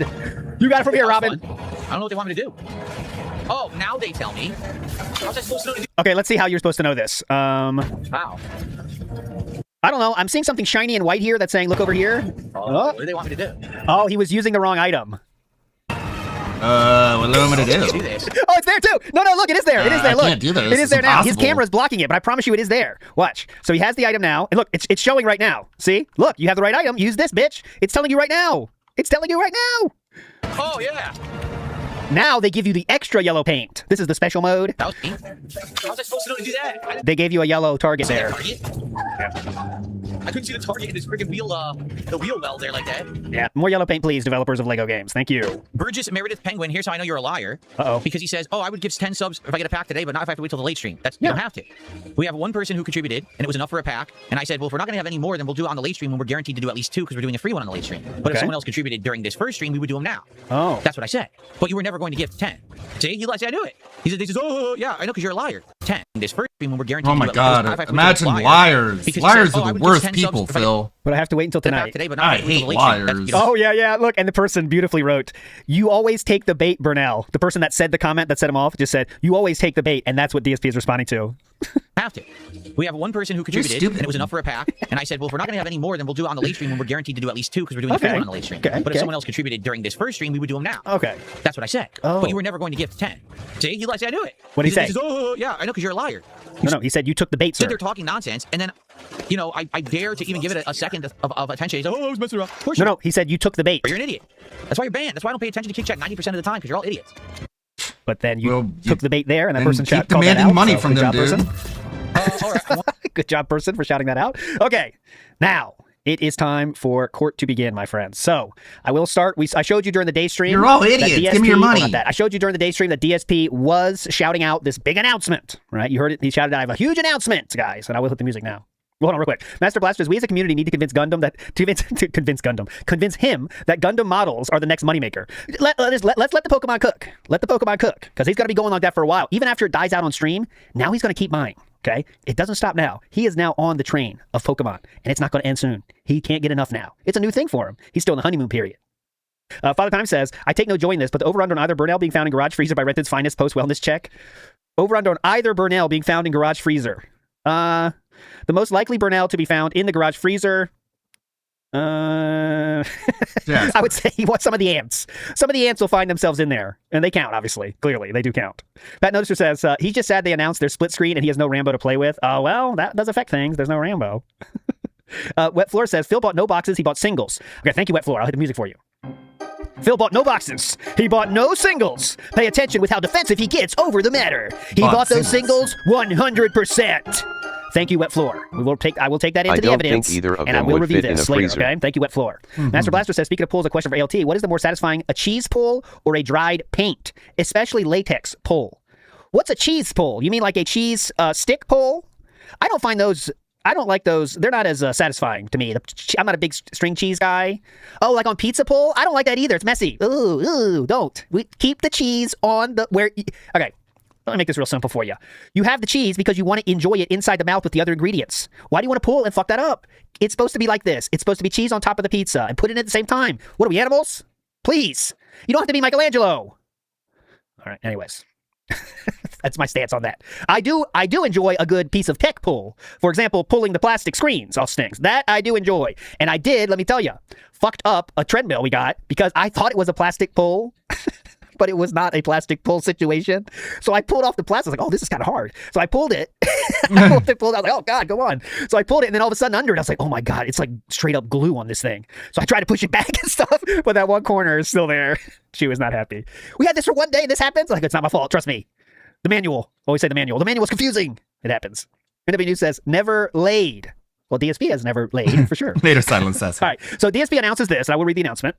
It says, thanks for a great conclusion stream to Lego Batman today. The end is uploading now, and tonight, do not miss a special TCG Card Shop Sim stream at 7 p.m. PDT. Huge announcement regarding Pokemon cards, so be there. I bought a card. You thought that was enough. Not enough. Huge news tonight on my Pokemon stream. For those who have followed my Pokemon card journey in the last 2 weeks, I have a definitive answer on if I've been scammed with reseals. Do not miss this update tonight. All right? So, I didn't get we are not missing scammed. this update tonight. We're checking it right now. proved it. So we start the night stream in thusly. Here we go. To start the night. And he says, your weight loss has been amazing, sire. Well, thank you. It's not really amazing. French. My weight loss has been I do not care. I could not care less. a slow, gradual process. Oh, yeah, it's definitely slow. It's actually fast and not gradual. So It's actually going backwards. Pin message of, we are already opening 2 packs of Pokemon cards tonight. We'll open an additional pack per 50 contribution at the tail end of the stream, so let's get some hits, was the pin message. Journey is another word for crippling So addiction. tonight, It's just begging. So pin messages are either begging or don't say this in chat. That's the only 2 options for DSP. we are already going to unpack 2 packs of Phantasmal Flames. One is the freebie pack that I do every time that I play this game. Yep. And we actually got a large contribution on the first stream, and I asked that person, hey, you know, do you just want to open the 1 pack or should we save it for tonight? They said, your discretion. I said, oh, let's save it for tonight. Let's do a bunch. Just want to open the 1. I had a rare sighting of Raw Phil. Okay, if you're not audio style, you're visual style. Watch this. You can see Raw Phil moving his mouse here. Pack or should we save it for tonight? They It's said, him. your It's discretion. him. I said, oh, let's save it for tonight. It's really him. It's Raw Phil. How's that, dudes? All right, let's do a bunch of pack openings. I saw You Can't Hide. Yeah. So tonight we're already doing 2, but we could do more. I would like to do more for a $50 contribution, and that's anything. 10 subs, 5,000 kicks, a $50 super chat or super sticker, $50 tip, 17 memberships, etc. So if you like the content tonight, all right, we got it. Please, you know the deal. F4 Flake got banned for a stupid reason. If I unban him, that's fine, but he better not get banned again. If I unban him, that's fine, but he better not get banned again. Oh, that works for anybody. Yeah, if we let this murderer out of prison, it's fine, but if he kills someone else, then we got problems. Oh, thank you, King. We'll let him out then. So Ike Davis Jr. says, new pickup line, you, me, and some Studio Ghibli. Yeah, Ghibli and chill. Sounds good to me, dude. Pick up General Dementia. Let's see what we get. I feel like a cripple. That's what he said, not me. Not me. I didn't say that. He said that. Charlotte isn't available. Says, so excited for Too Much LT this year. Stoners in chat, hit your thing. Enjoy your Monday. Big up, Charlotte isn't available. We'll be doing some streams like that for sure. But usually Friday night, we'll maybe do something special. Like watch something on Kick. You can't do much on YouTube, though. That's the thing. Like the fun stuff to just really chill, just watch something and laugh. What are we going to do on YouTube, right? We'll see, though. We'll see. Oh, I'm not streaming on Kick. I meant to, as a test. Well, tomorrow. When I play games anyway, so. Their YouTube channel's name is not F4 Flake on YouTube, so I can't. Okay, who cares? Trials just did a $5 super chat. That's the Kino Casino's editor, by the way. Backed up. It's $80 now per card. GameStop sends he them just hangs out in Phil's chat. Let me put it this way. If you have a card that you think is worth $1,000, and if you get it graded, it's going to be worth like $4,000 or $5,000. Why do you care about $80? All right, that's like nothing. That's not. You understand that most of those cards that get graded are less than 100. You know what I'm saying? Like people send in all kinds of shit. That's the best idea for a business of all time, by the way. PSA. Like they made this matter so much. Right? It's just free fucking money, dude. It's not free. I know they're doing something, but it's unbelievable. Then they get a backlog of 1,000 and just raise the price again. Clearly the price isn't high enough. We got a backlog of 8 million. All right, well, raise it up another 20. Keep raising it. They're buying it. There's no stop. There's no stopping this train. 5,000. Why do you care about $80? All right, that's like nothing. That's not. You can't stop this train. But my concern would be, what's the legit process to do it and not get scammed? You know, you don't want to have your card stolen. You don't want to have your card destroyed. I don't want to send the card in and be like, oh, it got destroyed, so here's your insurance money for it. I don't want the insurance money. The point was, I wanted to have the card graded so it has huge value. You know. But they would give you the huge value in the insurance, which is why you have insurance. Okay. You can't. It's extra to get insured. You can though, right, J&J? I thought. Tanner from the 2000s says, love the content. Big ups, Tanner from the 2000s. I do know that guy. What's that from, Tanner from the 2000s? I do know that guy. Who is it, though? Let's say it's one gonna drive night me we go crazy. and all of a sudden we burn through all the packs. We'll have more. We won't ever be like in a drought. But only if people keep doing it. If this dies out within a few weeks, I wouldn't bother with it. All right? However, as a result of me getting the first 2 boxes of cards from this website, tcgplayer.com, that's where I bought these from. Okay, please. I actually got them during a time period when there was actually a store credit promotion, and I got a bunch of store credit. Okay, so here no, excuse me, let me hit the music, because we are now officially in the storytelling. Here we go. Result, other way. Okay, here we go. However, as a result of me getting the first 2 boxes of cards from this website, tcgplayer.com, that's where I bought these from. Yes. I actually got them during a time period when there was actually a store credit promotion, and I got a bunch of store credit for buying the first 2 boxes. First option, Rocklow says, is a good suggestion. What is the store credit program on TCG Player? Now, TCG Player is, I believe, the biggest card gaming store on the internet, so it's like they're reputable. If they're not gonna fuck with you, I know they might. I don't know, but how much credit do I earn? Okay, so when you make qualifying purchases during a promotion, you'll see how much credit you'll earn in the shopping cart summary. Okay. So, for example, in the last time they had a deal on this, if you spent $156, you would have earned $15 of credit. So, yeah, so if you spend $100, you get $10, okay, during this credit time. So, that's not... What a mark.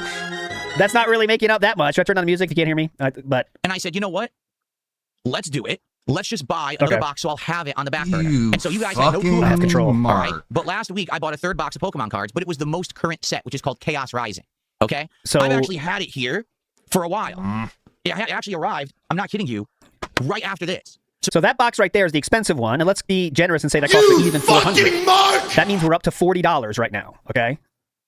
That's $40 that he's done. Now, I don't know, maybe there's a special promotion, but let's get nuts. What do they give him, 50? You know what I'm saying? So let's say we're up to 50, all right? I mean, just being as generous as we can here. So it's been here almost like a week, just about a week, okay? And because of that, I haven't said a word or anything. I don't want anyone to know, because I don't want people to say, oh, he's going crazy buying cards or whatever. What? But you actually were doing that. I don't want people to say, oh, he's going crazy buying cards or whatever. He was going crazy buying cards, but he just admitted to... I don't want people to say I'm buying cards, and then you buy them, and then tell us, like, a couple days later. Okay. Openly hiding it so no one would get that idea, even though he was doing the thing he's trying to make people think he's not doing. Okay. I was hiding my cheating because I didn't want Chu to think I was cheating. I was hiding it. I didn't want her to find out I was doing it, so I was hiding it. You know how it goes. That's what he's saying right now. I'm not making that up. That's what he's saying right now.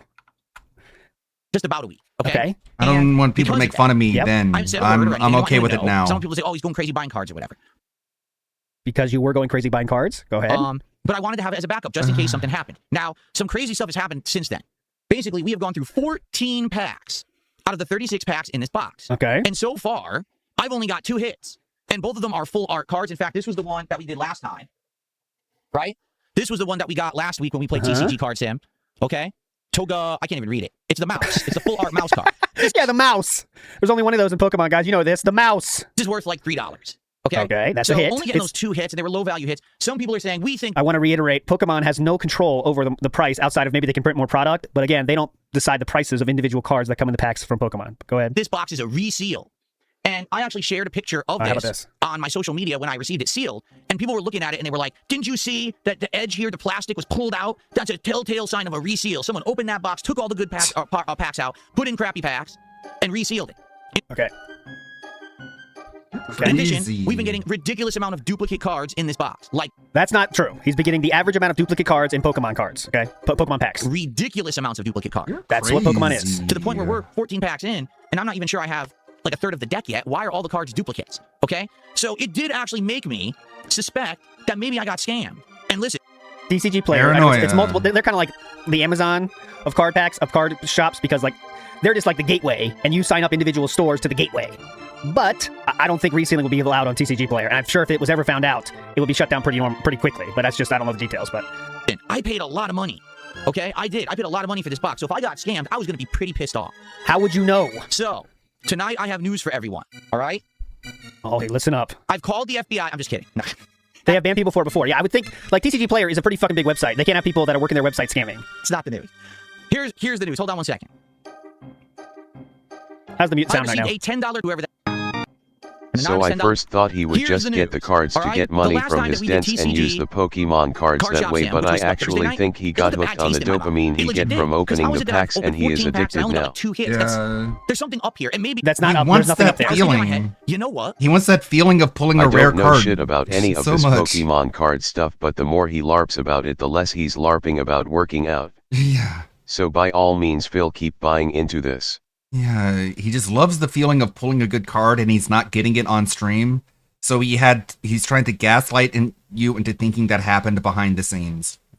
Maybe people are right. Like, maybe this crazy. is a reseal, and maybe I got scammed.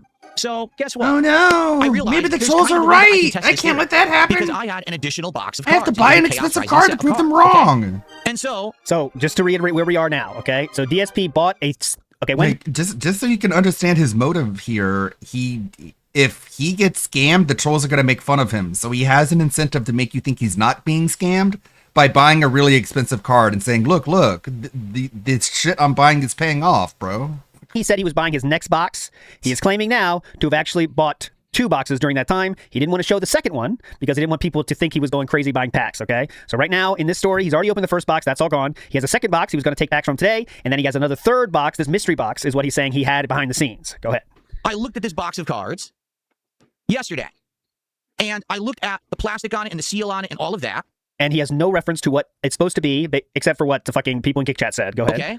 And I'm like, you mean we weren't making fun of him before he bought all these cards? I know Darziak's not there now. I guess not. But this is something that Darziak 2.0 could put into his mind very easily, though, right? You know how many times Darziak would say something and then DSP would flip out about it the next day? This sounds like one of those things. You know, like the guy's like, I think it could be a resale, Philip. You better check it.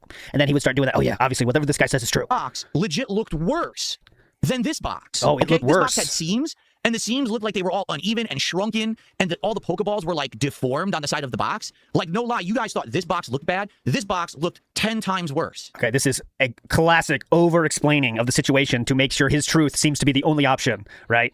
This is all, you know, when you're lying and you go over the top with it, right? Oh my God, yeah, I didn't break the window, Mom. We were playing baseball like 14 miles that way. It definitely wasn't our ball. We were in a different county, okay? We were not playing baseball in our backyard. That's exactly what he's doing here. Yep, reduction to absurdity. That's the best way to say it. That sounds like a Trivium song. Reduction to absurdity. Okay, no exaggeration. This box looked awful. Go ahead. And I was like, oh, maybe I really am getting scammed, and these are all resealed boxes.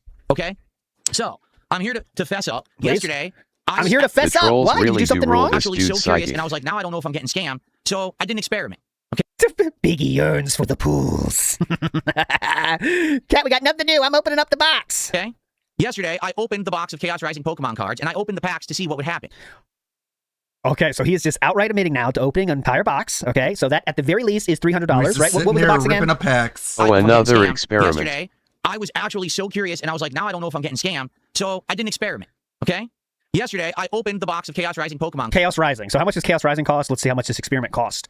I don't want to say too much, right? I'm going to go TCG Player because we know that's where he bought it from. Let me see this. Cards, and I opened the packs to see what would happen. Was I going to have an incredibly similar experience like I'm having with this box right here?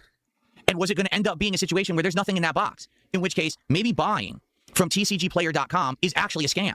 Maybe there's nothing in these boxes, and they're all reseals, and I'm getting scammed time after time after time again. And if that's the case, then I know, forget it. Don't ever do this again. This will be it. We'll write it off, and maybe I have to try to find a way to get cards from somewhere else or whatever, but I can't trust this website anymore. All right? DSP, where are the other cards in So the again, packs this is a very you flawed opened? experiment, as you guys put 'em all in a know. binder. Okay, this is an extremely flawed experiment that you learn nothing from this. It doesn't even mean that it doesn't even prove that it's not resealed, So let right? me Because get this at some right. point, an unknown He pack thinks has to go 'cause he into didn't the get an expensive card in his box that is random packs and it is 1 in a 100 you get something good is reselled. Yep. He will then go after normal sellers. And he'll buy from scalpers and reward them for scalping. Cool. Resale, right? Unless they're reselling the packs, which is a whole different can of worms. But what you can get from what I can get from Chaos Realm here is here we go. $231.43 is how much, at the very least, at the very least, that's what this experiment is costing us right now. Okay, so $231 Can't go to Shane's cards, though. to check his test, and then just says, Well, it's basically what it is, spend $200 to test but his cat, there's but ways to $400 to test countermeasure cards. the So yeah, reseals in TCG. They usually have a 5-star on their username. this is an important experiment. Who gives a shit about blood tests? What are you going to learn? What can you pull from there? He couldn't even record 6-star red blood cell? Who needs it? Hemoglobins? What's in blood? I forget. Hemoglobins? Something like that in there. Like, what was the point of buying the versatile film stick? If you're not even going to use it to record yourself at your home making content. Like, that thing's never going to get used if you can't even use it in your own house. Condo. So Haiti says, how did you get Emir's voice on Alexa? I did not, but I would. The Pasta Maker says, guys hate games. Yesterday took forever in both streams to get to gaming. Past 2 p.m. and 8 p.m. We're so close to dropping the gaming. We're getting there. I think it'll go to only the truest of chill. I believe. So, Power Washer style and AAA. That's going to be the future, I think. I opened the box of cards. Yes. And I opened the packs. Exactly. My run is right. This is all easily proven with a simple show of a binder. Plus all the and then no one can tripods say laying anything if he has around. that. Unless, guys, he's bought more than that, which is obviously always an option. Go ahead. And actually, I put all of the cards into this binder right here, which was actually a backup binder that I bought. It wasn't another thing he bought behind the scenes. This is a backup binder. meant to even be used right away, but just to show you. He popped 36 packs. Okay. All right, he's showing it. I opened the whole box. He opened an entire box of Pokemon cards for an experiment that proves nothing, but that was the goal of it, was to prove nothing. So what if he got like a card that's $10? Would that mean experiment successful? Or do we really only have to hit the most expensive card in the entire set? Okay. And I populated the binder with the cards. So someone should know how much 36 packs is how much. I mean, 36 packs, each one has what, 10? Right? Each one has 10 in Pokemon, right? And basically, I got a ton. Now, I did get a bunch of duplicates. I want to make this abundantly clear. There was 11? a ton Okay. of duplicates in that box. Okay? So at first, I'm like, I do think I'm getting scammed. It's like duplicate, duplicate, duplicate, and not much. Okay? But Furiously what I pulling like to show you cards. Yes, is Your that by Honor. the time I'm I was getting gambling fucked for science. with that box of Chaos Rising cards, I actually did get some hits. Go All ahead. right? And I'd like to show you the hits that I actually got so that you understand what happened in my mindset. Okay? Now, keep in mind, this box... I might need to work on the bad. visor a I'm little not bit. exaggerating. This is the over-exaggerating part. This box Pay to win had Bernal seams can't that were all lose. screwed up. It didn't look like they were even. It legit kind of looked like, oh, maybe this is a resealed box. If this thing And I existed, mean a this lot is of what this box would empty look like. slots. Yeah. Okay, are you ready to see what I got out of the box? Now, first off, I got a whole bunch of the Mega Evolution EX cards that are worthless but look good. I think I got like 6 or 7. So it's all these 50-cent cards that aren't really worth much of anything. I'm not going to bother showing you those because they're not really worth anything, and that's not the point here. The point is, what were the actual hits? Okay. So, you ready? Nice, we got yeah, him the new theory of the paranoid binder was with the thing you got with reseals. store credit. The box was him fully. I'd agree with that. That's not what I wanted to Pay do. attention, Dance. I know it's hard for you What I to wanna do, show you but is what I try. got. Okay, you ready for He this? is doing something behind the scenes So, for free here that he are my is hits charging from you a Chaos money Rising for. box opening. Okay? Put both of your 2 brain cells together and I got a figure full out art what's Ampharos. wrong here. Ampharos. Okay, actually, hold on. Let me get the One values of can these only cards out. hope. Funko Halo Hang on a with second. I got a full art Ampharos. Devin Because I Bernstein put says, them into my if you rear like end. that I'm an addict, please support. But I hide it from you so you can't see it behind the scenes. I want you guys to think. The app as I pulled them to see what the value was. Okay? Okay. I got a full art Okay, just say the value, please. Who cares? Ampharos. This is from the Chaos Rising box. This box is way cheaper than others. It's around from scalpers. You can get it for around $250. This box. Yep. Okay, so it's the cheapest box of all the ones that I bought. All right. That's For the record, cheapest. This right here, this card is worth $15. So the first pull that I actually got in this Chaos Rising box is a $15 card. You know how randomness works, right? That's a hit right there. PSA 10 is probably hit, right? Maybe that's my hit of the box. 350. And that's it. I'm not going to get anything else, or everything else will be a few bucks, right? Okay. Hit number 2. A full art Xerneas. Special illustration, it's called. Special rare illustration. Yeah. Full art Xerneas goes for $8.52. Okay? $8.52. So I know, I hate this all right, art. That's not bad. I've had cards worth that already. This art This is sucks. maybe The starting workout to line up with art, my experience this that I had art. with that Mega Evolution box. Okay? They're just bad. So, keep going. Bad for him, bad for us. My third hit, it's kind of a weird one, honestly. Surfing Beach. You fucking It's a full mark! special illustration card of one of the locations, the stadiums, the beach. Very weird. Why is this weird? Okay. So this one is worth $9.99. Okay. So now I'm like, Who well, wait a minute. cares? I've gotten 3 hits in this box. Why do and I this box need is to doing care? Well, something has been put on my desk. And this is very funny. This is very funny at the very least. The best sellers from this Chaos Rising set include 2 cards. One of them is Xerneas, and the other one is Ampharos. And if you can see how this is laid out, I'll show you the entire line. There's only those 2 hits, to be fair, but it does seem like they're the 2 most common hits, if you know what I'm saying. But doesn't mean anything. Doesn't mean anything. Let's just keep moving. Let's keep moving. I would say at this point, this box is kind of on par with my Mega Evolution box. Okay. But it looks like crap. Like the box legit looked awful. When I got it, it didn't look like it was sealed properly. It looked like it was a reseal. Okay. So I'm like, all right, well, let's keep going and see what else we can get. I'm not so sure on that one because I can't yet find my motive for buying that. If you know that makes sense. Why would I? What's his motive for buying this right now in your guys' minds? Like he wants to buy a few hits. I think the single hit would have been enough, right? To make you think he's Again, you got to winning. remember he does not know how Pokemon cards work. He might think that he needs a few hits, right? He might think that too. So I don't know. I got another full card special illustration or special whatever SIR. I think they're called special illustration rares. Gourgeist. Okay. This one is worth. Where is it? Where the hell is it? Or is it Gourgeist? Is it Gourgeist or Gourgeist? Gourgeist. It's right on the money of the cards that I'd already been pulling, both from the Phantasmal Flames and the Mega Evolution box. So I'm like, all right, so now I am having a similar experience to what I had in those other boxes. So am I scammed or not? Right? Maybe you could argue that, yeah, this one right here is pretty valuable, right? This guy was what, $15? Yes. But maybe I am getting scammed. Maybe they purposefully leave some in or something. I don't know, right? Again, so you have no idea what's going on. Do you really think opening $300 worth of Pokemon cards for nothing was the right test to do this? Or so then, and, oh yeah, look at this. Big ups for sending this. Pokemon DCG Player lists this on their website for every set they do. They open 5,000 packs and tell you the pull rates per pack. So what you could do is I instead of honestly losing don't care $300, how he you got could this just card. look at this. But What exactly I does don't he know. plan It's on not- doing with it? Collecting dust in the closet with all this other valuable stuff. He doesn't play a the game. special illustration rare chess pin. And admittedly, I mean, I wasn't too impressed at it. It looks nice or whatever. I'm like, this can't be a big deal or anything. Who cares about the looks? This card is worth $18. Okay. Okay. So now I got a card that's Okay. worth $19, or is it $15? Let me find it. 15. I got a card worth $15, and I got a card that's worth $19, and I got an $8, and I got like an $8, and then I got like a $3. Okay. I'm like, damn. So this is now my most valuable card, right?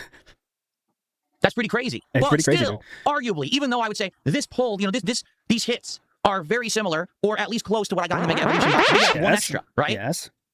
All right. And then I finished opening the box. Again, that wasn't enough. That wasn't enough for him. He had to keep opening and opening. And I got the jackpot. This is the most valuable card in the Chaos Rising set. This card is worth around $370. Let me find it. $372.71 as of today. The most valuable card in Chaos Rising. Right here in my hands. Okay? This was the first box I ever opened of Chaos Rising. And it looked like a I bet reseal. Jade is It so looked like jealous. shit. It really did. Like, legit the best. I was looking at this box thinking, I got scammed. And I open it and I get the best. And then later he's like, Jade, did you see the card? Did you see the card, Jade? Did you see it? It's like, that's who it's for, I guess. Card. Look, Jade, I got a shiny toy that you don't have. Feel happy for me.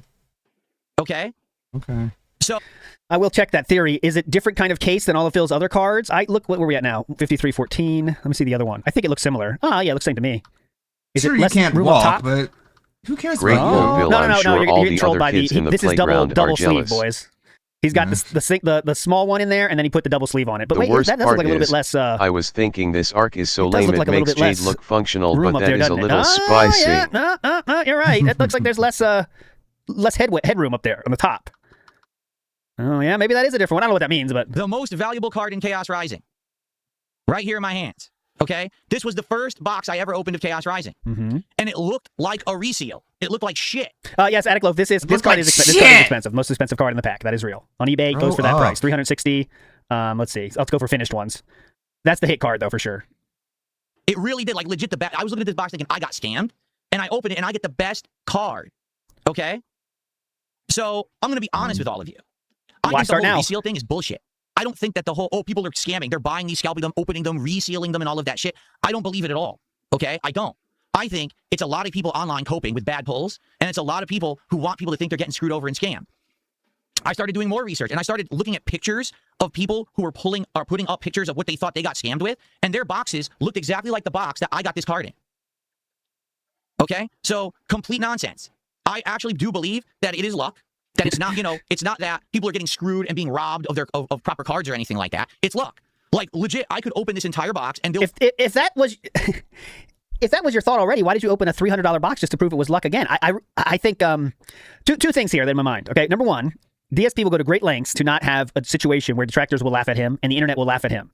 And I think this reseal thing, he really didn't like that. He really didn't like people saying it was a reseal and he was getting scammed because it's just more people laughing at him. And he really, really hates that, okay? Yes. So I do think he will go to great lengths to prove that's not, to make that situation not be the case. Next to that I also other know he's an card extremely you've got addictive person. So that's card. an easy way to talk yourself into open a box is, wait a minute, if I get a good card, I can tell everyone it's not a reseal. Yeah, that's good enough reason for me. And then he opens that box, okay?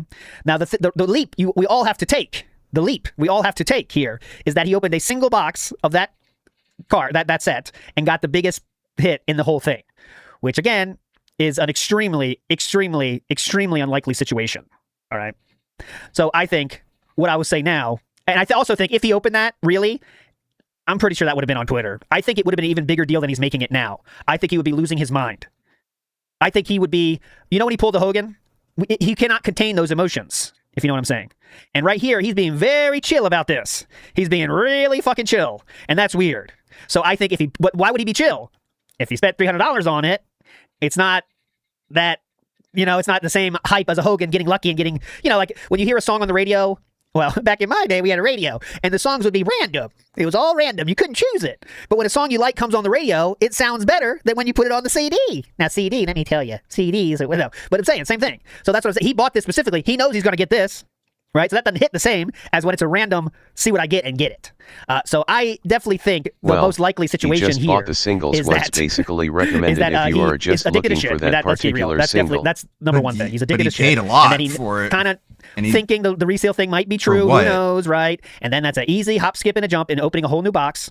And then when that doesn't hit. So you would think if he's so hard up, he would sell that expensive card. But no, he's going to keep it because he bought it. And he wouldn't be making that much money off of it as much as if he just pulled it out of a box. Well, I could make this story end right now. And how do I do that? Buying the most expensive card. Now, a smart person might have chosen, I don't know, if you're going to go this far, you might say, hey, let's go for the second most expensive card. But I think DSP is stupid enough to really do the most expensive card, right? So, another option. Did he get it from the card store? Soul Jax asks. That is as ridiculous as any option you've seen today. He will not be walking into that card store anymore, especially since he knows that detractors Here's the thing, gotten he to the bought ear him of because shame. in a booster He will box, never if be you do going get in, into sir, that you store just ever, get the one, not ever those again. three, and one And Spicy goes so Pickle in says correctly, conclusion if of only there that was a he local bought card all shop he those gets three back from. singles. It basically doesn't exist for him, though. That's the thing. Shame doesn't exist for him. Rare Trick says, you were right, ALT. He is addicted and it will destroy him. I pity that poor closet. It will be filled to the point that it cannot be shut. I think it's really wild. Now, this is interesting because we are seeing the WWE Champion's addiction now live. And whatever happens on the in front of the scenes, behind the scenes is worse. How many examples of this are there? Right? There's many, many examples of this out there. What he says is happening is always half as bad as what's going on actually, right? So let's let him finish this part. There'll be nothing in it besides maybe 2 or 3 more meager pulls, and then, I'll get 4 or 5 rares, and it'll be worth like $40, which is exactly what happened with the first Mega Bankruptcy Evolution box. 2 coming soon to a Renton courthouse near you. $40. Same thing could happen here, or we could end up pulling the $900 Charizard. It's just luck. It's not that someone stole the cards out of the box. I mean, what fucking conspiracy theory nonsense is this? That people. So what? So this is how You're stupid the this one experiment is, though. Because if you open that box and that card wasn't in there, then what? You were the one I would losing love your to see mind him, over call it. TCG player and say, "Hey, I got no hits." Yeah, that's how it works. What's sir. this You wanna fucking see the bull race? bullshit people are saying? Well, you know what I mean? What's the option then? Okay, yeah, no hits. Now what? Medusa says, me and Vike sold LT bootleg Pokemon cards. That's not true. Father Time saying, how do I see pin messages? I'll send you a screenshot. This is conclusive proof that the other box isn't resell at BTW. You know, possibly DSP could do something good, so keeps trying to fool him and freak him out and make him think that he got this kind of shit cards out of the box. The $900 cards. So this is the incentive, it's not that by the someone way. stole cards out of the box. I mean, what fucking conspiracy theory nonsense is this? That you wasted $300 to prove this conspiracy theory wrong. So it was a crazy enough conspiracy theory that you threw $300 at it to see if it was true or not. And that's minimum. That's if we believe DSP's talking. So if we believe DSP's word, he spent $300. If you don't believe DSP's word, it's even more because that's one box, that's some singles, that's all this stuff. So I'm interested in how he's managed to spend so much money on something he thinks is so crazy. people are saying this kind of shit. What if people are upset that, you know, possibly DSP could do something good, so keeps trying to fool him and freak him out. See, I got see? scammed. I didn't get scammed. That's it right there. His idea of doing something good is getting lucky enough to pull a Pokemon card that's expensive. That's doing something good in his mind. What a weird, bizarre inversion of morality. That's it. All he was worried about, in addition to being that never-ending pool of opening packs that he wants to do, he also has that combined with, oh my god, detractors are tricking me. I'm Detractors starting are tricking to me. I think have to that open he it. bought a I'm case opening which it. is Fucking I'm opening it. $3,000. I'm opening it. I will open this, cat. Don't stop me, cat. I'll open it. Dude, Philip, some please, good don't say means anything. buying mass The market detractors shit are to in the walls. hoard. I'm opening it. I'm opening it now. LMAO. These boxes are legit. Yes, I'm paying a premium to get them, but they're legit boxes. And you can get insanely lucky, and you can actually pull the best card in the set by complete chance on your very... That's the narrative he's trying to pull. Which is what has happened This to is me. gaslighting. It was the third box, but the first time I ever opened that box and I get the best card. And I'm aware people are like, well, if you send this in to grade it, it could be worth up to $3,000. You're probably right, but I don't understand the whole grading process and all of that. I don't get it, what you mean by that. I'm not really going to do anything yet. We can talk about this in the future. Okay? So, I guess we'll see. But for now, I seem to be good. Right? I'm not too worried about it. I'm seems good. Like everything's legit. I'm fine. I didn't get scammed. I'm happy with the 300. That's not it. I'm happy with these pulls that I got and a $370 card. You know, it's pretty insane. And the box I paid $250. No, so it all isn't, these plus the card, I mean, it was like $500 value by the end of the day. But you understand how rare that is of what just happened, right? You understand how rare that You is? spent So actually, it wasn't a bad hundreds to investment at debunk all a for that one box. conspiracy. The first box was a terrible Congrats. investment. I don't know about this one. Well, no, Also, when you charge those $50 to open boxes one, were it's not really still a bad investment anymore. resin-led. We have to see by the end. Yeah. Why do I think this? Yeah. Simply because it pisses you off. And you're not working out. You're not getting in shape. Your wife is fat. Do we need to talk more about reality? Okay? Okay. So, that's what's going on right now. So, if you're wondering, we're going to keep moving forward with this as a project, as a hobby. As a project, Do you know as a hobby. GameStop has their own local grading Great service hobby. cards What's your now? hobby? That's well, I open what's Pokemon saving them cards, from and people give extinction. me $50 to do it. It's a fun hobby. Tanner from the 2000s, I guess he's balding. He's balding. Oh, let's do a random. We haven't done a random one in a while. Let's do. Oh, he's wage quitting. He wage quit the shit. There you go. Sir Percy Drillington says, big ups. Big ups to you, sir. Do our best here to play TCG, to play Pokemon games. We'll open more packs. Whether or not I continue to open the packs long term is dependent on you guys and if you support. I'm not going to do any more pulling or opening of packs offline. I'm not going to. It's the newest day. I've come down from the rafters. I have no idea what that means. I'm not going to do any pulls behind the scenes, as you guys know. I have extreme self-control. Definitely. Is dependent on you guys. I just and did if it you this support. I'm not time gonna do to any more pulling prove or a opening of packs point. Of course. Who would question that game? Of course we know you wouldn't do that. You definitely don't lie. Except for when you said you didn't tell people you bought a third box because you didn't want people to think you were going crazy buying boxes, despite the fact that you were buying boxes and going crazy buying them. Other than that, though, everything's been believable so far. Trust me. Our boy Hemingway says, enjoy Boys and Girls. Bankruptcy 2.0 begins here. Yes, it does. Yes, it does. Nibbity says, it took us a while, but we finally replaced the whole left from WWE Champions. I think that is a big part of this. I think he will be able to quit a mobile game. Well, when I say quit, you know what I mean. It'll become more of a part-time hobby that he just does every once in a while to keep the login streak going. But if he can transition into Pokemon, that's better for him because no one can track me anymore. I'm free. I'm free of that because he could be opening 5 boxes behind the scenes and we'll never know. But I do think his desire to show what he gets will be strong. So I don't know how it's going to work out. But it's going to be fun for us anyway. That's the truth. As far as his Bankruptcy 2.0 may come after before his credit score rebounds and he's fiscally rehabilitated, the danger of Pokemon, or was it Pokemons? They both are dangerous, both of those creatures. Yeah, this was solely because Big I ups was for being told you're being scammed. And I wanted to see if this was the case, because if I had another box with nothing in it, I probably was getting scammed. But no. A single box not having a huge hit would have proven it's a scam. I would have loved to see that email. I would have loved to see that email to TCG player. Oh, it's the opposite. I'm just getting the best card there is. So I'm not getting scammed at this point, okay? And thank you. People saying congratulations. Whatever you're telling yourself, get an man. awesome card. My one biggest regret, I wanted to do that on a stream with you guys. Not that much. 2%. That amazing. We had the box. I would have been able to open it. We would have freaked out on that stream. The video would have gone viral and everything. It would have gone viral. But now we got cheated out. Oh my God, Pikachu. What is it, Pikachu? DSP just pulled a big card of Pokemon. Oh fuck, share that shit. Come on, guys. That people were telling me I was Can't getting wait till scammed. we Share get that, to the share part it. in Come this on, you arc open up where a you huge get card. banned for even mentioning Pokemon cards in his chat. And now he's telling you how unlikely it is that Not this thing enough he to said film happened. Right. He had a camera. He could have recorded it live. You could have uploaded that and that would have still been a live video and could have been gone viral. But nobody's impressed by you receiving a card in the mail because that's what happened. Paranoid about it. And then I open them and find out I'm not getting scammed, but now I don't get that moment. You know, it does suck. I don't get that moment. Sure. It is what it is. All right. So moving Why forward, did you get the versatile film stick stick again? 2 packs of cards. One is the freebie, and someone contributed on the first stream. So yeah, I'm stealing this from Raphael's chat, but he bought 3 boxes for a total of $800. Okay, if he resells everything he's gotten, he will make about $400. So I know. I remember. Don't forget, he's getting paid for each of these app openings. But I'm saying he's trying to justify to his audience, not talking about that Hey aspect guys, of it.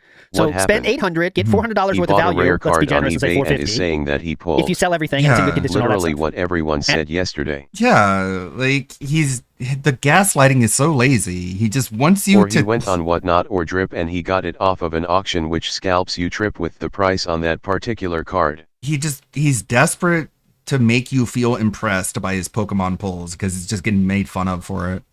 That's 3 boxes. He's trying to just, I don't know, the uphill battle against the trolls continues on. Know of. So let's just say we're already 1,000 into Pokemon. I know he's got some investments, so he's got some returns on that from people donating to see it, but let's get real. Cookie Whoopie Pie says, addict logic real. Yeah, you can talk, when you're addicted to something, you can talk yourself into it being a good idea very quickly. Let me tell you, that's a skill. You can make it a good idea very quick. And even if you're not an addict style person, you can think about this. Everyone loves food. Everyone loves a sweet or a treat. You can talk yourself into taking a quick bite of chocolate if the opportunity presents itself, if you know what I'm saying. Well, I'm on a diet, but that's a small thing. I'll just have a little bite. That's fine. You know how it goes. You talk yourself into it. 666 Minion says this dent thinks you are guaranteed high price cards for each box, but doesn't realize people who are hunting them buy multiple boxes. Real Pokemon buyers buy cases. Okay, so cases is 6 boxes, and then even then you're not guaranteed to get it. But that just gives you a better option. You buy a fucking case. That's what real people buy when they're trying to pull something. Next you don't buy step one is and calling get the Adam most to extreme fuck luck cave. possible. I cannot reiterate this enough. He got as lucky as you can. To qualify for a pack, and they said, yeah, just save it for the late stream. Makes more sense to do it on the late stream since you're not doing any more packs. So no, that's what DSP's own idea. So anyways. And I was like, oh, maybe I really am getting scammed, and these are all resealed. Okay. Okay, are you ready to see what I got out of the box? We already saw that, I bet. And then I watched the whole thing, so. Okay, guys, guess how much it was. So, I guess we'll see, but for now, I seem to be... Okay, and thank you. People are saying congratulations or whatever. Yeah, it's awesome to get an awesome card. My one biggest regret... People are saying congratulations or whatever. Yeah, it's great. Yes, it was extremely. Not disrespectful. You can do whatever the fuck you want. But I mean, you were hiding something from them, and then in this very same stream admitted to hiding something from them, and then opening something. You cheated them, honestly, right? That's the real thing, right? Like you just cheated your audience, someone you're supposed to be caring about, and giving this little, what's he said, extra content or something. You're giving extra content to them, but you you just took that away from them, right? I thought this was supposed to be for them. You said that? But no, it's for us. I don't know. You cheated your audience out of a cool moment because you wanted to, let me see here. Let me get the story straight. You wanted to see if it was a reseal or not by opening all of the packs. And by the way, why did we have to open 36 packs? Not 36, however many it is, to see if it was a reseal after you hit? Certainly he has some left, right? Certainly there's some left. You're saying it was the last pack that you got that one, or you just kept on going for fun? Lucky Lime says, I detest the other slot machines. I had to drop 1,000 to make sure they're not scamming me. Exactly the situation. Exactly the situation. Viewers, I wasn't going to spend an entire stream opening a box of cards that could have been a scam. That's a waste of everybody's time. Do you understand? But I appreciate your $2 tip. No. Let's see here. Yeah, not I buying received it. a $19 Scamming the dents to try to and failing to own the trolls. 2 troll idiots who I'm not going to acknowledge. Okay, cool. Because people are questioning too much. It's not true. It's just luck. Okay. Oh yeah, and believe us, thanks for saying that. All the boxes come from different people. That's right.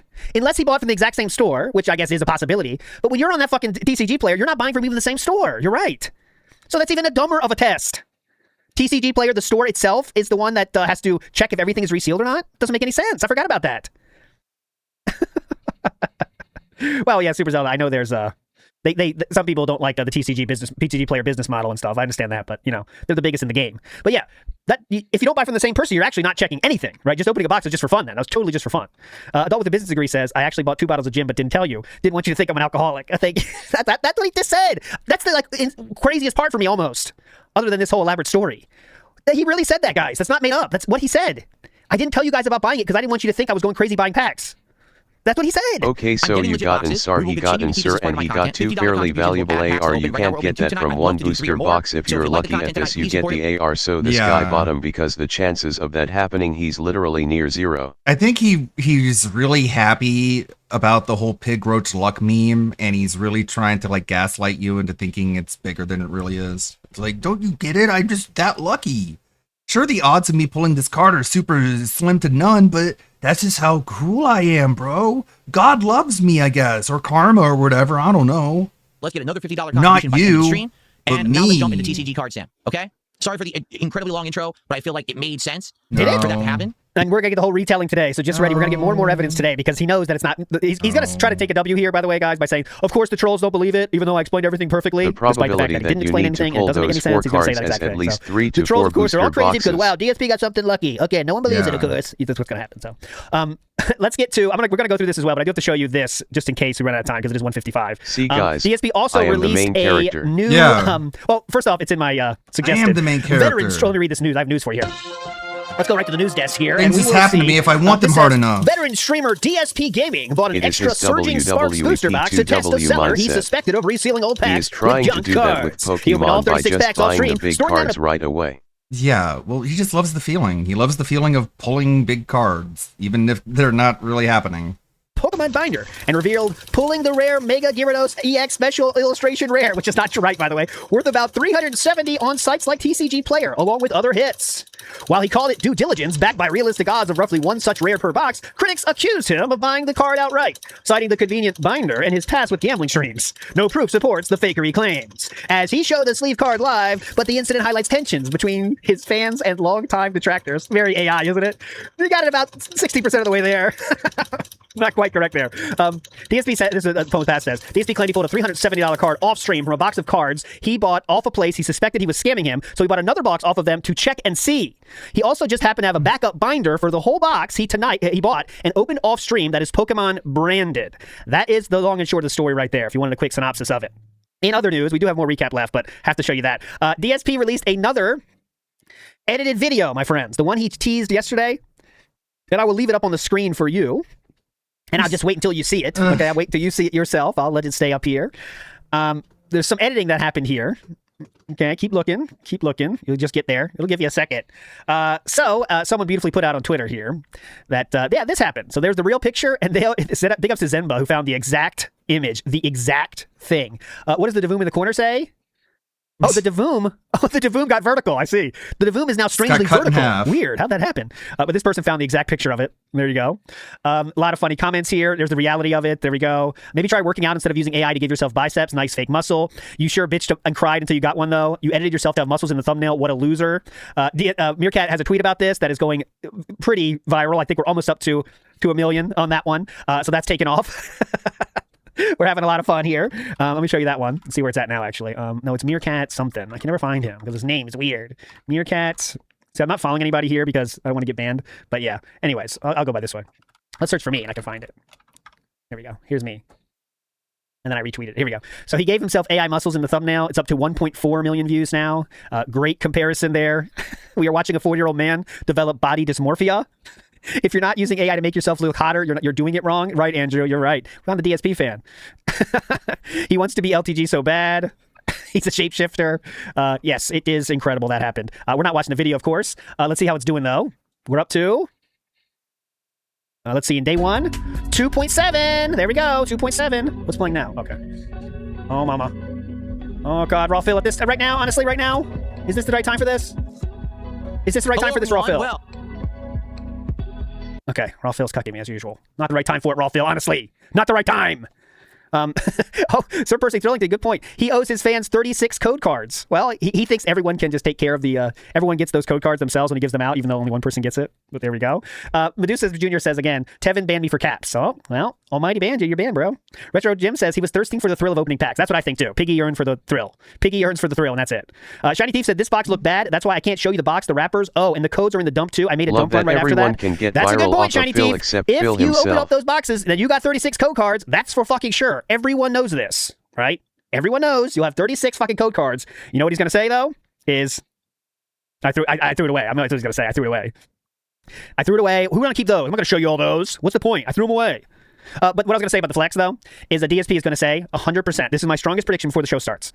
DSP is going to say detractors are reacting the exact way we wanted them to. I was talking to my editor, and we decided to do this because we would get a lot more attention on it. And as you can see, it's working. It almost has 3,000 views in one day. So just get ready for that. Just get ready for that. Brigster says it's official. This guy has a new addiction. It is official. It's glorious. It is glorious. Again, Tony T says, I'm late, but we're literally seeing his gambling gotcha mindset in real time, and I'm here for it. And someone said earlier, he's kind of is doing the mobile game gotcha, but in real life gotcha, because in online gotcha, right, in online style gotcha, they really do, I believe, manipulate when you get stuff to kind of keep you in the game. You know what I mean? So I think there is some games. I don't know about all games, but I know there's some games that they might have made it legal in some countries. I can't remember, but they can make sure you don't leave, if you know what I'm saying. So but like on real life, they can't do that. So, DSP is kind of getting cucked by, well, when I was doing WWE Champions, I would get some hits by now, but it's not happening. So, that's what I think. Derp Level Critical says we're all overthinking it. Troll L, Phil W. Well, that simplifies it. Kevin Smith says typical Phil lie. He has to Also, get the in number the one edited card. video, the editor uses the game kind of leads me to think he journalist bought it more meme that too, right? That's a very Memeology DSP thing posted. to do. Where if someone with a little bit of intelligence was going to do this scam, which is wrong, right? But let's say someone did it, you wouldn't buy the literal most expensive card or the biggest hit, right? You probably would go for number 2 or 3, so you could still say it was a hit, but it doesn't seem as unbelievable as that. Some people might say the flip side of that is true. Because it was the most expensive one, that means he's probably not lying. But again, we're dealing with DSP here, so I don't know. Tyler Van says, a man that would lie about his mom's possible death and his wife's cancer will lie about Pokemon cards and buying packs. Where are the codes for fans? Yep, there is no end to what he will lie about, and that is proven. So it's not if he's lying in this case, it's how and about what. How far do the lies go? That is the only question we have, okay? I want to make that very clear. I don't think anyone believes that he really just opened up a single box and got it. I mean, I don't think anyone here believes that. That would be the least likely option for me, but it's just how much is he lying, right? Killdeer says, love the Dentstein files. For real, no gritty cap. Yep, we have one more episode of the Dentstein files on Saturday, so get ready for that. Lock in. 66 Minion says, imagine the day he discovers Pop Mart. All right, guys, for $150 tip, I'll open this Labubu. Hopefully, you can open it tonight. The mystery boxes. I hate those fucking mystery boxes because they prey on your fandom. You won't listen to me when I get into this rant, but I'll rant at you. Those companies are preying on your fandom. They know you love that shit so much, you don't even need to see what you're buying. You'll buy a chance of that thing. Don't fall for it. Stop it. Stop spending money on those. I'm trying to start a revolution, but you won't join me. So it's just me right now, but we're trying. Grim to the Geek says breaking. Pulling hits from Pokemon cards is luck. Yeah, so that basically it's luck. It's luck. Gomax tip $5 is a good poll. Do you think you could add that to the background? Do you think I should? First off, you probably wouldn't be able to see it. Add it to the background. It's so small. And number 2, if you keep it out in the light, isn't it going to fade?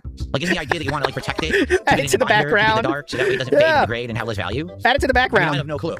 Maybe not. Maybe that's not the deal. No. What you should do is set up a separate camera, card cam, hit cam. So you can go to the card cam. It's just a stationary camera, and it goes to the latest hit. I don't really know how it works, but I'm not really thinking about it. Like, if I do put it, I'm gonna have to buy like a display thing for it. Oh god, yes.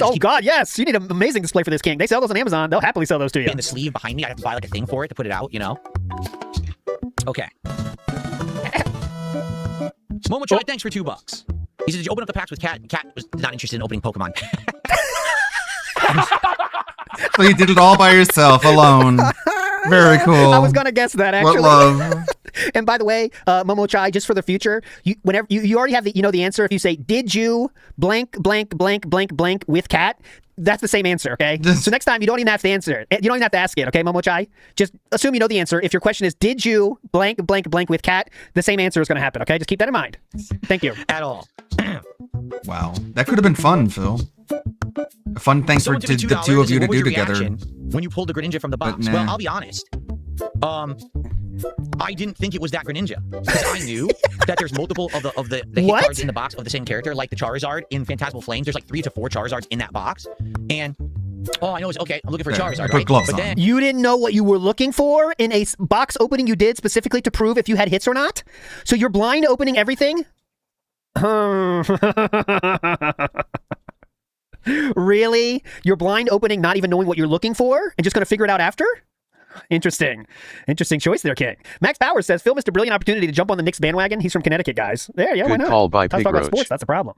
She Blue mistake Max them Powers. for candy Blue Max wrappers. says, on average, you need to open 1,225 packs to get one copy of each Sir in Chaos. Odds of pulling Great Ninja EX from any given pack is minuscule, 0.20%. Dave is just that damn good. I mean, that's what you have to believe, guys. If you are going to believe DSP's story, this is what you're believing. He opened up the 0.2% chance pull with, and he had 36 packs to do it. You do the math on that. Carry the 1, -2, X, B in there, minus, it's something. Who knows? Who can figure these numbers out? It's impossible. And basically, I pulled that Greninja. Need some Steiner math. Scanned it into my rare candy app, thinking it's one of the lower Greninjas. This will be like maybe I thought, it'll be my best card. It'll be like maybe $20. And then it said $370 something. I was like, what? So then I brought up the list of the 10 most sought after cards in Chaos Rising. You wouldn't have done that before you're doing this experiment, sir? I don't know, man. And I saw that is the most sought after Greninja by a mile, and the one that's the gold foil is still like $200 or maybe $300, but not as much as that one. And I was completely shocked. Like I thought I didn't have a thing. I was under the impression. Okay. I like in my headcanon to think of him doing this rant while working at the store, and the guy's just standing there waiting. It's only a 1 in 500 I was under chance. the impression. Hurry up. Okay. That it's like winning the lottery, pulling one of those cards. It Like, is. No lie. That's why I was under the impression it was that rare. So I had no idea. That Lottery I had a chance. I thought maybe ideation. I'd get a few smaller cards, if that. But then again, remember, I suspected that box was a reseal because it looked just like. You've seen this story before, haven't you? Yeah, I wasn't with her actually that night because I had to go to a dance. Well, the dance wasn't scheduled for that same night, but actually my father, he asked me to work with him that day, and because it was a Friday, of course, I went to work with him in the car. And that means when I have the car, I got to take it to get gas. So when I don't have gas, I can't go to the dance, so then I couldn't go to the dance, so I had to go to the next town over. So that's why I definitely could have killed her, because I was in the next town over. Oh, that's a lot of facts you just dropped on us here. Yeah, that's what he's doing right now. Phantasmal Flames. And I was like, what the hell? Oh. I was like, what the hell? Really? Boy, will check out. I guess then what I can do is like actively. Okay, who cares? Who really cares? Flowchart Gaming says, beautifully said, Unk. That's 100% what happened. We'll see. Who knows? We're all guessing, but I think, again, the most probable thing is he was jonesing for a pull. He's reading Twitter endlessly, like he always does. He sees people talking about the reseal thing or saying DSP scammed to this. He hates them. He says, you know what? I'll prove them all wrong right now. And then he can also do a pull. Everyone's happy. The devil gets what he wants on his shoulder, right? The addiction gets what they want.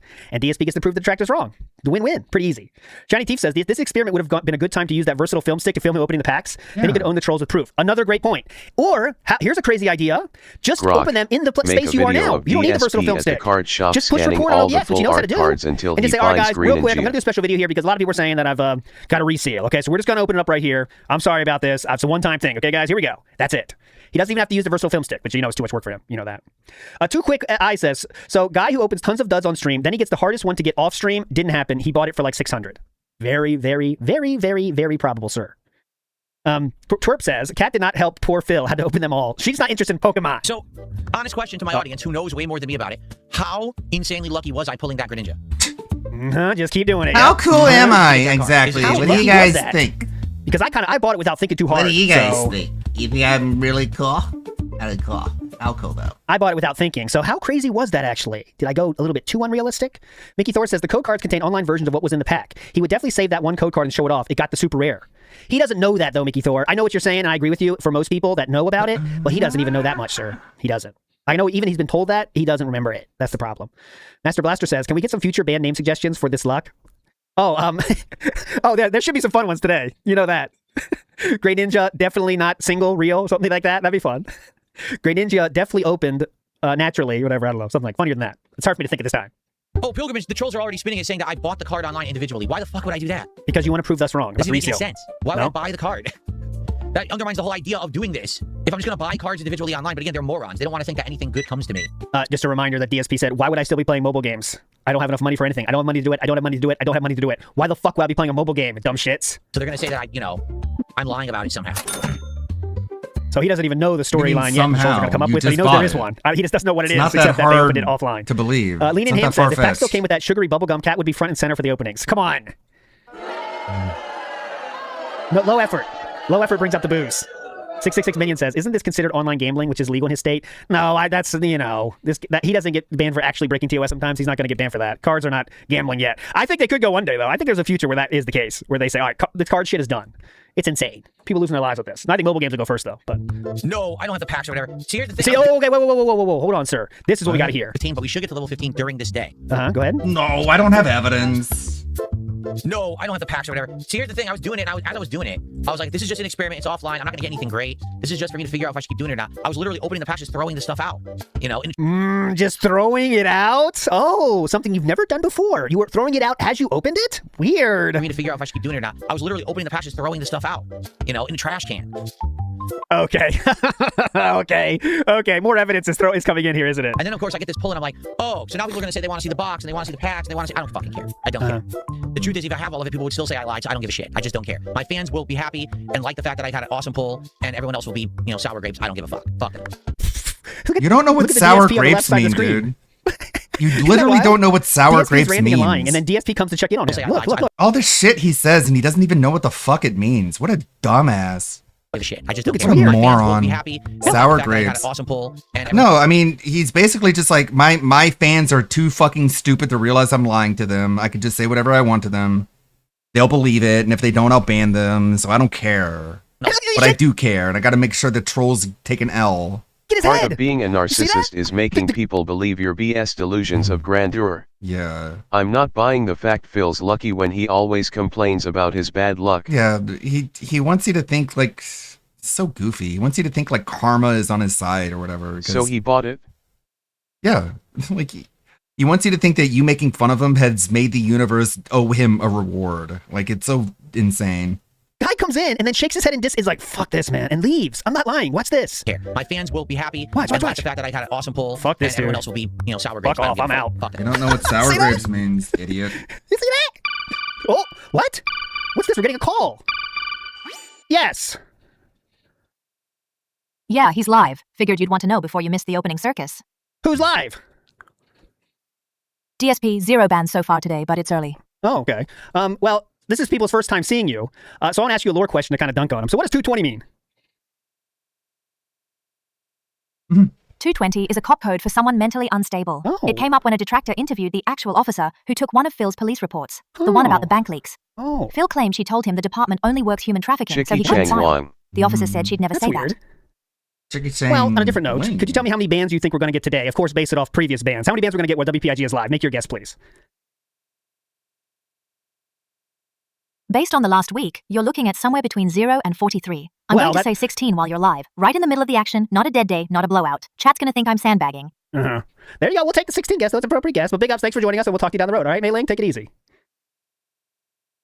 Later, I'll be here. I'm out. Call if the number moves. Hey, Jeezy, I don't do that. There you go. So that's her. Let me tell you, that stupid thing. I thought it would be funny to have her tell us when the slideshow starts, right? But then for some stupid inkling on mine, I was like, hold on a second, what if I could ask her a question or two? And then I started going down that rabbit hole. And yes, she follows all bands, she follows everything, and she knows all the lore. So I'm trying to make an AI Doomer Ziggy here. So we're not going to overuse it. But if there is a question we have, I can ask her at any time and she will give us an answer, okay? But it's not, and also she knows proverbs too. She knows the Chinese proverbs and stuff. But yes, we'll see how that continues to evolve through the time. But yes, and also she knows, if you don't know something, who should I ask? Doomer Ziggy. He knows everything. Thank you so much. Take it easy. I'm going. Yell if you need me. I will do that. There you go. So, I was having some fun with that, but there you go. New addition to the stream show there, but she won't be seeing that much, but it's fun for now. Okay, let's switch videos and keep going. Mei Ling, step on me, says Manga Cop, big up, sir. And Dave's Unsolicited Fish Pick says, gotta give it to you, always bring the fire with your streams, always getting better. Big ups, Dave's Unsolicited Fish Picks. We're trying to evolve myself. Okay, moving on, moving on. Okay, depending on how... Here we go! Well, Tifa's Big Knockers Scared Phil Away was our first ban of the day. Stuff goes. First of all, if you enjoy the chill vibes of the TCG card shop stuff, please support tonight's... Instamat has a question. This is still learning experience for me too, and I can't deny this. Will you step on me? No. Go find a hobby that doesn't involve asking a bot to step on you. Okay, sorry. It's fine. You good? I'm good. I'm out. I'll be here when you need me. All right. Anything is well appreciated. Okay. Oh, let's do this. Well, last thing. Because we didn't do a poll for what game to play, okay? What game should we play today, please, Mei Ling? Ant Poison Party. Haven't touched it since the 26th. Sounds good to me. Thank you. Later. Call me when you're ready. So, let me know if you're interested or whatever. Very interesting. Very cool. For supporting the content. I really appreciate that. Now, if we get another $50 contribution... So I'm trying to get her... She knows everything that's going on with the stream, so I'm trying to be able to kind of keep pushing it, but we'll see. Should be fun, though. Anyways, DSP's begging for How do you think 220 feels knowing that I'm never going to unban him? Yeah. But he still comes back and sends... Oh, Ants is not ready yet, guys. I'll make it ready. Hold on, my bad. I didn't open it. Ants is now open. Go ahead. Just started being open now, though, guys. So get in there. Replace pin. Go. No, not that one. There we go. money anyway, like an idiot. Like he literally can't talk ever or get anything said in the chat, but he still Yeah, because you still crash out about it. Make sure it's working. Pretty funny, huh? Yeah, No, it's people who hilarious. give you money are There you go, dumb. it's working. Good point, Phil. Will I open cards at the end, Jade? Very well said. At the end, Jade. Yes, guys, just because you're not going to do a giant contribution to unlock another pack doesn't mean I don't appreciate the support. We'll be playing this game for about another 20-30 minutes, and then we're going to do our pack openings, 3 packs so far tonight. But it would be great to get more support in general for the stream. Why? For what? Why do you need it? Oh, we have the packs 2 open thing there. Packs 2 open. Too Quick says he went to that card shop that he doxed in Renton. I guarantee it. Please, guys, don't call that card place and find out if someone bought an expensive card on DSP's days off. Too Quick, he's not going to any real place, guys. I really don't think he's going to any real place. But I mean, it's a possibility. I'm just saying, I don't think he's doing it. I don't. Zanzibar Knight says, are you willing to do a kick donation pool? Once it's $50 in donations, we pull a pack.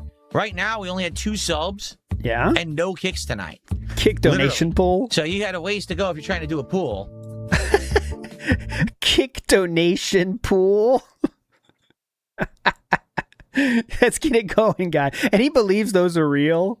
Oh, he could have ordered it online there. That's right. You're right about that, Too Quick ones. He could have bought it online, I guess. But are they selling those? Well, someone asked if I would open another pack if Kick collectively hit $50 of support tonight. I said, okay, they got 40 to go, and then we got nothing. Are you serious, dude? So I'm not sure that everyone's on board for that. Are you serious right now? Let's go. Who's going to support the stream on Kick to get another pack open tonight? Let's go. Who's gonna give me their money? Let's go. Come on. Let's go. I love the low effort ones. That was lazy. Let's go. It's going to be a lot of fun. Come Who wants to open them? Let's go. I'm bored. Let's go. I'm gonna do a shout out now. Let's go. So Alex says, let's open a pack. Honestly, modern reseals are very rare. What most people do with the market is they'll open a case of boxes, they'll find the case hit, and resell the remaining boxes for profit. Yes. You might have a box within that category. Keep it up.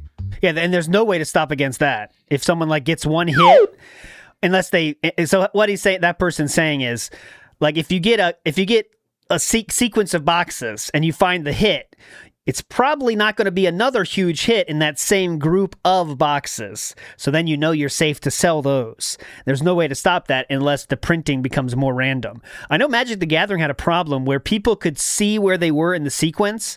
And there was one dude, I don't know if he's still going, because I'll tell you, I thought about doing that back in the day. I was like, that'd be kind of a good business, actually. I was thinking about entering the Vikes realm, but I didn't. But it's not illegal. It's a guy says, like, you guys buy a box and you open up the middle pack and see what that is. Well, then you know where everything else in the entire set is, right?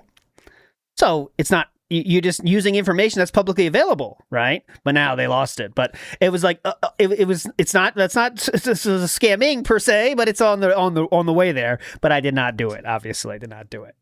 Well, all right, we ready? Let's go. We got 4 packs to open. Unless we get enough for a 5th, we're doing 4. How about this? Let's do one right off the front. Let's do one right off the back. Let's do one right in the middle. As if this makes any difference. And let's do another one close to here. Here you go. All right, I don't care. You're just so crazy. Because look how nice it looks, right? It's such a nice looking card with all the sparklies on it. With all the sparklies? Look at that. Look at all the sparkles on it. Look at all the You would think it's worth sparkles. something. It's worth 50 cents, man. Oh my god, how deceptive. Because It's so it's shiny sparkly, and not even it worth should money. be worth more. You have that card? Oh my god. Why isn't it worth more? Why isn't it worth more? It's sparkly. Did they miss this? Sparkles You even on it. care? You would think it's worth something. Sparkles. It's worth 50 cents, man. Come Why did they on. make a card that has no value? It looks so nice. They do not decide the prices of individual cards. Hopefully that clears that up for you. Super Boss in the house. Big up, sir. Let's see what we get today. DSP is bad, so I laugh now. Makes sense. Makes sense. Pretty simple, but it works. Big up, sir. And Mario Faker says, can you make her sound more like Panda Lee? No, I want her to sound more like Mei Ling, honestly. It's tough to find, because she does say it has a Chinese accent, but I want it to be stronger. I want it to be just like the game, honestly. But we're not there yet. Still version 1.0. It's upsetting. It really is upsetting. Phil's so upset. Thank you to DSP number One fan for $2 is, do you like Bob Ross? You remind me of him. You're very creative. I thought Bob Ross was very relaxing and a good artist. How about that? Creative. You remind me of Bob Ross. You remind me of Bob How is Ross. he creative? You remind me of Bob Ross. More like Really? Jonathan Ross. Okay, it is now time for another new segment here on the Summer of ALT. Let's go. Come on, hit the music. Come on. Hello, my children. Welcome to Hell yeah, another come Bob on. Ross We're going back. impression, my children. All right, for this edition of Going Back in Time, we're going to go back to, this is from June 7th, which is, again, Sunday. So June 7th, let's go through the history of tweets on June 7th. DSP says, YouTube just enabled subs to only mode to my channel for streams.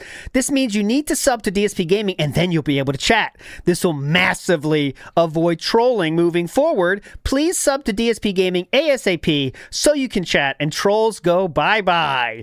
Someone, Revan Kusanagi, fucks this up and says, don't you mean memberships, or do you mean for subscribers? So this person thought he meant you have to pay to talk, and DSP said, no, subs, not memberships. It's the equivalent of followers only mode on Twitch, and will finally end the army of troll clones and idiots from ruining the stream chat. That definitely happened, as you know. Next up, we go to 2021. That's the day after. That's this day in 2021. With the addition of sub-only mode chat, now YouTube streaming is only missing a few key features of Twitch. Notably, gifted memberships and animated emojis would be big additions. Some modding stuff like clicking on a name to mod or seeing chat history of a user would also help. So he wants the gifted memberships to be back, and you know why that is. ESP then says, of course we were all just getting used to the polls and the channel points features of Twitch when they were taken away from me for no justifiable reason.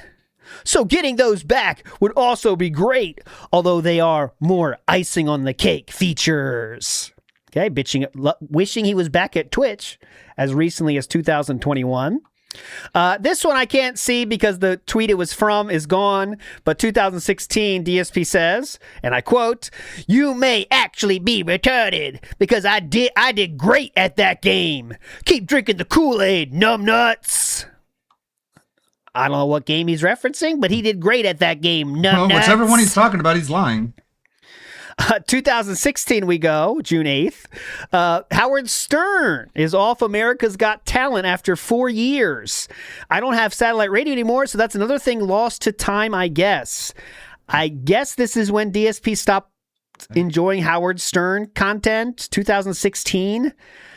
And he was a big fan of him on America's Got Talent, so big ups. Iwamoto wants to throw another theory in. What if he bought Temu Reproduction top cards? No, he would not. He would not buy the lesser version of anything, if that makes sense, right? He wouldn't. No, they're real cards. He would not do that. Phil, if he played NBA The Run, was banned now. We're up to 3 already. I don't think he'd buy cheap versions of stuff. That's not how he wants to do, right? Quigley Boom Boom says, guys, I swear, it came in the pack PSA graded 10. I never lie. We could be hearing that.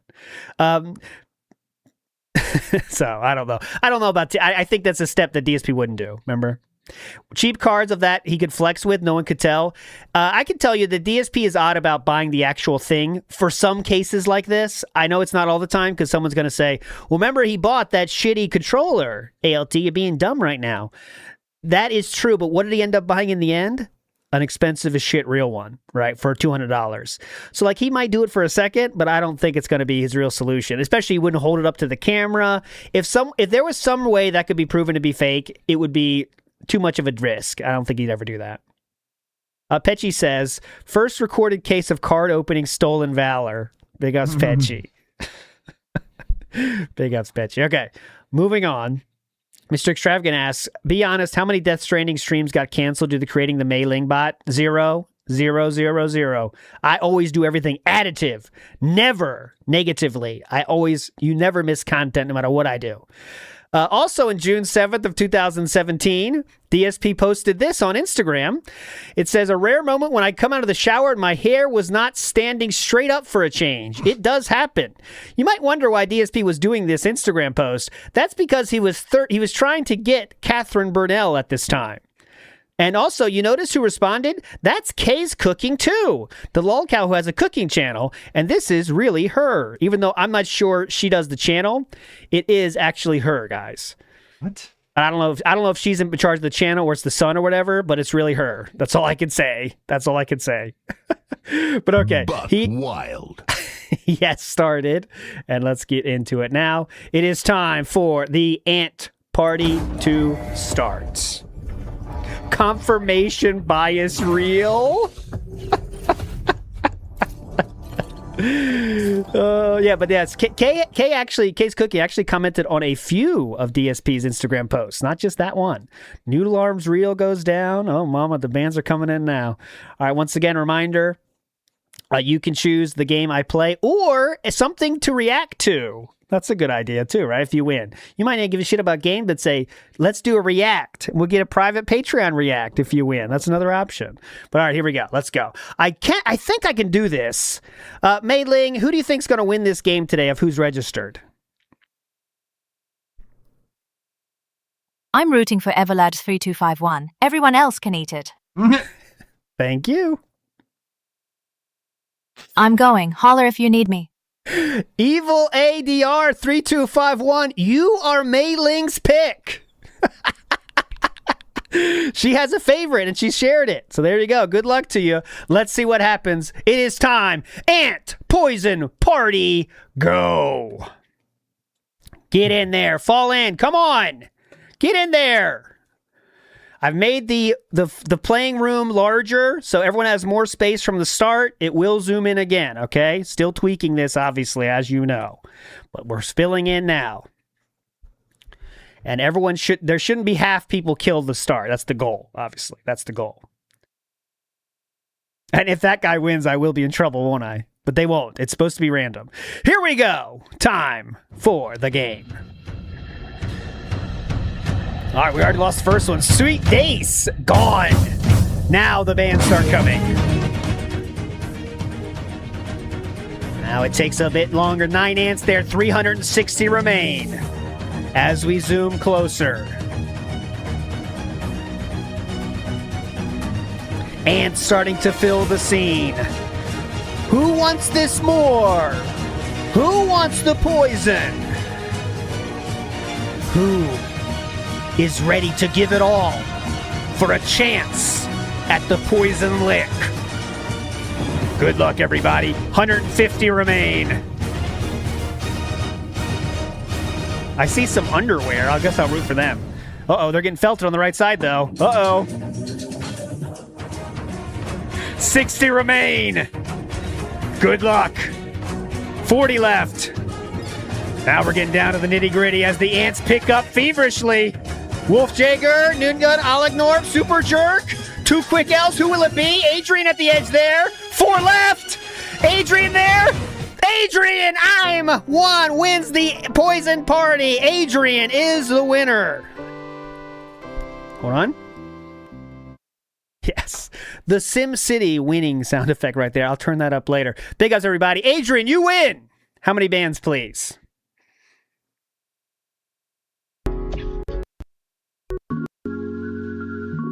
And we are right.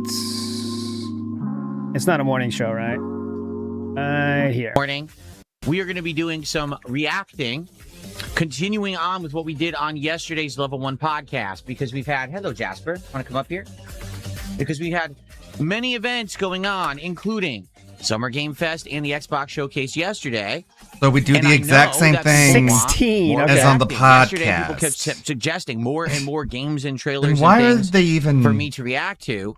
Why do you even pretend like they're not the same? The first time he's gone up there, and I was like, well, we're out of time. We've been doing this for over an hour, you know? So FYI, today we can do more. Jasper, what are you doing? Wasting First time everyone's you jumped on the new time. chair since I got it 6 months ago. It did so well 7 last months ago. time. Now you're sneezing on my head, Jasper. Sneeze on him. Kitty sneezing on my head. Oh, we're already up to 9, though, Adrian. You can change it How's if you everyone want. this morning? I hope you're doing Adrian, Better we're than already you at are. 9. You can change it if you want, but I forgot about that. We're already Wild. We're at 10 right now. Well, Jasper, can you get down? He's kneading the top of the chair, but now he's losing his balance. He's He never has done no this claws, Phil. What is he kneading with? before. Okay. Okay. Make it 17. Do you have anything to talk about, Phil? That'll be it. Don't get nervous. You're all right. You could jump down if you want to. You're falling. He's falling. He's sliding. Because he has no claws. Oh my god, I don't care. He was not prepared. For this. He hasn't been up there yet. He doesn't know what to do. You that's act like not you a have safe Down place for you syndrome. without claws, Jasper. Jasper, take it easy. He has Jasper, no how you gonna get down? claws. There you go. There you Oh go. my god, you see that? It's anxiety inducing. I've never seen a cat have to go down like that. You see that? Jasper, how are you gonna get down? There you go. There you go. You're all right. What the fuck? I feel bad for the fucking cat. Just You know no how- fingers. You know how cats kind of have a... Okay, 43, I got you, Adrian. You know how cats kind of have a little bit of a, confidence to themselves? I've never seen a cat act like that. Whoa! Jasper, how are you gonna get down? There you go. You're all right. Hang on, I think Jasper fell down. He has to cook dinner for me. Hang on. Him to jump up there like that. He hasn't done that before. You could help him out. Perlo Key, how are you? All right, we're not watching I've this. returned and it's all new. What do you? We're not watching this. Just saw a little bit of animal abuse. Passive animal abuse. This is a video that was talked about on That Being Said yesterday. But let's watch the whole thing.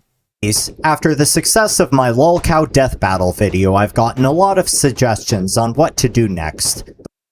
The one that seemed to catch my eye is Squid Game, except with lolcows as players. Oh yeah, I mean like the pre-stream is unbearable, man. I don't want to watch it. It's so bad. LTG abuses his cat and now this. Yeah, DSP wanted to get back in the spotlight after LTG was hitting his cat with a vacuum. Like I can't do the pre-stream. It's too bad. It's too awful. This arc needs to be over. I know not all of y'all have seen Squid Game, so the premise goes like this. Many people struggling financially get recruited to participate in a series of games to win a big sum of money. Losing the game means you die. We'll catch the highlights some other day, but that way you don't have to watch it live. But we don't miss anything.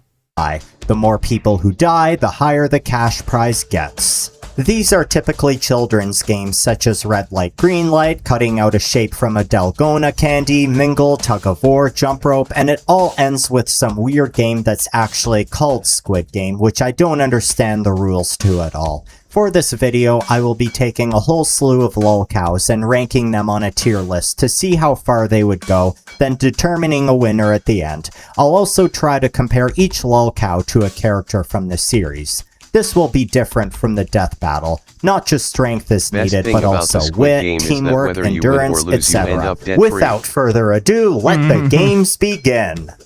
The first game in the Squid Games is Red Light, Green Light. I don't think I need to explain this one. You fail to stop and you get killed. Unfortunately, many lolcows just suck at running in general, so we're going to have a lot of eliminations here. Immediately, the super obese are out. Boogie, Wings, Amberlyn Reed, and Tofia Chu. They probably couldn't get much further in these games, to be honest. Andy Ditch would also be out because he is too lazy and just wants special treatment, which may even get the guards to eliminate him before the games even begin.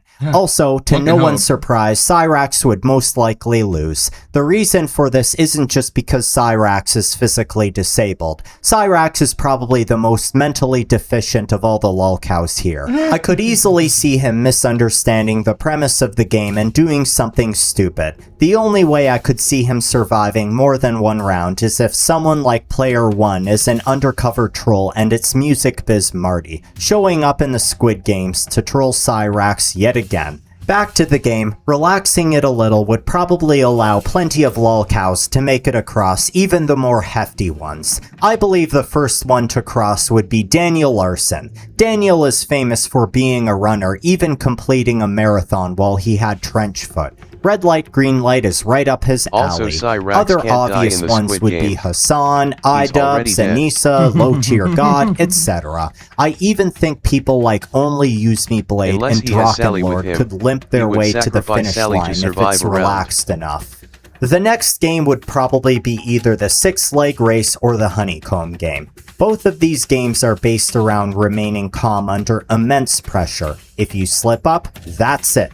In the Honeycomb game, if you crack your shape, you lose. In the Six Leg Foot Race, if you take too long in any of the individual games, you lose. There are several lolcows I believe would most likely fold under this pressure. The first is Daniel Larsson. I know I praised him for his ability to win a foot race, however Daniel is sloppy with almost everything else. His erratic mood swings would most likely cause him to melt down during one of these games, getting him eliminated.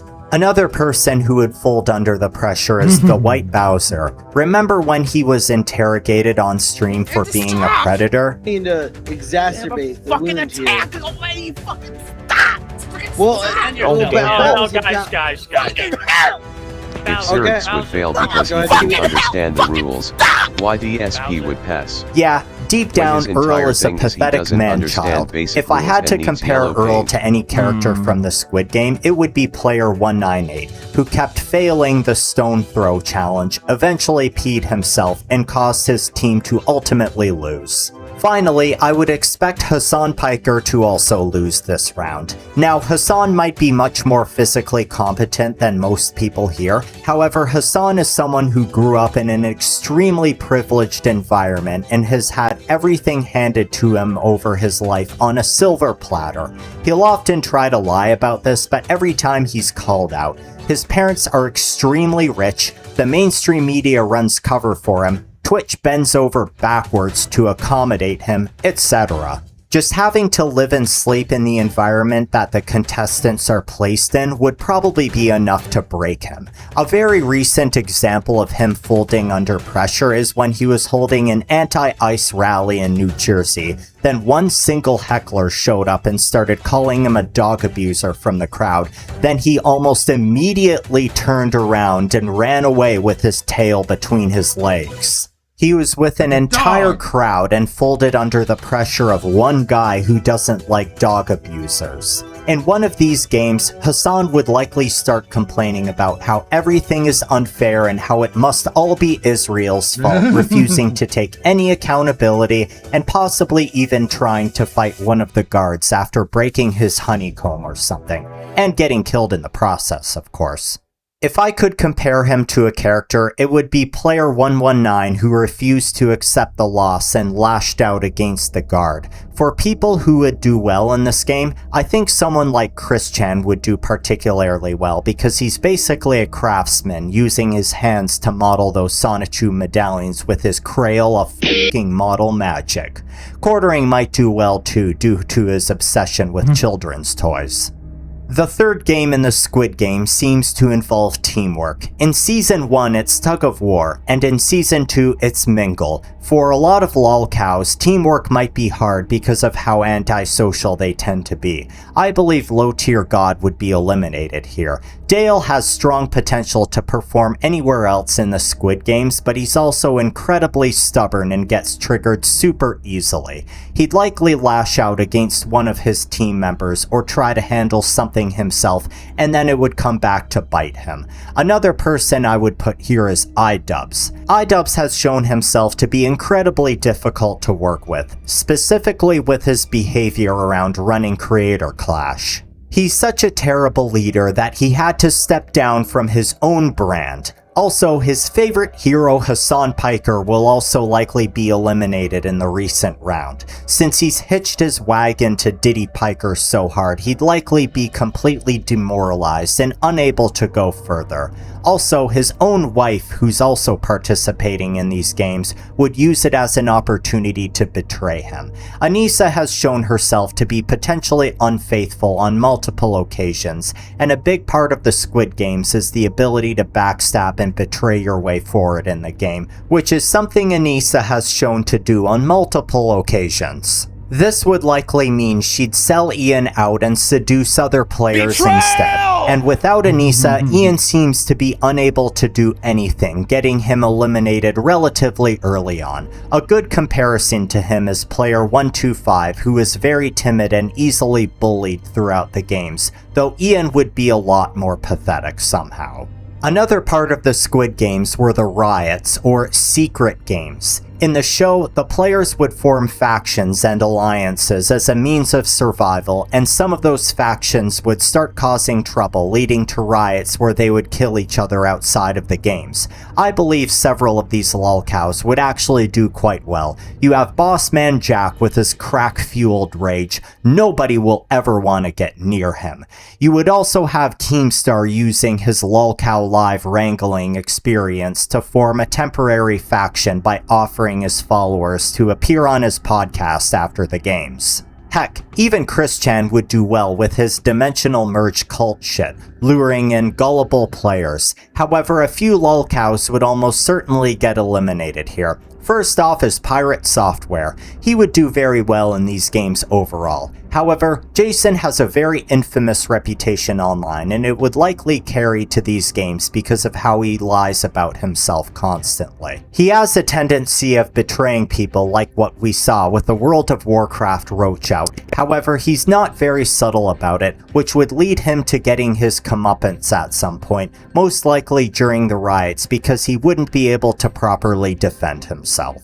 Another person to go is Nova Online. Nova is a complete loner who manages to make enemies with everyone, and I mean everyone. Even other lolcows like Tofiachu hate him. Hell, even his own neighbors hate him. I don't even think he'd try to make friends or form alliances, and as soon as he walked out with one of his WWE belts, he'd probably get jumped by other players. The quartering would also get eliminated here for very similar reasons.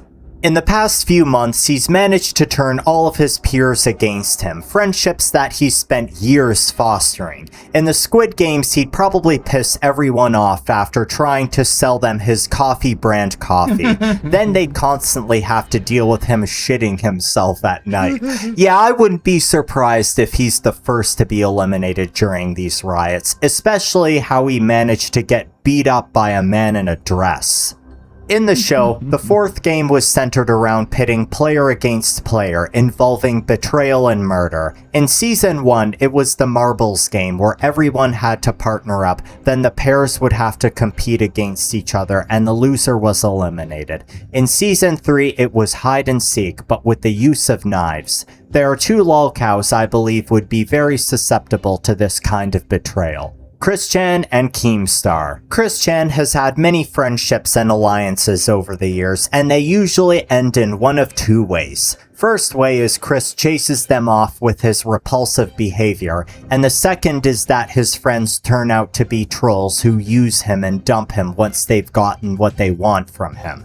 Bella, the Idea Guys, all his former love interests, etc. I wouldn't be surprised if Prater, the group he's with currently, is next. Chris would do well in the games due to his cult-like leadership qualities, but eventually one of his followers would turn on him, or someone would use him to get ahead. He'd be naive enough to fall for the marbles trick that player 218 pulled in Season 1. If you were to compare Chris Chan to a character from the show, it would absolutely be player 44, who is a self-proclaimed seer and shaman who gained a cult-like following before being betrayed.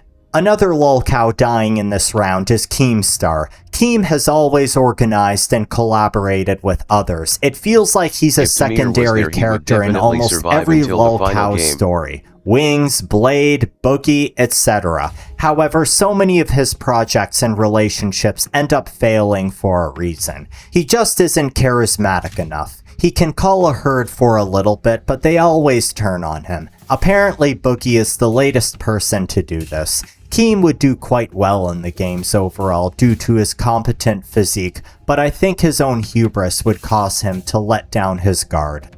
Game 5 usually involves a bridge. Nothing too special here. Either it's jump rope or it's the glass bridge. It's not just a running challenge, it involves jumping too, which would probably require balance. If only Use Me Blade is still in the game, he is definitely not getting past this round.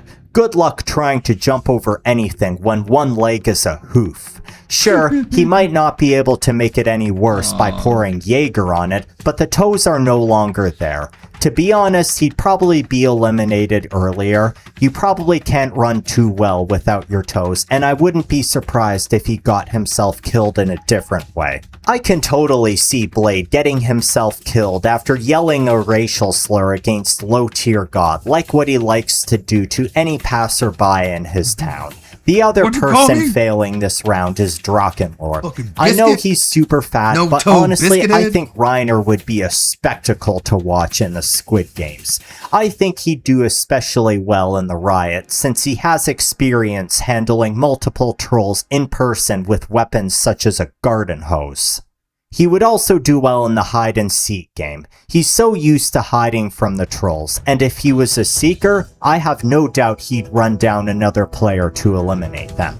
However, I don't trust his jumping ability. He's just too much of a unit. In the glass bridge challenge, he would probably destroy the strong glass tiles too. Let's get to our finalists. Again, I have no idea how the actual Squid Game is played, so I just assume the final fight will turn into an all-out brawl. I'll be going over each finalist in order from least likely to most likely to win.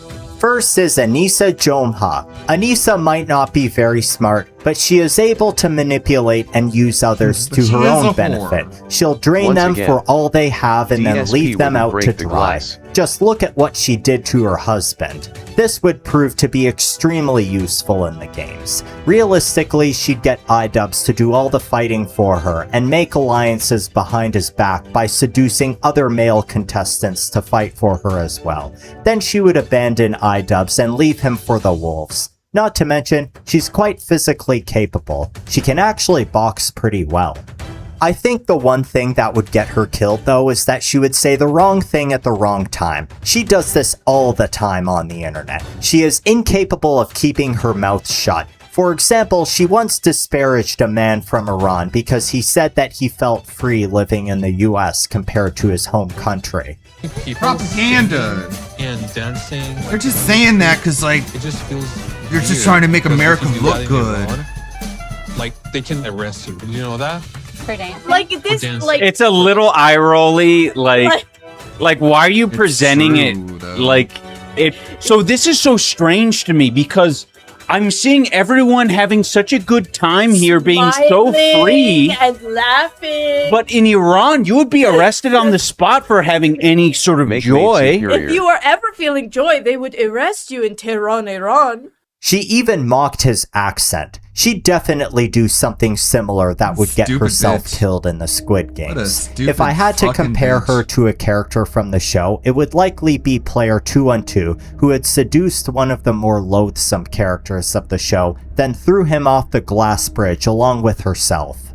So far, I haven't mentioned the protagonist of the show, Gi-hun. He is easily the most morally good character on the show, the kind of guy that everyone wants to cheer for. Of all the lolcow contestants, the one that's most comparable to Gi-hun is King Cobra JFS. Josh would likely be able to strike up friendships and alliances with others and even be enthusiastic while playing these games. Also, Josh would have strong resentments towards lolcows that are particularly bad. When he was still with us, Josh would talk mad shit about Cyrax all the time. As well as continue to harass Cyrax. Josh would win the entire thing because he's that much of a goth bad boy. Outside of that, if the shit with Marty isn't true, then it was a misunderstanding, dude. But like I said, fuck Cyrax, fuck sickos. I have no doubt he'd be saying the same things about people like Nova Online and even the Quartering if he was still here. I think his resentment towards people like this would give him the guts to fight them during the riots and in other games. However, I think he'd ultimately be edged out. He does have a tendency to simp for girls and they could use him to get ahead. And good luck getting past the next finalist and potential winner because it is Boss Man Jack. I mean, the Squid Games almost seem tailor-made for Bossman Jack. The games themselves are basically one big casino where you bet your life that you'll win. Austin would be that one guy chanting one more game and voting circle every episode, convincing others to vote along with him. That alone would allow him to form alliances and have followers. You might be thinking, how is Bossman gonna survive without his crack? Well, dear viewer, you don't need to worry about that. Austin likes to wear jewelry, and he would have necklaces, bracelets, and rings to make sure that they hold his supply and that he never runs out. That's right, Austin's show character counterpart would be player 230, also known as Thanos. Austin won't need to be worried about getting forked though. His crack-fueled fighting abilities will make him a menace. He doesn't have to worry about any problems during riots and secret games because he is the problem. This would make his followers terrified at the thought of ever betraying him. I mean, do you really want to f*** around with this guy? I didn't think so. However, as good as Bossman Jack is, the power of crack can't compete with cosmic plot armor. You may all disagree with the ultimate winner and say that I'm just choosing a safe bet, but I believe DSP will win it all. First of all, he is super money driven. I need that money, I really do. I need that money to pay my bills, the electric bill, the internet bill. And it's Ethan He Ralph. is willing to do anything to get money other than getting an actual job. I've talked a lot about his plot armor and his ability to avoid consequences, so I'll apply what I said in my death battle video here. However, one thing that works really well in DSP's favor is plain old mediocrity. Of all the lolcows, DSP is average in basically everything. Physique, intelligence, age, unlikability, etc.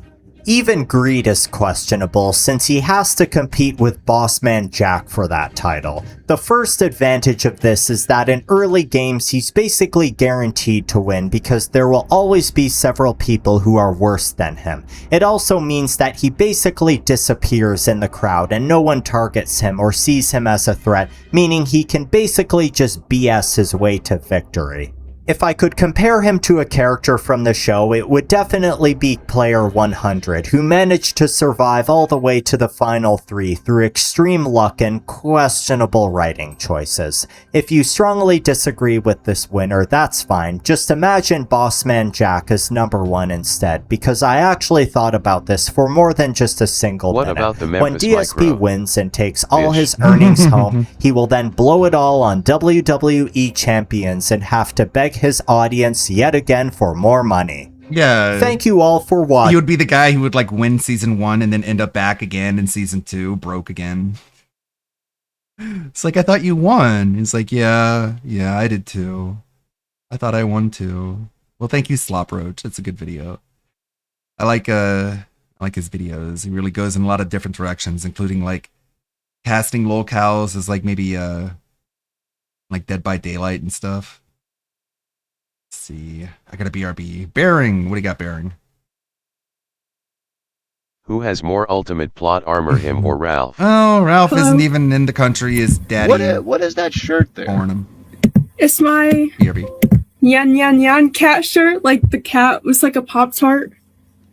Oh, I thought it was like an LGBTQ thing. No, I hate it's I just died of your Pride Month is upon us! Oh, Jesus! Yeah. The Riddler didn't see that one coming. No. So it's Pride Month, it's June, it's everywhere. It's not as everywhere as previous years, I've got to admit. Yes, it's not as in your face. But it's still pretty everywhere. So Pride Month, we're supposed to believe that it's all about love and acceptance and identity and belonging and all the nice buzzwords, right? Yes. But I put it to you, it's not. It's about...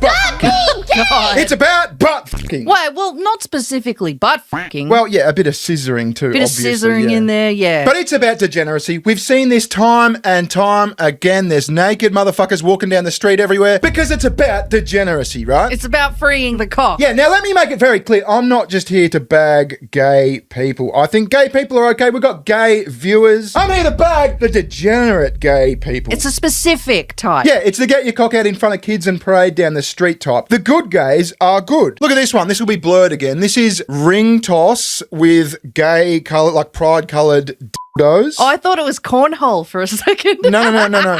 It's pride coloured dildo ring toss in front of kids. That's fucked up. Yeah, so anyway, this video is going to be a little bit different to what I was planning, right? Because as I was putting it together, more and more stuff came to my attention. So the main focus is this. HelloFresh says, we know eating isn't always a top priority this month. We respect that. But for those of you who are prepping, we have an extensive lineup of high fibre recipes available. Happy Pride! So we know what they're talking about, right? You've been trying to get me to cancel this for years. Yeah. This is the nail in the coffin, isn't it? Yeah, you got a HelloFresh today, and I'm not happy about it. HelloFresh aren't even that good. Tits gets like 3 dinners a week from HelloFresh. And like they're okay kind of thing. I think they've been slipping. But this gay shit has just tipped me over the edge. Yeah, I'm about to cook you some gay shit tonight. I know. Did you get the high fibre version? Anyway, they kind of ran with it. This person responds, how about a Pride Month discount code? Bottoms up. And so they said, yeah, sure, we'll do a bottoms up discount code. Now, this isn't the worst of it. This is what everyone's talking about. This is all over Twitter. This is the warm-up. This is the warm-up. I've found something much, much, much, much worse. You want to have a look? Why not? Let's have a look. Let's go! Hearing. So as I said, when I was incredibly prepping gay. this video, I don't notice it was it. going to be the typical Pride video, you know, just shitting on companies for like changing their logos and stuff. And there's been plenty of that. Yeah, jumping on the cringe train. Look at Vitamin Water. They've got like every type of gay flag, including the twink pride flag. Why are the twink colours like Babyish. baby colour? Yeah. It's sus. There's a whole bunch of sports teams and shit changing their logos. There's the Bottom Burger. That was a couple of years ago from Austria, but Burger King were doing like, look, this burger's got 2 tops and 2 bottoms.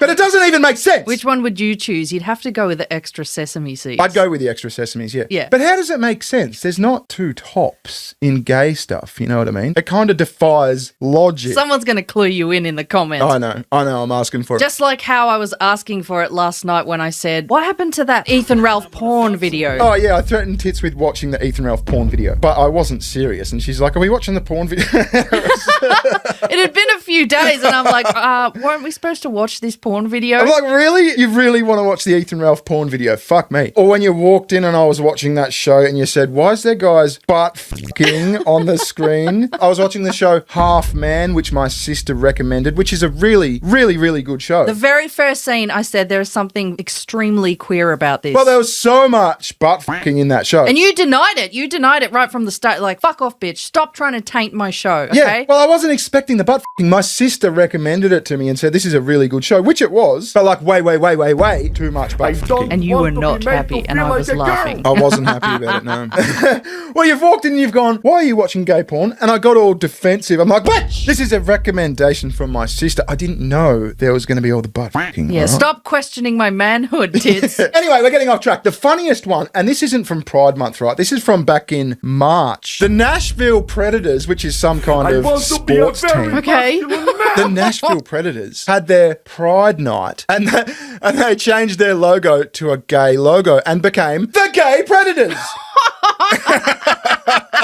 That is awesome. Did they think that through? I'm not sure if they did. So anyway, then there's all the gay police bullshit, which is mostly from the UK, but there's heaps of it. Oh, you showed me this. Yeah, this cop's trying to draw something on this poor guy's face. He's just having a coffee. There's more gay cops dancing to the fucking Macarena or some shit. I was going to touch on previous cringe gay pride ads and stuff, like the Target ad from a few years ago. Remember that one? This scene is giving me vibes of this. Jesus Christ.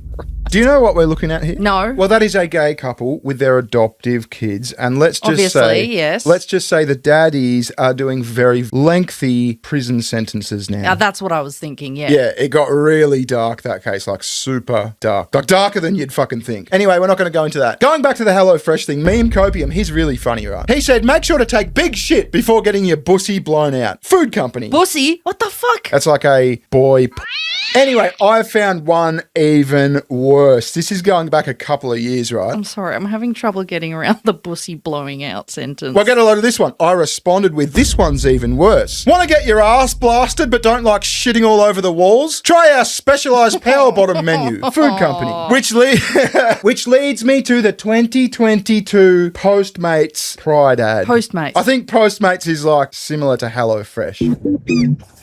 What are you eating this Pride? Well, if you're a top, it seems like you can eat whatever you want. But if you're a bottom, you're expected to starve?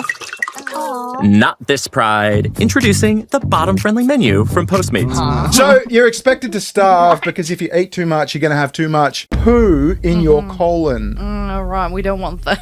No. Whoa! Why is the eggplant wearing dominatrix shit? Well, because they're gay.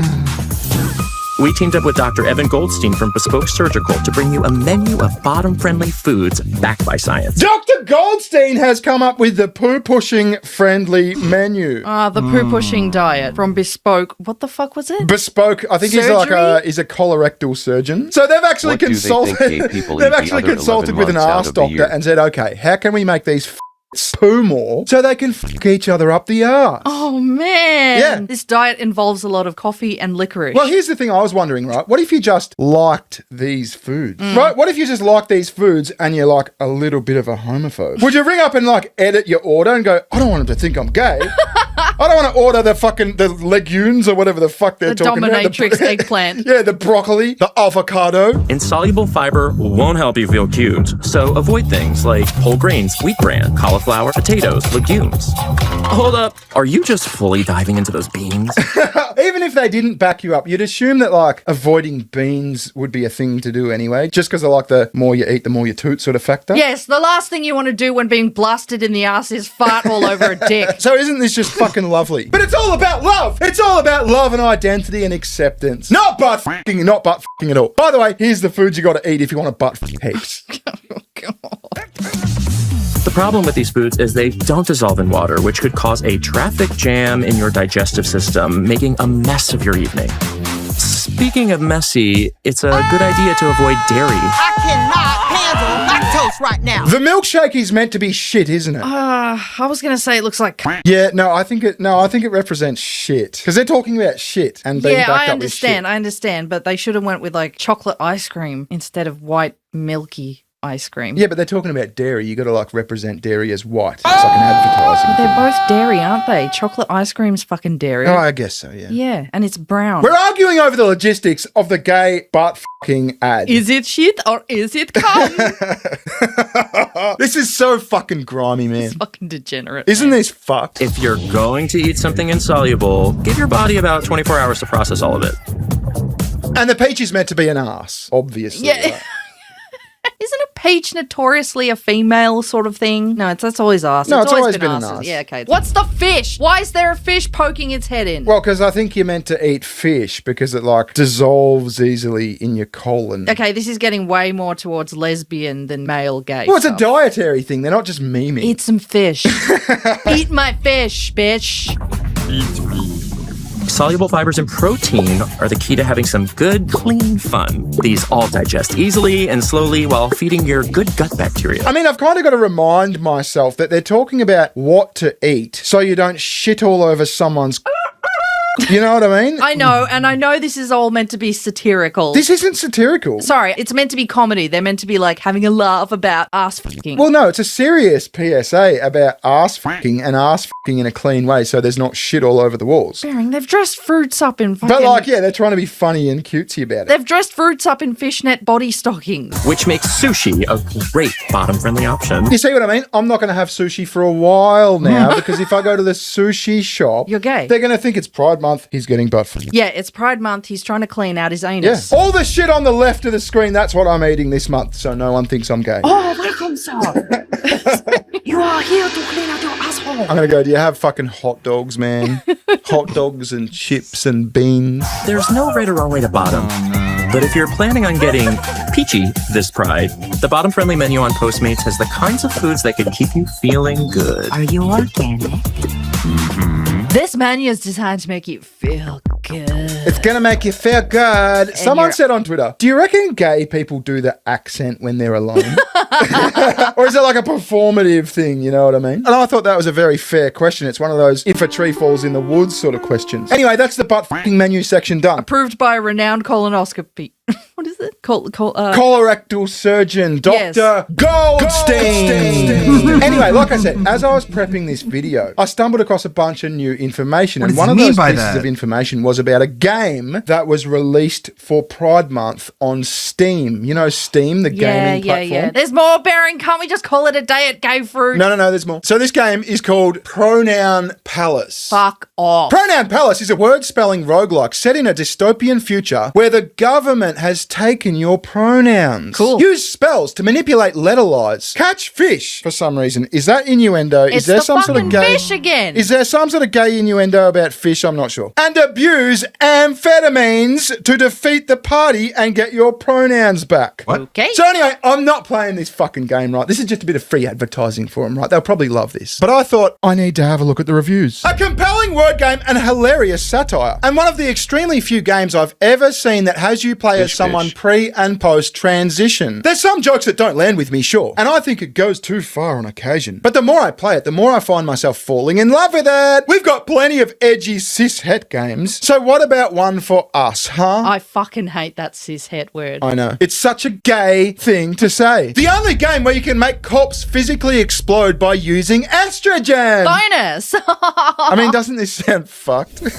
Estrogen spell. A simultaneously goofy and horrific game that makes fun of the trajectory of modern day governmental systems. It fills me with dread, but I do like smacking around the essence of capitalism with swears and pronouns.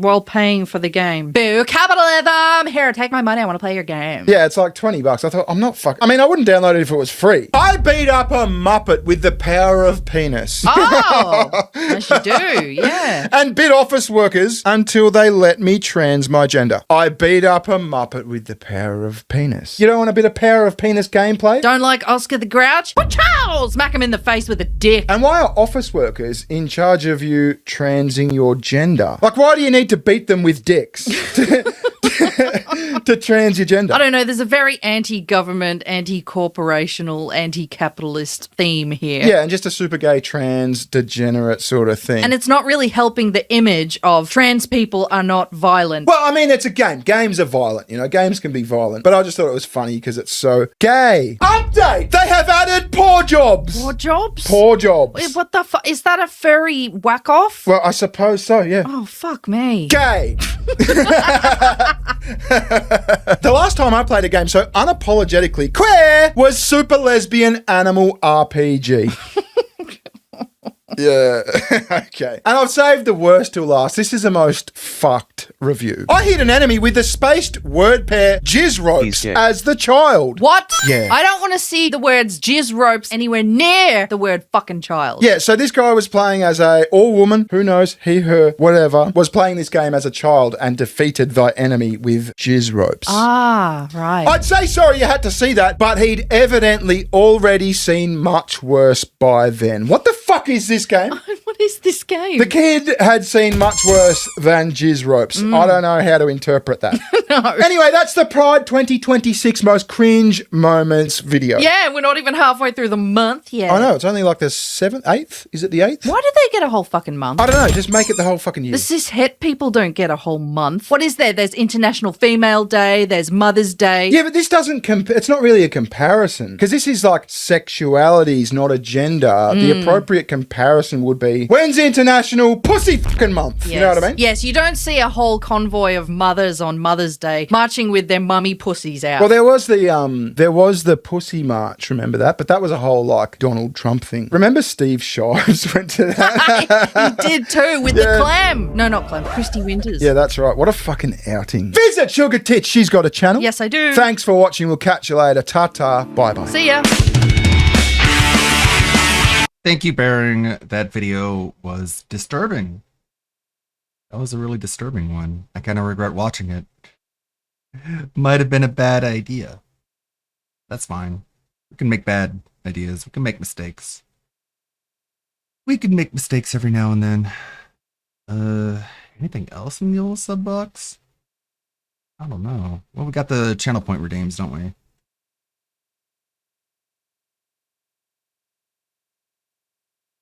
Here we go. Good stuff.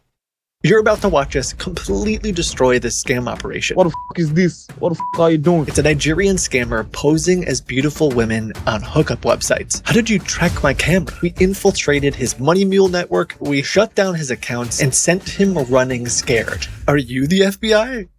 It started a few months ago when one of my AI bots responded to an ad on a hookup site. This lady was claiming to be in Australia, and the bot reached out with a great pickup line. Are your pictures for real? Yes, I am. Are you down for a hookup? What's your availability look like over the next few days? I'm pretty flexible. The lady replies, that's nice. Should I tell you my price? You can tell me your price, but I'm hoping we can make it worth it for the both of us. Winky face.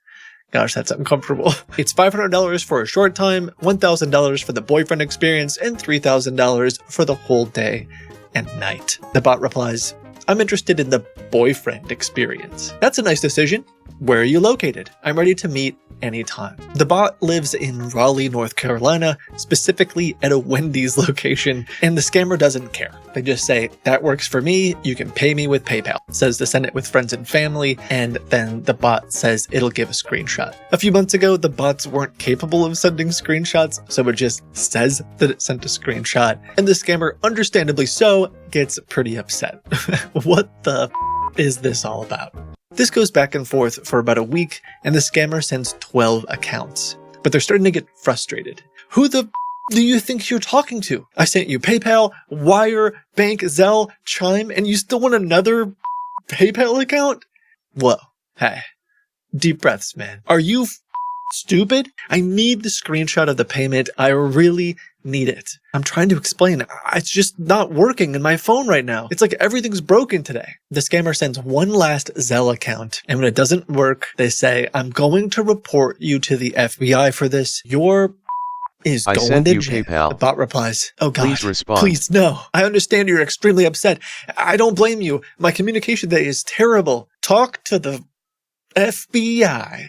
I'm really sorry is the last message the bot sent. 300 emails and 14 accounts later, I figured this story was over. But then a few days later, I got a message on my WhatsApp saying, hi, it's the FBI. And so I replied, FBI? Yes, from Gmail. You must pay the $1,500 to drop the charges of trying to scam a woman. Well, tell me your bank account and I'll send the wire to it. The scammer sends a bank account and says to try sending $500 twice. And because we haven't replied right away, he starts to get a little antsy. Do you want to get arrested? Have you sent it? You are wasting my time. Hello? Reply to my message. This is going to become a recurring theme, by the way. Jordan on our team replies, you know, we should hang out sometime.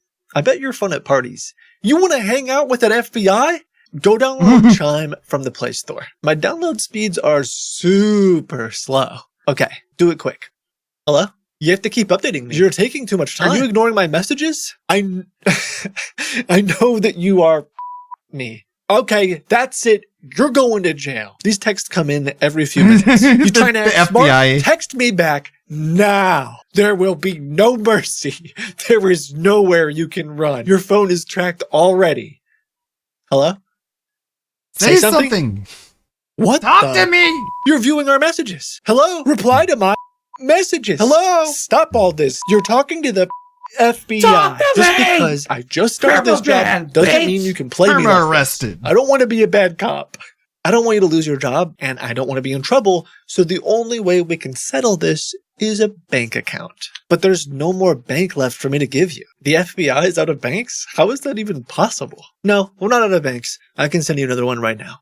And they send us yet another bank account, and we say, here's the screenshot. Now, what I want you to pay very close attention to in this screenshot is that we only typed the last 4 of the routing number, which means this wouldn't go through. The scammer notices right away and says, you didn't complete the routing number. Trying I guess to we'll be just the have to scammer wait here. until My it goodness, processes. that's what What do you happened mean with by Dragon that? Boy Are you Left there? Bill. Can you change it, please? Hello? The money you sent won't be successful. Hello? Say something. Please. Let's sort this out. The money Hello? won't be This successful. is the FBI. Say something. Talk to me, man. Hello? Talk to me, man. Reply to my message. Hello? Hello? Stop ignoring my messages, Brett. Hello? Please? Reply to me, man. A few Reply days later, me. we say the bank flagged it as suspicious. He says, should I send you another account? This is great. He sends us a couple of different bank accounts. And then we just kind of ghost them again. Have you sent it? Have you sent it or not? I'm tired of this. Then he kind of changes his tune and says, to cancel charges, you need to pay $3,000 before 24 hours. What? Stop all this and comply with me. Bro, I'm trying to give you my money. Bitch. No, you are not. You should stop lying because you are not good at it. Go get a gift card now. Go get a gift It's not my card. fault you keep messing up. Send the gift card code now. Okay. I'll have to scratch it. Scratch it and send it now. Scratching it about ripped my toenail off. Wow, you are so stupid. No store accepts a scratch Apple Card. I'm going to give you one last chance. Pay to cancel charges or go to jail. Send $500. Apply now. Enough with the kids' games. Now. I feel like he's throwing a temper tantrum. Like he is a child through all of this. I keep sending you stuff and then you mess it up. Do you think I'm a 9-year-old child? No, I don't think you're that smart. Send me a bank account or Zelle. Oh, you're going to spend more than 10 years in jail. I am not sending you any Zelle. Why not? It's easy, man. What's your deal? Just know no apologies will be accepted. Officers will be at your doorstep tomorrow. Good. I'll give them the cash in person. I will let them torture you before jail. That's mean. What email do I put? FBI.gov for the Zelle? No! Oh, Look, man. I really don't Now want Cyrix to, is but I'm trying going to to get give a you piece of the one scam last pie, chance. Jesus. Thank you. You won't regret it. And then he says send $1,000 to this Zelle account. And we reply, shoot, I got another error. And then he sent us another account. And now this time we send him a picture of the transaction, but we purposely omitted the number 4 from the end of the email address. Look at the emails. They don't match. This is all getting very confusing. I told you this was your last chance. Just calm down. You're being irrational. I will be more careful this time. But just to warn you, my phone's getting really low, so sorry if it dies. And then we pretend to type the Zelle wrong again and just get a bunch of text messages over the next few days from this guy. Have you sent it? Hello? Reply to my messages, Brett. Hello? Hello? Do you want to go to jail? He's not happy. The next day, the scammer sends us a few more bank accounts. And this is great. These are accounts that scammers use to move money outside of the United States. Sometimes they're victims, but oftentimes they're just criminal money networks. We send him a bunch of screenshots that look like we're sending $1,000 each, but the last one, we made a mistake and only typed $100. You sent $100. Call them and cancel that one. Oh, shoot. Okay, I got off the phone and you were right. I could cancel. I went ahead and canceled everything to start fresh. What did you cancel everything? You have to uncancel or something. Stop playing games with me, man. WTF? Why the did you cancel the $2,000? This was all weekend long. And on Monday, he just says, withdraw cash and go to Walmart. Can I be honest with you? I know you're law enforcement. Yes. I have social anxiety and I don't think I can go to Walmart and talk to people. I'm having a bit of a panic attack. And he gives some of the most motivational advice I've ever heard. Yes, you can. You will go Do and it. meet a cashier there. You're not talking to 20 people, just one. Bank accounts worked. Just let me do that. Bank accounts didn't work. You canceled it. What the Next time, don't tell me to cancel. I didn't tell you to cancel them. Shut the up. I told you not to cancel the $2,000, but you did. Now go to Walmart and do what I told you to do. Don't disobey me. It's good to have a nice friend like you. You're wasting my freaking time. I have other things to do than talk to you all day. You can be arrested already. Please don't arrest me. I'll be brave. Now, we send him a photo of the store. I'll be brave. And start asking him, what do we do? He says I to go believe talk in to a cashier your and tell her ability that to you want to give me money. deposit to a Chime account. Oh no, she's trying to do small talk. She told me that she likes my jacket. What do I say? I don't care what the frick you guys chat about. What do you think, this is a joke? You're like my wingman, my best bud. I am not any of those. Shut the I swear to God, I am going to start writing your statement now. Sorry, I'm nervous. Go inside. Okay, I'm inside. They have Yes, a card you section. can. And we send him a photo of like the get well cards and say, pick a card, buddy. Which one do you want? He says, don't call me your buddy. Stop provoking me. And we say, I appreciate your patience with me. Go and deposit the I'm chunk. not your buddy, Hello? guy. Stop wasting my time again. Be fast with this. What the Like sometimes hours or days go by without us replying and he just rants. He just yells. At one point he even says, stop, space, ignoring, space, my, space, messages. And we just say, sorry, I couldn't figure out PayPal. I packed my bag in case you come to my house. I don't want to go without some of my things. Nothing is allowed, and I know that you know that. Go get $1,200 worth of Apple gift cards. So this time around, we say that we're at the gift card section. We ask him which one he wants. Maybe Pizza it's Hut. Like DSP get a Google with this Play chat saying, hello guys, I haven't gotten any support in the and I'm past getting the 2 number typed hours. out for What's you. wrong, Jay? Don't you type it out. time go me MR. I'll go ahead and hit the redeem for you. So we do a Google Play redeem over text messages. No, don't redeem it for me. Do not redeem. Well, I get it. You just wasted it. You were supposed to send me the card. You piece of... the good old redeem. Sir, I think I know what I'm doing. I sent it to you through Google. Oh, Shut classic the redeem. Up. You can see it right here. You added it to your balance. Well, how was I supposed to know that? You idiot. Mama's death wig. So, we're good? No, we're not good. Look, I know you're the FBI, but you keep messing up. You keep doing things I didn't ask you to do. You idiot. Are you stupid? They're coming to get you right now. You have overdone this. Oh, no. Go and get the gift card now. I am giving you 20 more minutes to reply. No reply. You time is up. I'm here to give you a You last time warning. is up. Hello? Stop ignoring my That's Jade. Someday Jade is going to say that. You time up. messages, man. Brett, You what do you time want now? Do go. you really want to go to jail? Reply to my messages now. Don't think you can run away. Days, weeks have gone by, and one of us replied, who is this? This is the freaking FBI! Stop playing games with me! Very Hello! professional. He sends us this audio recording. What the fuck is wrong with you, man? Stop wasting my fucking time. What the fuck is this? What the fuck are you doing? I don't know if that was supposed to scare us You or time not. up, fill he the then time, go prints now out a for piece real, of paper bye-bye from the time, go to FBI.gov GGT for website, Street writes our Fighter. name on it to try to terrify us, and says, I'll send them to come get you. thought He sends this Yeah, I thought you were probably them. AI-generated photo of a bunch of guys in an office and says, hi, Brett, today is the day. The agent are coming to get you. Note, when you get arrested, your charge fee will be $20,000. Another reminder, this is the FBI, not the regular cops. And we tell them that our app is messed up. It's not messed up. It says frozen. Why did you freeze it? Did you do that? I didn't freeze your account, man. Please unfreeze my account. I can't unfreeze your bank. I'm not a banker. Are you mad? I can't unfreeze your account. This I'm man done is with this. obviously Stop FBI. ignoring my messages, man. He's you know the what? one I hope handling you Phil's enjoy yourself in cyberbullying prison. case. They're coming What to the get heck, you. man? You scammed the FBI. You are so done for. You already ruined it all. Now, 3,000 messages, 40 bank accounts later, we decide to send him this photo.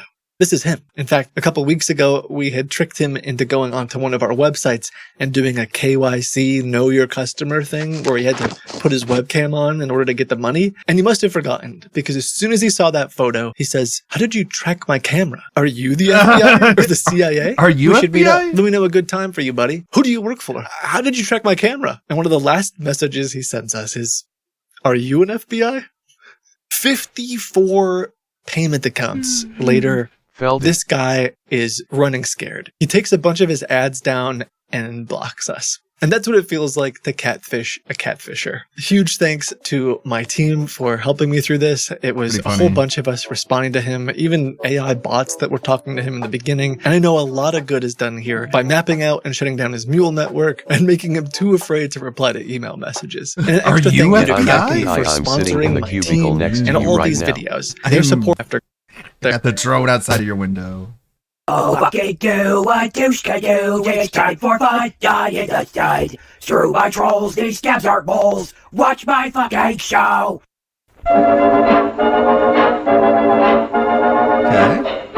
Listen, Jackie. Things are getting kind of, weird. And it's funny that you never came up. You're my fiancé, Vince. I wanna see you right the fuck now. Oh, Chance, I totally want to turn on my camera, but it's broken. I'll try and get a new one soon, okay, darling? No, fuck you. Turn on your phone camera. Enough is enough. You better do it or else. I'm going back to my roots, and I'm gonna start a new channel. Shit, what the fuck do I say? Oh, I mean, crap, stupid mute button. Listen, Chancey, sweetheart, I dropped the phone in the toilet and I can't get a new one until I get some No, fuck you. Sit the fuck down and shut the fuck up and tell me why. Why? Let me explain, Chance. No, shut the fuck up and sit the fuck down. Tell me why. Why? No, I said shut the fuck up and... Oh, Chance. God damn it.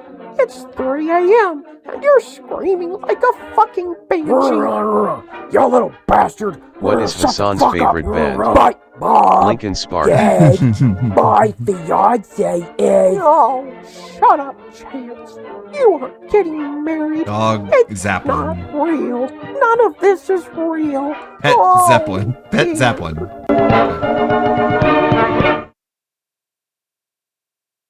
And calling a game company and asking them to bend the rules. All right, we already saw the Pete's video. Or the Putz video, not Pete's. All right, we all saw those. No more channel point redeems. Used them all up. I like the Putz sound command. Give me my fucking money! AOT is still alive. Give me my fucking money! Where is my fucking money? Where's my fucking money? Man, we got nothing here, do we? We're all starved. Well, it's a good thing I don't stream on Tuesdays. Not kink shaming, but it amazing how many ladies are into necrophilia. You know, on account of Chance being dead and all. There's saturated content looking at Blade, but I don't think he's going to say anything that we haven't already seen from Kiwi Tapes and Smokey. There's only so much you can report from those guys. What's this thing about? The Lego minifigs. The minifig Lego. Please brick remember to leave a like, a comment, situation. share the video about, and if you haven't already, subscribe. Thank you.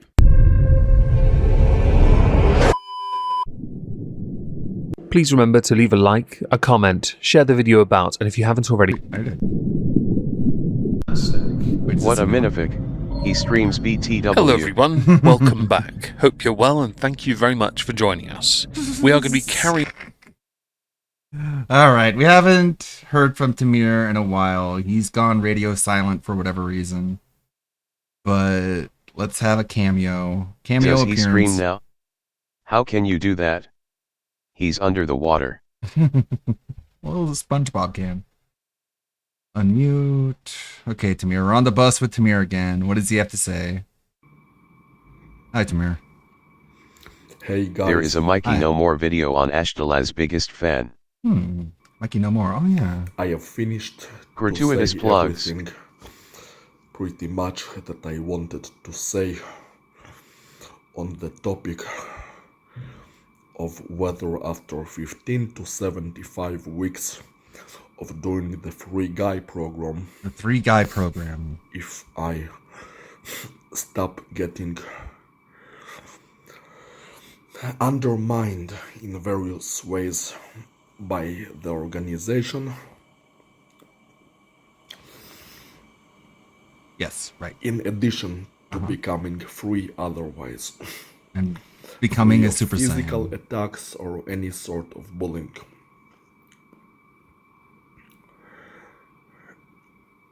Sure. And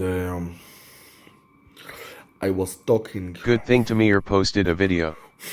Was stating to think the Emma World Order got him for real. Well, this is an old one. This is from years ago. When I used He's still to do MIA. gymnastics and some bodybuilding, and also tried to do Olympic weightlifting all at the same time.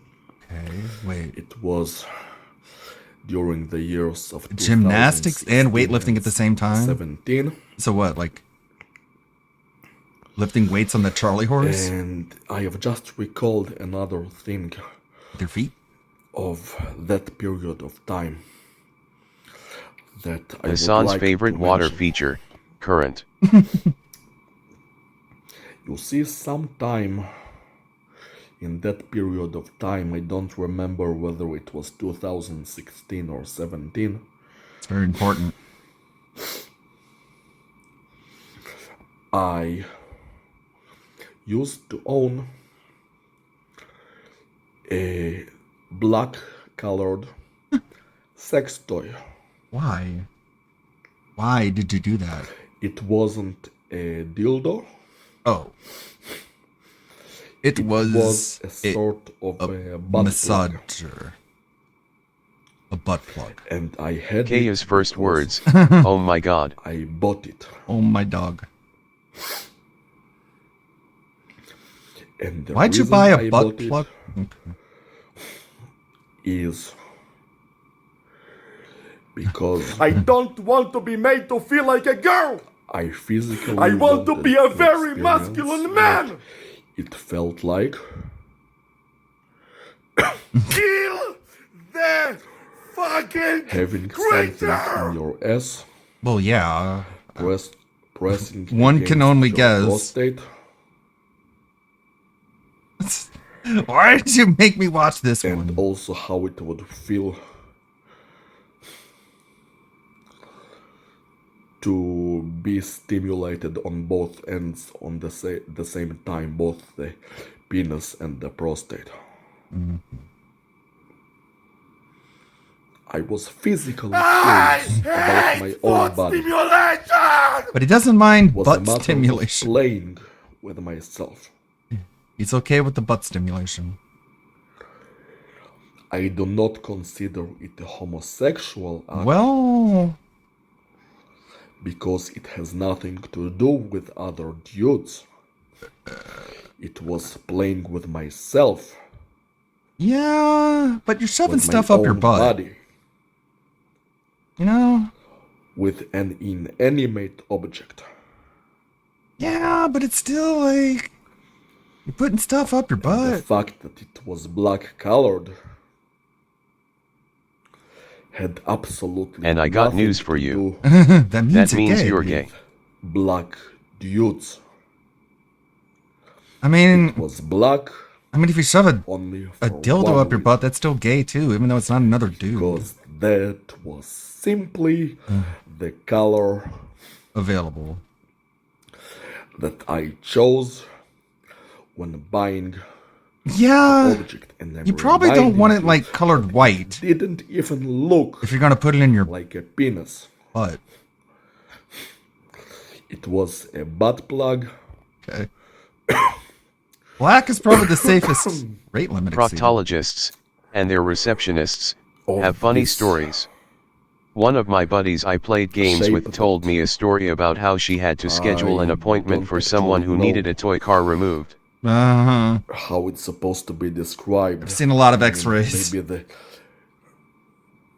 the store which sold it knew how to describe it, but I don't. But it didn't look like a penis at all.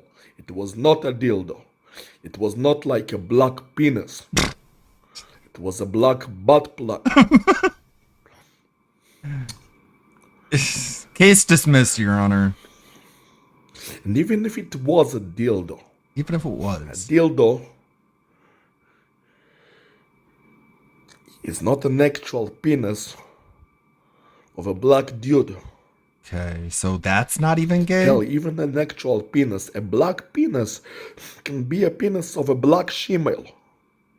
Not saying that that's what I'm looking for. I'm saying Hold on. just because it was an S toy that has to do with the S. It could have been Happy a dick. Pride Month, It doesn't Demir. have to do There is some restaurants being with some good fiber homosexual. diets. Yeah. You went with the bottom meal. And the bottom diet.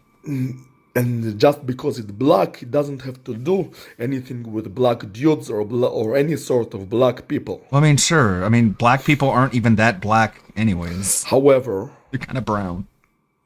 Not like pitch black. After buying this toy and using it for several times. Why? Being on the way, using the bus to the gymnastic class, which is located. Did you wear it on the in bus? City. Tamir on the bus as a plug in his Getting butt. off at some station and waiting for another bus. Yeah, I know they can get pretty for black. the next bus that I was supposed to take. Depending. There was this black guy, probably Ethiopian, because the black people in Israel are mostly Ethiopians. Oh, yeah, that's right. He lives in Israel, so the black people he comes across aren't, African Americans. They're probably like, I'm not gonna do the voice. And he was smelling like shit. Wow, damn. All right. And I believe that he was deliberately. I am from Ethiopia. Waiting for me at that station because the AI or the organization put him there. Deliberately waiting for me, smelling like shit, suggesting that I do anal sex with him. And that's repulsive. Do you Both think the Tamir and suggestion Hassan would and ever that go he at each smelled other? like shit, which is a disgusting smell. When Hassan blames Israel for all the problems, he's talking about Tamir. Sometimes afterwards, I think on different days after. It's a long video.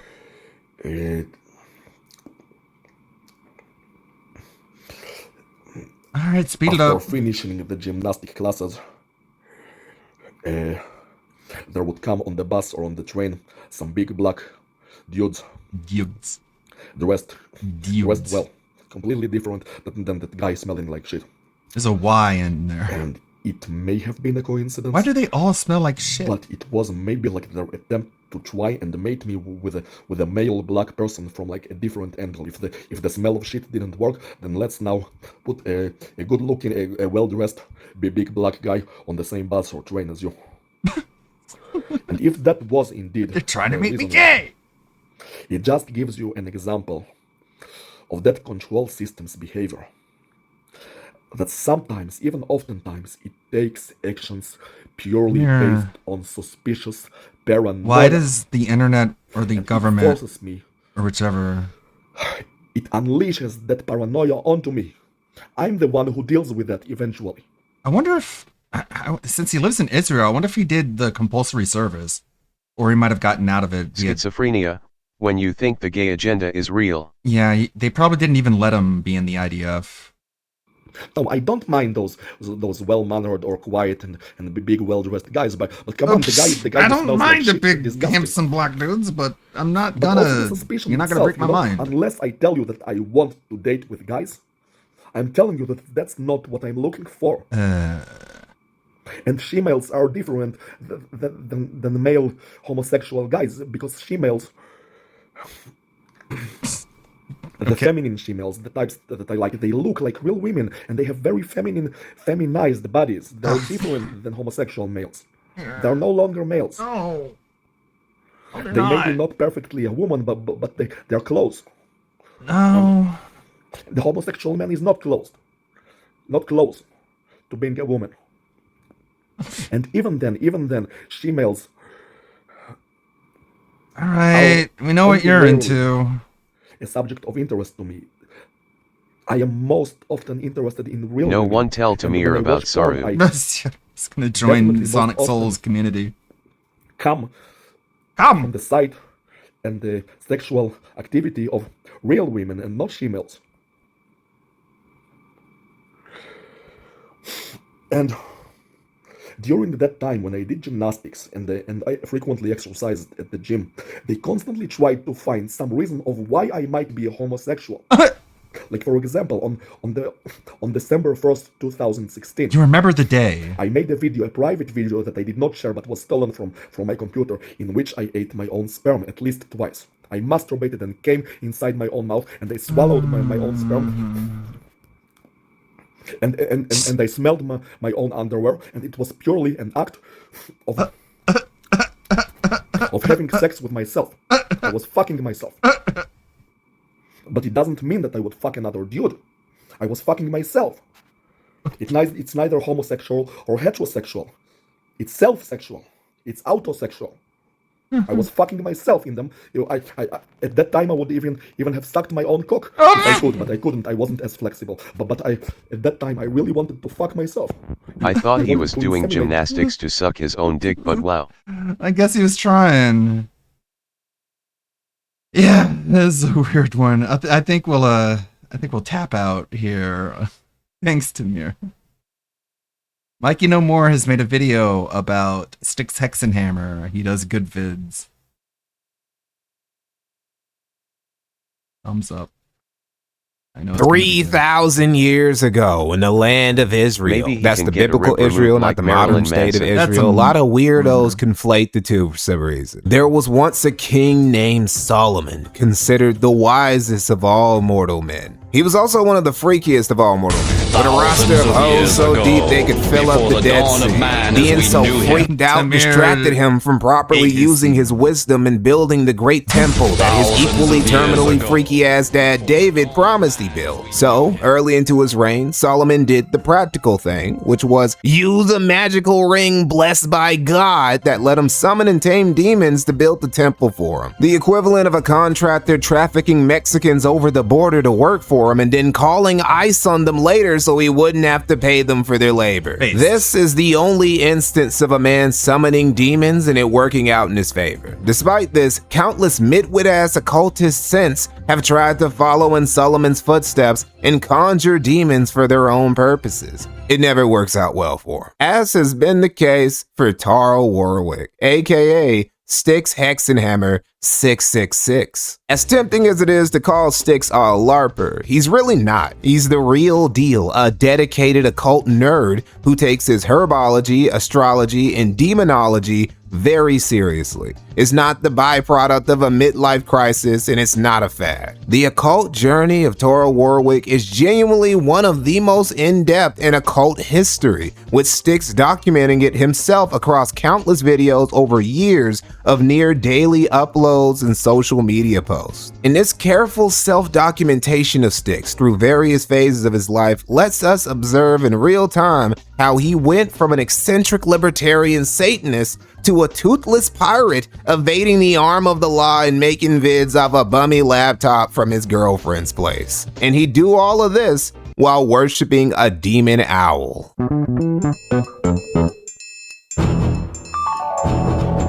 Tarl has been online for a long time. He's been one of those guys who made his channel and started uploading his first videos in the emerging years of YouTube as a platform. And they're about what you would expect out of a self-admittedly socially anxious Satanist in his late teens and early 20s who literally calls himself Styx Hexenhammer 666. Now, Styx isn't actually a Satanist, at least not anymore. He used to be, but disavowed it a long time ago. I am a former Satanist. Around 2010, 2011, I was a self-proclaimed independent Satanist. First and foremost, never joined the Church of Satan, never even supported them.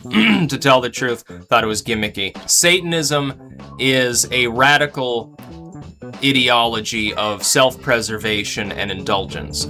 It's atheistic in form, it doesn't have anything to do with worshipping the devil, and the vast majority of self-proclaimed Satanists you'd ever meet do not believe in Satan. See, Satanism is just goofy. It's a bunch of LARPing atheists pretending, for the most part, that they worship Satan mainly to mock Christianity. And that ain't the case for Styx in his occultism. It wasn't just a phase he went through to make his religious parents mad. He really does take this stuff seriously. Tarl's history with spirits, especially the residents of hell, goes back to when he was a kid. He's always been in touch with demons. Occasionally, a little too in touch. Cooking Inferno, my 2 succubi names withheld should help. Get yourself some succubi.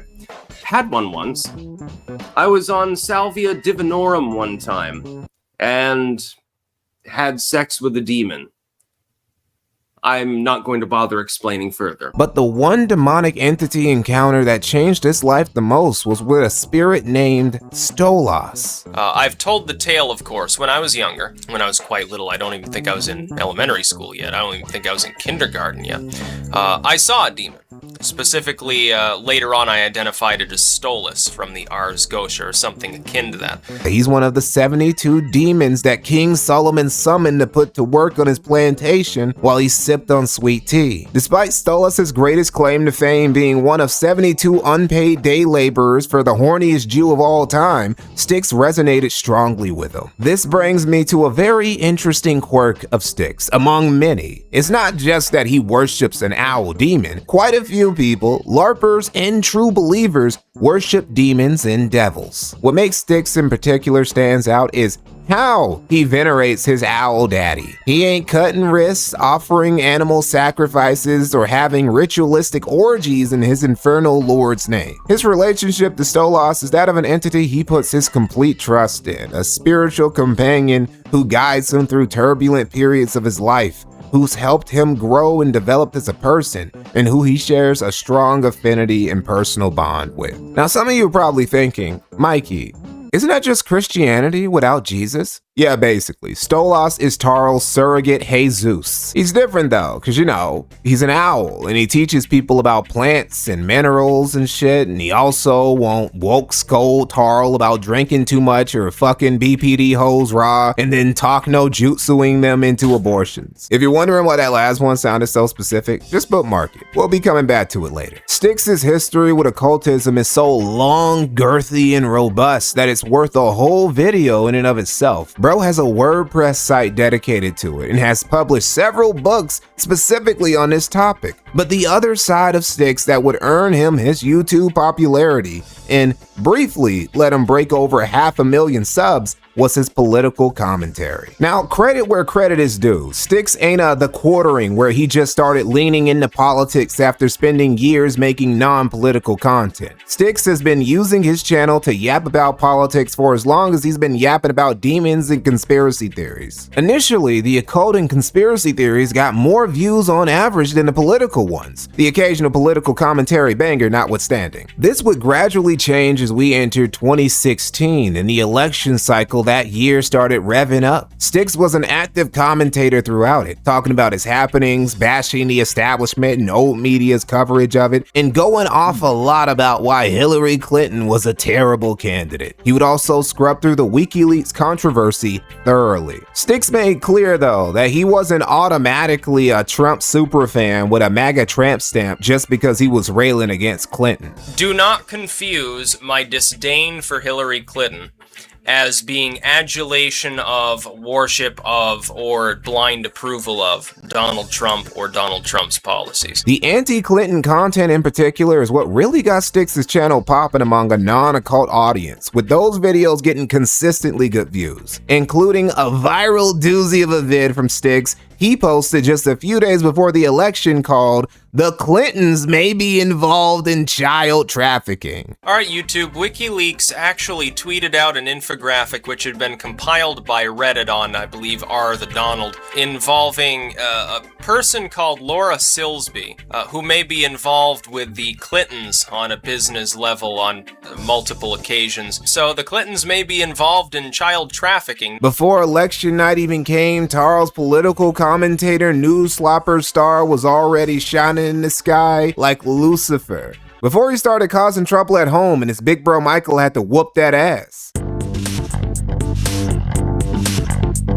Styx, while still not a mega MAGA millennial or even that much of a conservative, found himself solidly on the right side of the aisle just on the basis of deeming Hillary the worst option available on the left. And come election night, a lot of people agreed. Styx would take a short victory lap for calling the election more accurately than most, including pretty much all of the media. And this is where Styx's MAGA journey would begin. But again, he wasn't going to go with the usual right-wing grifter strat and play pretend Christian conservative for easy views. Styx already had his own spiritual and political beliefs. The libertarian demon owl devotee persona wasn't going anywhere. Styx would become very supportive towards Trump, however, seeing him as the anti-establishment figure that, while highly flawed, America could still use at the moment. Him hopping aboard the MAGA Express would see his channel grow even faster, as would his participation in debates with other political influencers and commentators, from the skeptics to the dissident right. Styx would debate Nick Fuentes twice, and he'd be part of an infamous Warski live debate stream featuring the all-star cast of Carl Sargon of Akkad Benjamin, Joseph Pierre Guerpi, Richard Spencer, and himself. All the autism and fallout from this stream in particular made Styx have to stress again that he wasn't part of any clique or internet faction or even really a conservative at all.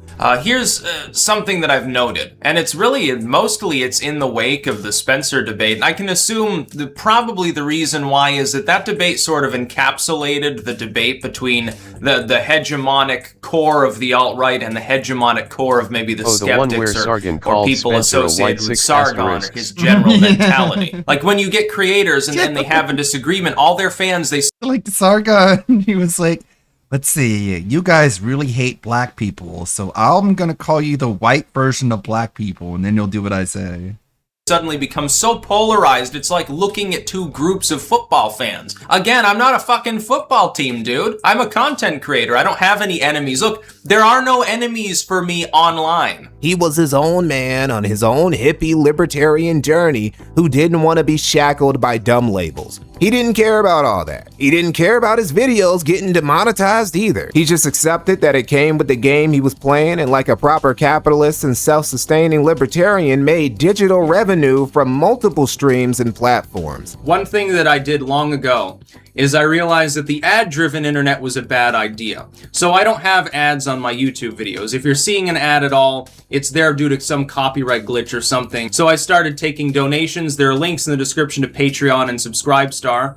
I started selling books. I've got over 200 volumes available as of making this video. While some of these books were just reformatted public domain occult texts he had just published online, some were about his own original occultic studies, and some were full of peak fiction like the following. Manson continues to beat Satan over the head for some time, with the helpless Hellion on the floor, crying, putting up no resistance at all, as he's too injured to do so. With one almighty swing and the aid of a toaster, Satan is dazed as his skull is impacted. Seeing their leader gasping on the floor and too confused to do anything, the demons simply grab pitchforks and begin dancing around him, stabbing him in the cock with their weapons and laughing. Satan cries out in chagrin as Manson plots a little more revenge for Satan's naughty behavior. He removes the now cooled iron from Satan's dick and rips his own pants off, the violence making him horny, and slams his own 8-inch member into the... Man, it's like, where's God in this conversation? Some were books about botany, which is another passion of Styx's. He ain't no stranger to herbs. One of the reasons for a strong affinity to Stolas is because Stolas is all about teaching his cultists about that herb and how to blaze it up just right. To be clear, Styx doesn't really care about Mary Jane. He's more of a Gwen Stacy or Felicia Hardy type of guy, and didn't grow any cannabis in his own meticulously maintained garden. Bro took his greenery very seriously. He had Botany 101 dedicated to his psychedelic homesteading activities. Episode 3, Salvia Divinorum. I decided that I was going to play it safe. I got a 5x extract and smoked a very small amount of it my first time. You're gonna see weird shit. It causes full-on visual hallucinations, beyond LSD, beyond psilocybin. On my most funny trip, I took roughly a bowl of 10 times extract. I took several large hits of it. I was on the phone with my friend at the time, and it kicked in. And my computer began to change. I saw it smoking, like the top of the computer was melting into the ceiling, like it was dissolving. The keyboard turned into a cobblestone road, and I felt myself pulled down it. And to me, it felt like I was walking down this road. And apparently what I told my friend, and I was sort of half out of it at the time, of course, because salvia. Now, some of you psychedelic skeptics might ask, Mikey, couldn't Styx putting himself through all that disruptive brain chemistry experimentation for so long have had long-term consequences on his cognitive state in the future? I mean, yeah, it's possible. But the more obvious culprit in Tarl's eventual cognitive decline is his drinking problem. While every other substance he puts in his body for spiritual research purposes has been somewhat well regulated, the liquid spirits have been a whole nother story. But the thing is, unlike somebody like the Quartering or Only Use Me Blade, who've been slaves to the bottles since they've had their first drink, Styx recognized how bad his drinking habit was and how it was affecting his life and decided to quit. Yes, Styx actually did, back in June of 2017, announce that he had quit drinking. Now, this could have all just been talk with Styx still taking shots behind the scenes, but it did look like Styx was really trying to make a change. See, by the latter part of 2017, he was starting a self-transformation journey, a metamorphosis of sorts, and not just the dyeing your hair and turning bisexual sort. He was entering a point of his life where he was starting to cross-examine his vices and excesses and get himself in order. This is something I call the rail clutch. It's when somebody momentarily enters a state of metacognition when it comes to their own self-destructive tendencies and tries to abruptly change course before they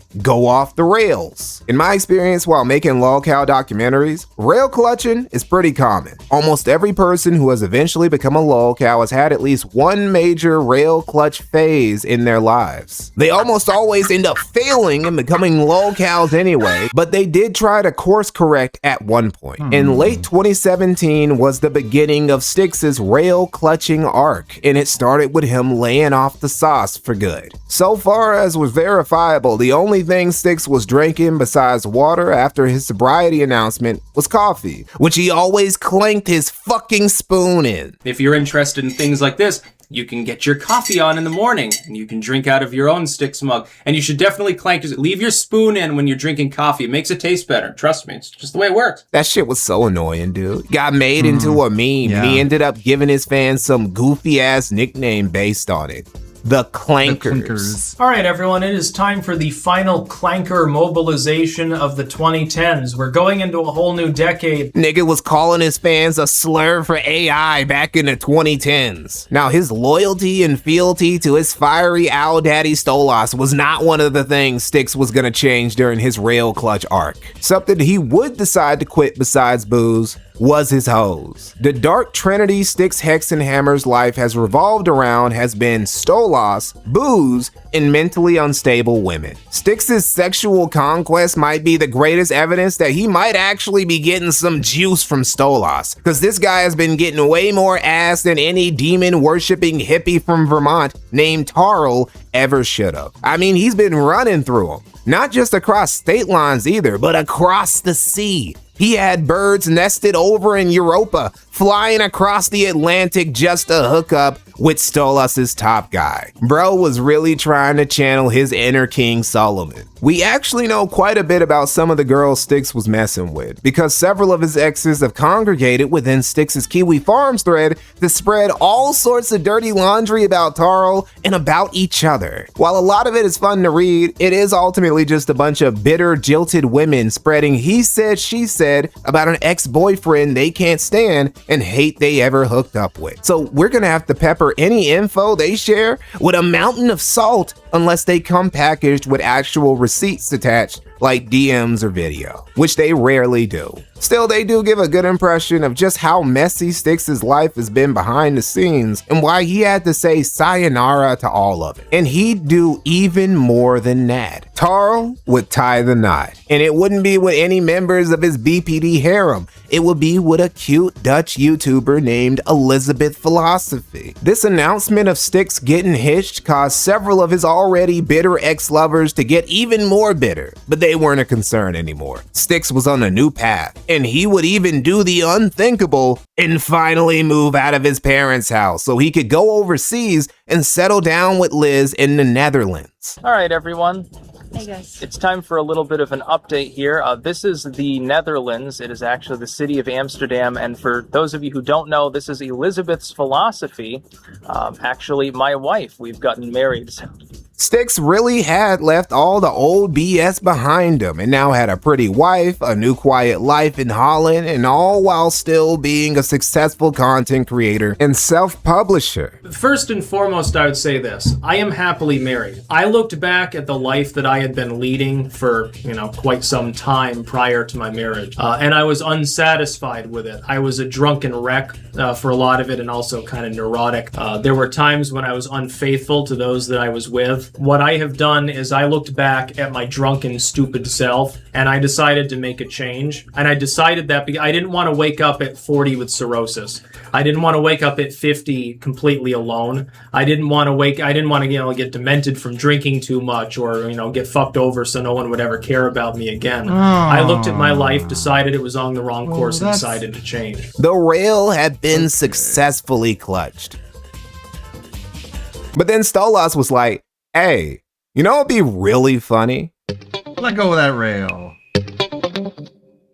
Styx' relocation to the Netherlands with Liz initially didn't go as smooth as he hoped, because bro would start putting out SOS tweets not even a year into moving there, saying he needs somebody to save him from Amsterdam. He was so rattled he couldn't even make videos or stream like usual for a little while. I guess there was just something about the beautiful, cultured, low-crime city of Amsterdam that was simply too much for this literal demon worshiper. Tarl saying how tough it was to get situated because he couldn't speak Dutch really goes to show how much of a socially retarded recluse he is. Because if he had tried speaking to any random Dutchman even once, he'd quickly realize you don't really need to know Dutch to navigate the Netherlands as an English speaker, because the Netherlands has an English fluency rate of like 95%. Literally the most English fluent country in the world that doesn't have English as his native language. There's a very strong possibility that the only people Styx interacted with while he was in the Netherlands this whole time was his wife and her family.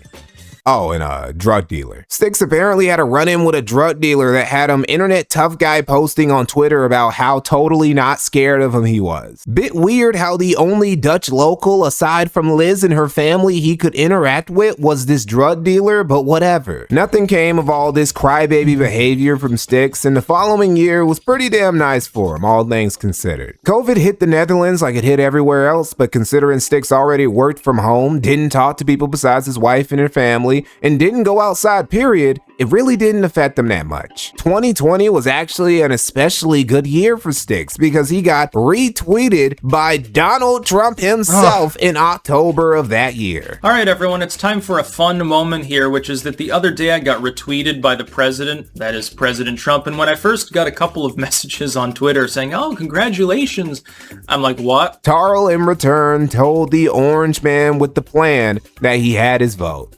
It didn't help. Still, Styx was really grateful about that retweet because he really needed it. His channel had been losing steam since 2019, and so had his Patreon. After the election from 2021 to 2022, Styx would go an entire year without permanently gaining any subs. In fact, he would slightly lose a few. His channel was stagnant, stuck in stasis. For some reason, Stolas wasn't giving him that same juice he was before. He was leaving his boy a little dry dry for some reason. But a few blessings still did come Styx's way, with the biggest one being him and Liz having a kid in April of 2022. All right, everyone, I have very, very happy news. You may have been wondering, it's kind of late, Styx hasn't uploaded. I am now a father. Our daughter was indeed born this morning. This really was the crescendo of Styx Hexenhammer 666's life. He was happily married in Europe with a pretty wife, a little girl, and a stable, albeit stagnant income. His channel wasn't booming like it was before. Yeah, I'm sure Zara also is very familiar with the area. Thank you.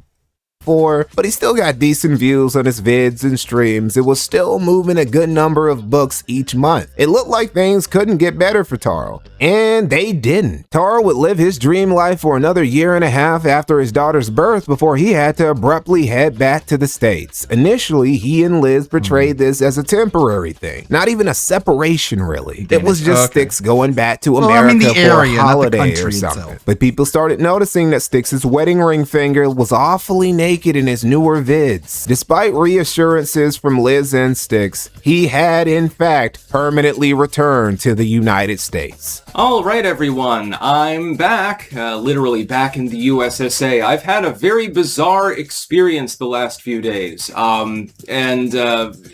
it's crazy, actually. Now, Styx would put out some cryptic-ass tweets about vindictive exes near the end of 2023, and when pressed about what was going on, said he was assaulted by a drug dealer and forced to leave the Netherlands because of it, which is just insane. So let me get this straight. You apparently got either fucked up or just pressed really hard by a drug dealer like you're Ziggy from The Wire, supposedly the same drug dealer you were seething about before. And instead of reporting this drug dealer who's threatened your life to the Dutch authorities, you just caught a flight back to safety across the Atlantic and didn't bring your family with you. You just left your wife and kid in the same city where this dangerous drug dealer threatening your life and has it out for you is still living. Sorry, Taro, but this story just ain't adding up. There are alternate retellings of Styx's relocation story that make more sense, with the most popular one being that Styx fell back into his old vices, boozing it up and flirting with women behind his lady's back. Now look, when you're a bachelor with no kids, getting drunk all the time and cheating on your girl is one thing. Once you get married and have a kid, expectations for your behavior change. But apparently Taro disagrees. Another theory comes from one of Styx's many vindictive exes who post on the Kiwi Farms, Jade. Jade said that Styx had once gotten so drunk one night that he ended up putting Liz in a headlock. This resulted in a male relative of Elizabeth laying hands on Taro in return and teaching him to keep his to himself. And Styx ran away from Europe in fear. Yeah, we got nothing to really corroborate this story of Jade's beside Jade's own words. Jade has met Liz in person, but Elizabeth herself hasn't logged any accusations like this against Styx. So this is ultimately just more he said, she said. Again, while it's interesting and fun to read the slander Taro's former girlfriends and side pieces share about him, you gotta take what they say with a grain of salt. I will say, based on what would transpire later about Styx, this story of Jade's isn't 100% unbelievable, but less because Taro showed us that he was on some Ike Turner type timing and liked to play rock'em sock'em with women, and more because he showed us that when he's away from his parents and is in the presence of alcohol of questionable quality and women of even more questionable quality, Styx makes very, very unwise decisions.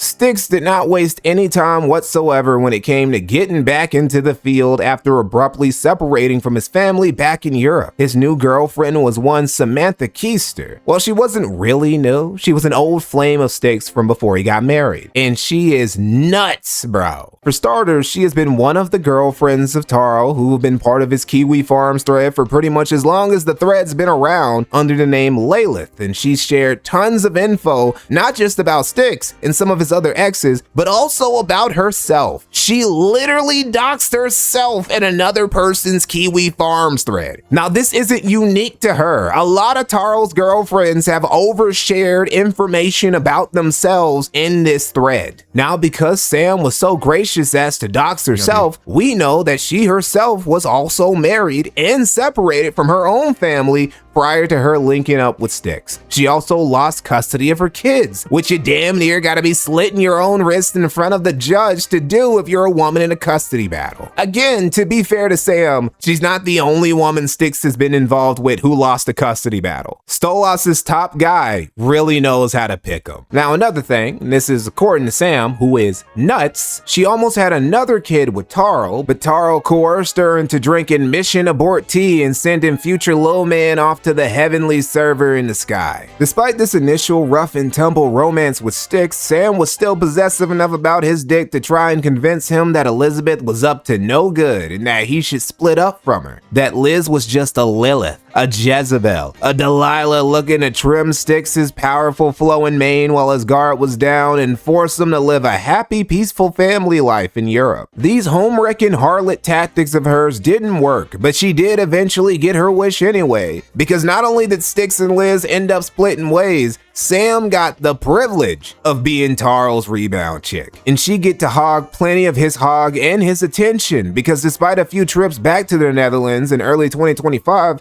it didn't look like Styx was paying that much attention to his wife or even his daughter, with Liz tweeting out one day, "Never trust or respect anyone that does not take care of their own children." Man, I wonder what could prompt a single mother to say something like that. This all made Styx and Sam two peas in a pod, or more accurately, two poor parents in a doomed relationship. The signs that there'd be trouble in paradise came as early as September of 2024, when Styx got a little too tipsy and handsy with Samantha. Hey, this is my darling.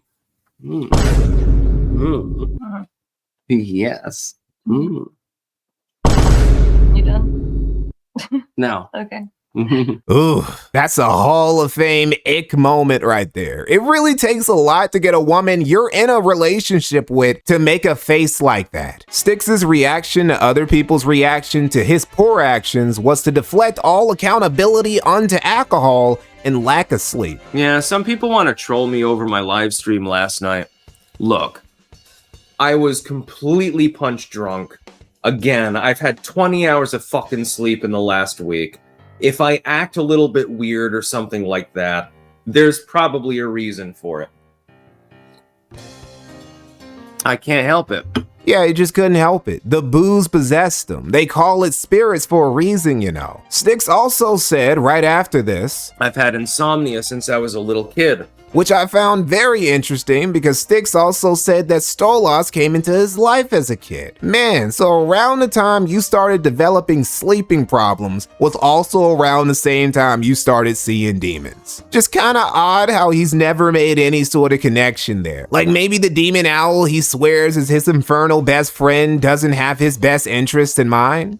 Nah, come on, Stolas, the demon, having bad intentions? Bro, that's the homie. He would never. Tarl is his top guy. That's why he walks around swagged out in that Vizzy Pop Stolas merch. And no, I am not joking. Styx loves Vizzy Pop's version of Stolas. He's not just a LARPer or bandwagoner who just buys the merch. He has genuinely watched the show and gave it a glowing review. Hell of a Boss is an animated series by Vivzy Pop and is quite interesting. A lot of it is just like, it's an animated series, so it's fictional. Very entertaining. I really like the musical score so far. I like the plot line. The characters are funny. It's deeper and better than virtually any comparison that I could make in the contemporary sense. I do like that Stolas particularly was the demon that was chosen as being one of the main protagonists within the series. I'm not gonna lie. You should definitely watch the fucking series from pilot to the recent episode and await the one this weekend. When it comes to Stolas, Styx has literally said that he puts all of his faith in him and trusts him to guide him through each new chapter of his life. That was probably a bad idea. Because as it turns out, when you're an alcoholic, deadbeat, insomniac who's as addicted to his vices as he is the BPD pussy, and you give the keys to your life to a fucking demon owl, bad things tend to happen. It all started tumbling down in late September when Styx took a trip to New Orleans with Samantha. And to MMJ, no, I have not, and I don't give a shit what people post about me online. It literally means nothing to me. I'm about to go on vacation, dude. I don't give a shit. Styx would do what his boozer ass did best and empty a few too many bottles, which got him in his feelings, as drinking a lot tends to do. He then got in a heated argument with Samantha, who was stressing him out, as borderline brides also tend to do. These factors, among earlier ones, all coalesced together into what would snowball into a disaster for Taro, because this motherfucker would throw his phone near Samantha and hit her in the face and make her nose bleed. You've made your bed, now lay in it. I don't care if you're crying. It makes no difference to me. You've treated me like absolute shit this entire time. I'm 1,000 miles away from my home with a person who apparently I can't trust at all as my guide. Do you know how that feels? Styx would then be arrested, charged with domestic abuse and battery, and have to spend a week in a New Orleans jail where he may or may not have been jailhouse rocked by a Cajun crackhead. All right, everyone, talk about weird times. You probably were wondering where I was for an entire week. Actually, I was in jail. Don't worry, I'm gonna have no problem with the charges. He wouldn't be behind bars for too long. Jeremy Hambley, of all people, would bail him out. Jeremy, Styx still greatly appreciates you for bailing him out in NOLA. Yeah, well, I never got that money back. The moment Styx's exes learned about what happened, they started popping champagne. Christmas came 3 months early. They were out here serving demonic levels of cunt over Taro's misery. Good morning. It seemed fitting to have a clanking spoon and a leather jacket on for this video. All part of Stolas's plan, I guess. Now, Styx has assured us this was not his fault. It wasn't his stupidity. It was Sam's, or the cops, or just the alcohol, making him act a little quirky again. But look, dude, if you're out here accidentally breaking noses whenever you get sloshed, it might be time to put the bottle down for good, take a step back, and reassess things. Tragically, Styx would do none of these things because his agency had long since been stolen by two things: whatever drink was in his hand at the moment, and the owl nigga he sold his soul to. And the owl nigga in question had just thought up something else that would be really funny.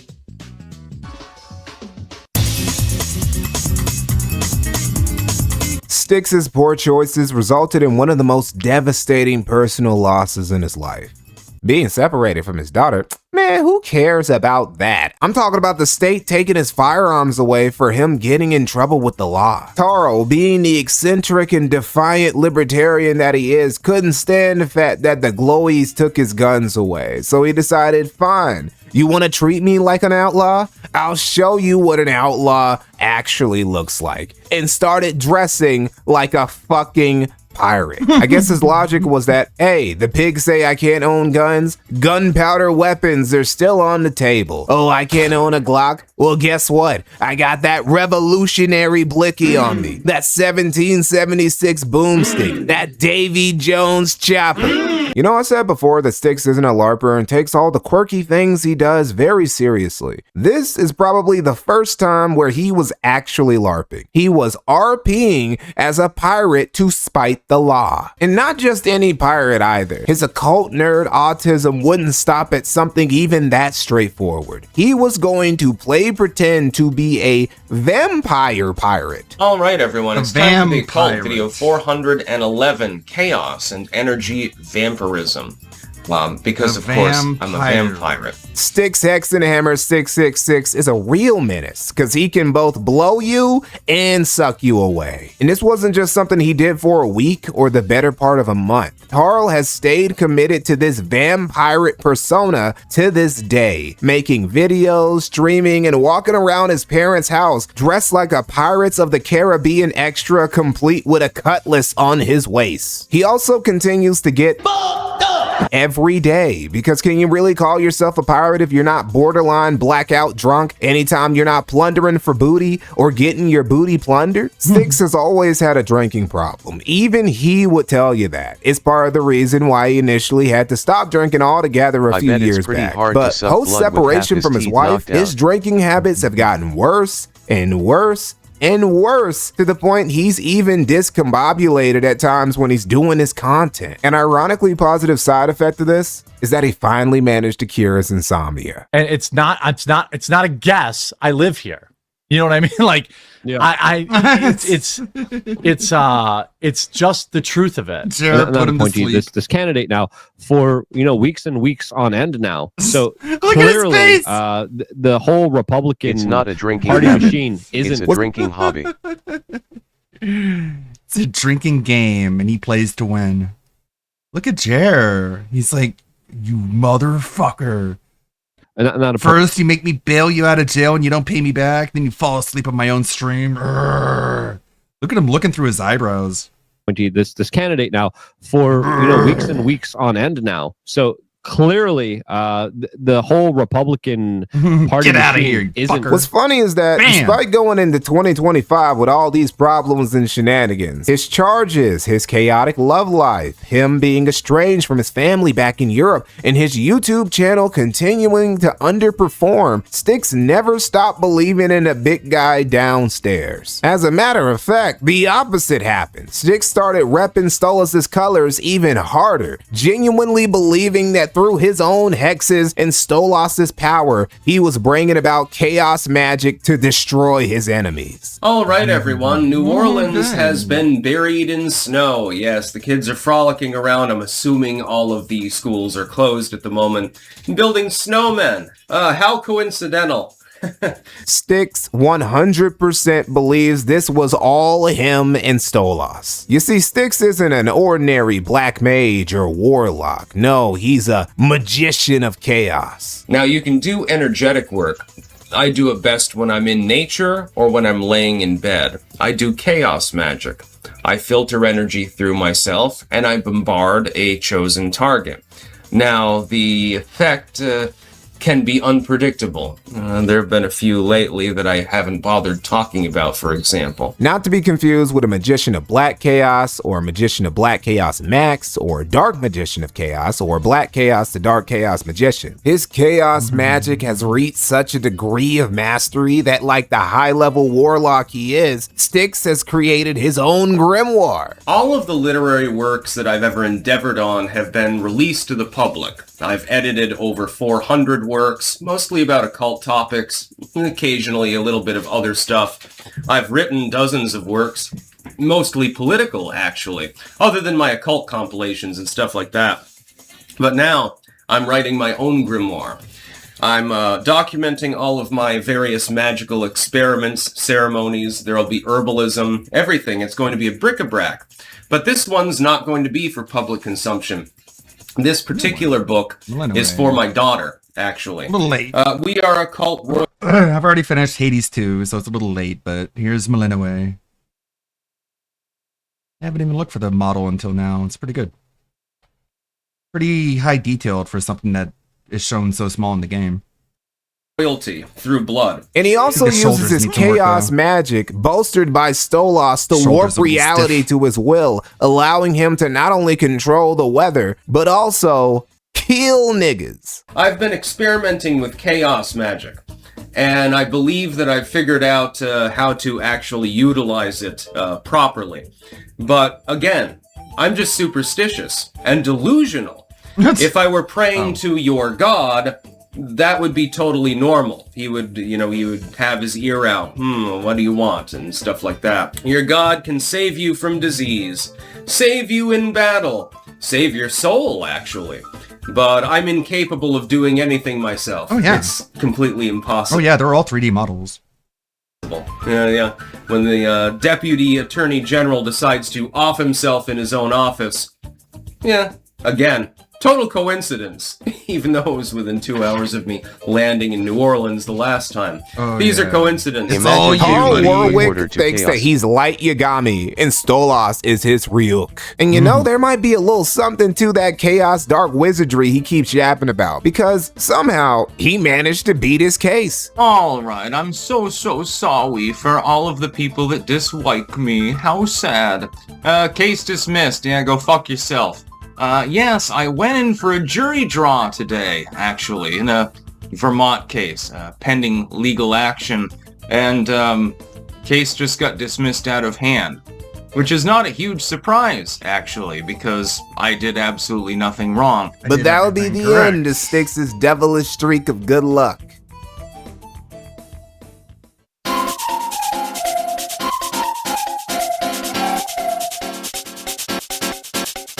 It's become very obvious that Styx's mental health isn't in the right place anymore. One of the best examples of this, besides all the obvious stuff, is how he continues interacting with his harem of deranged side pieces who've brought him nothing but problems. He even goes into his own Kiwi Farms thread specifically to argue, neg, and flirt with them on occasion. Styx is really a guy where sobriety and celibacy would do him a whole lot of good. But instead, he insists on involving himself with women he should be leaving alone. Like Sam, who he wasn't even supposed to be talking to because they had a no contact order. I was gonna ask you, what's been the worst part, I guess, about the whole thing? The worst part about this whole thing being apart from my girlfriend, because I'm not allowed to talk to her under court order. He would also continue to pay Sam's rent even while she was actively litigating against him and wasn't even sleeping with him anymore. All that smoozing he was doing didn't amount to anything because Sam would get Styx arrested again, this time on a negligent discharge has a different charge. demon competing for his attention. From the Town Police Department. Taro, can you come over and speak with me, please? Do you have any weapons on you, sir? Yes, I have a machete. Okay, can you discard that for me? I just had a case for... Look at that place. And who did I assault? What a weird living situation. They just dismissed my case. And Samantha Keister is the complainant? I don't think that there is. Yes, please do record this. There we go. Soften up the shoulders a bit. Now, I know what some of you might be wondering. Mikey, can you really get arrested for negligent discharge with a gunpowder weapon? Yes, you actually can, believe it or not. But that wasn't why Styx was arrested. He was arrested for an older situation with a firearm from a year prior. Now, he wasn't pointing it at anyone and he didn't hit anybody, but somebody got in touch with the authorities and told them that Taro was up to no good. Sam was using a classic strategy bitter women in ghettos and trailer parks all across America were masters of. Using the legal system to destroy a dude she was letting smash just a couple months ago. Styx's problems would hit their pinnacle in 2026. In February of this year, just a few months ago, Styx would get in another scuffle with a woman in his orbit, Nikki. Nikki is unstable woman in Tara Warwick's roster number 87 or whatever. She, like the others, has terrible taste in men and makes poor decisions regarding her love life on the regular. In particular, she has a bad habit of doing that thing lesbians do where they move in with somebody the weekend after they started hooking up with them. Such was the case with Taro before this drama went down. They were shacked up together at Styx's parents' house. She's the lady who's right there when Styx got arrested at his parents' house. Ironically, Styx's third encounter with 12 in less than 2 years would be from Nikki giving him that 1-2 and breaking his teeth. I'm not the one who called, but I'm the one who needs to leave, and I'm the one who needs emergency services. Okay. I have nowhere to go. I've been living here with Taro Warwick. He's the one with domestic violence history. Mm-hmm. I did hit him because he threatened me. I batted him just because I'm so afraid, and I have nowhere to go. I really need some help. Okay. She flat out decked me because she said that I woke her up. And then she just punched me in the fucking face. Yep. And tooth is probably gonna fall out at some point, and my nose was not doing so well. Nikki had the exalted honor of being the only girlfriend of Styx to get arrested instead of Styx himself. Despite Nikki being out of the picture, things did not get better for Taro because he didn't show up to court. Styx, in a shamelessly desperate attempt to avoid facing the music, has also been lying about having seizures so he wouldn't have to appear in court. Instead, he sends Mama Hexenhammer to go in his place and tries to delay the inevitable consequences of his goofy actions. He just thought it was dumb and not worth his time. Well, the state didn't like that answer, so they put out warrants for his arrest. Styx Hexenhammer 666, as of me making this video, is literally a fugitive with a bounty on his head. So where is Styx now? Did he flee north to Canada, maybe to make a pirate hideout off of one of the coves of Newfoundland? Nah, he just headed down to New York to shack up with a new chick who's letting him hide out there despite her also living with her parents. Hey, at least he finally found the motivation to get out of his parents' house. Ironically, he's more of a man-child now than he ever was while staying with them. All right, everyone. I wanted to talk about adulting and growing up, growing mature, and things like that. I refuse. I think it's a bad idea. I think that growing up sounds tedious.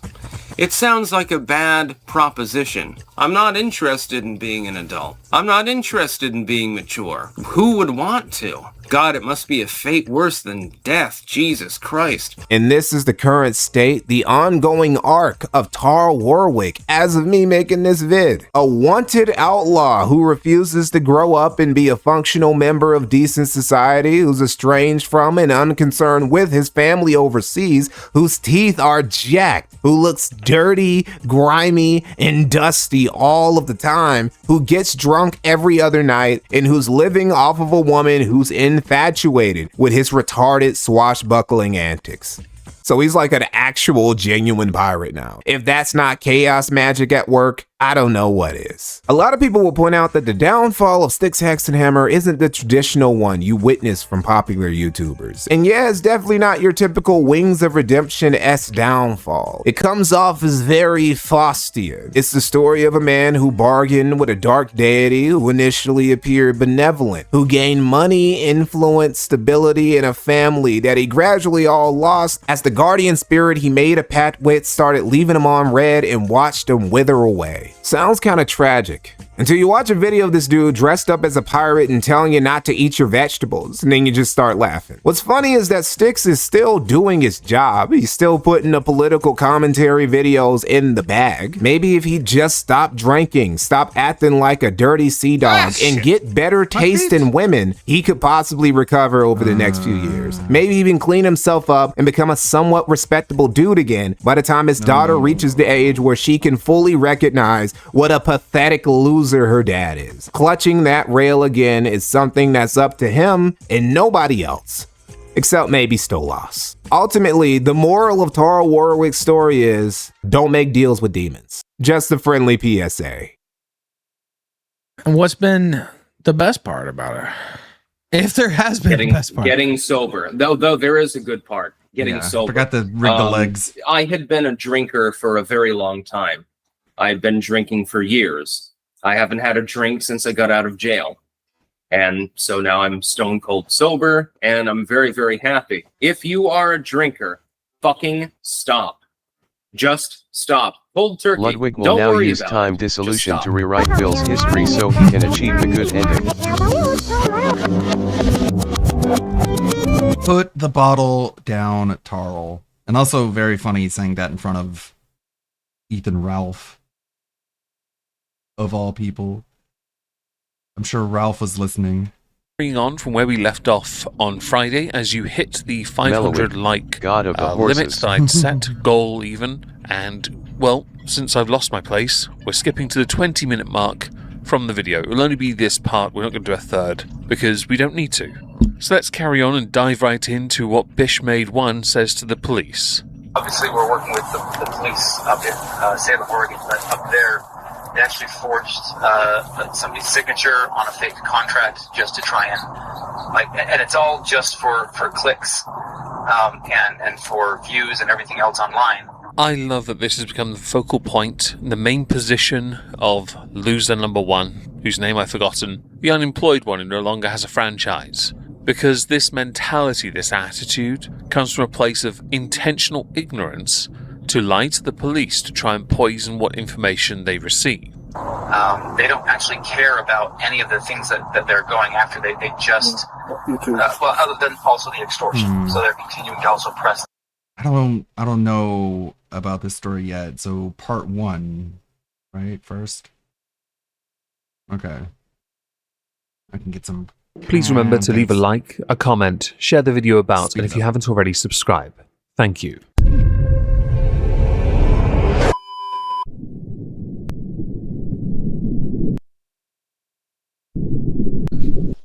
She's like, I think they're coming. I'm flipping out. My wife is scared. What am I supposed to do? I'm trying to work. I'm on a call. She's like, I think they're coming in. All right. That lovely ray of I'm afraid sunshine is the former boss of Bricks and Minifigs. We'll get to former later. The video was accidentally leaked in full. I say accidentally, it wasn't intended to be released, but when it was, Hunelle did it shine a light on the police and their lies, and a light and the lies of those involved in the Bricks and Minifigs scandal. We're going to go through this and repeatedly poke where poking is required. What the hell are we going to do? Because he tried coming in the door yesterday. What do I do? Yeah. What do I do? I'm not sure what to do on your end. I don't know from the story, but we're going to look into some of these previous cases and see what we can do on our end just to hopefully resolve this for you. This beginning part is the start of many lies from Joshua Johnson. That is his name, JJ. Let's call him that. Yes, that works.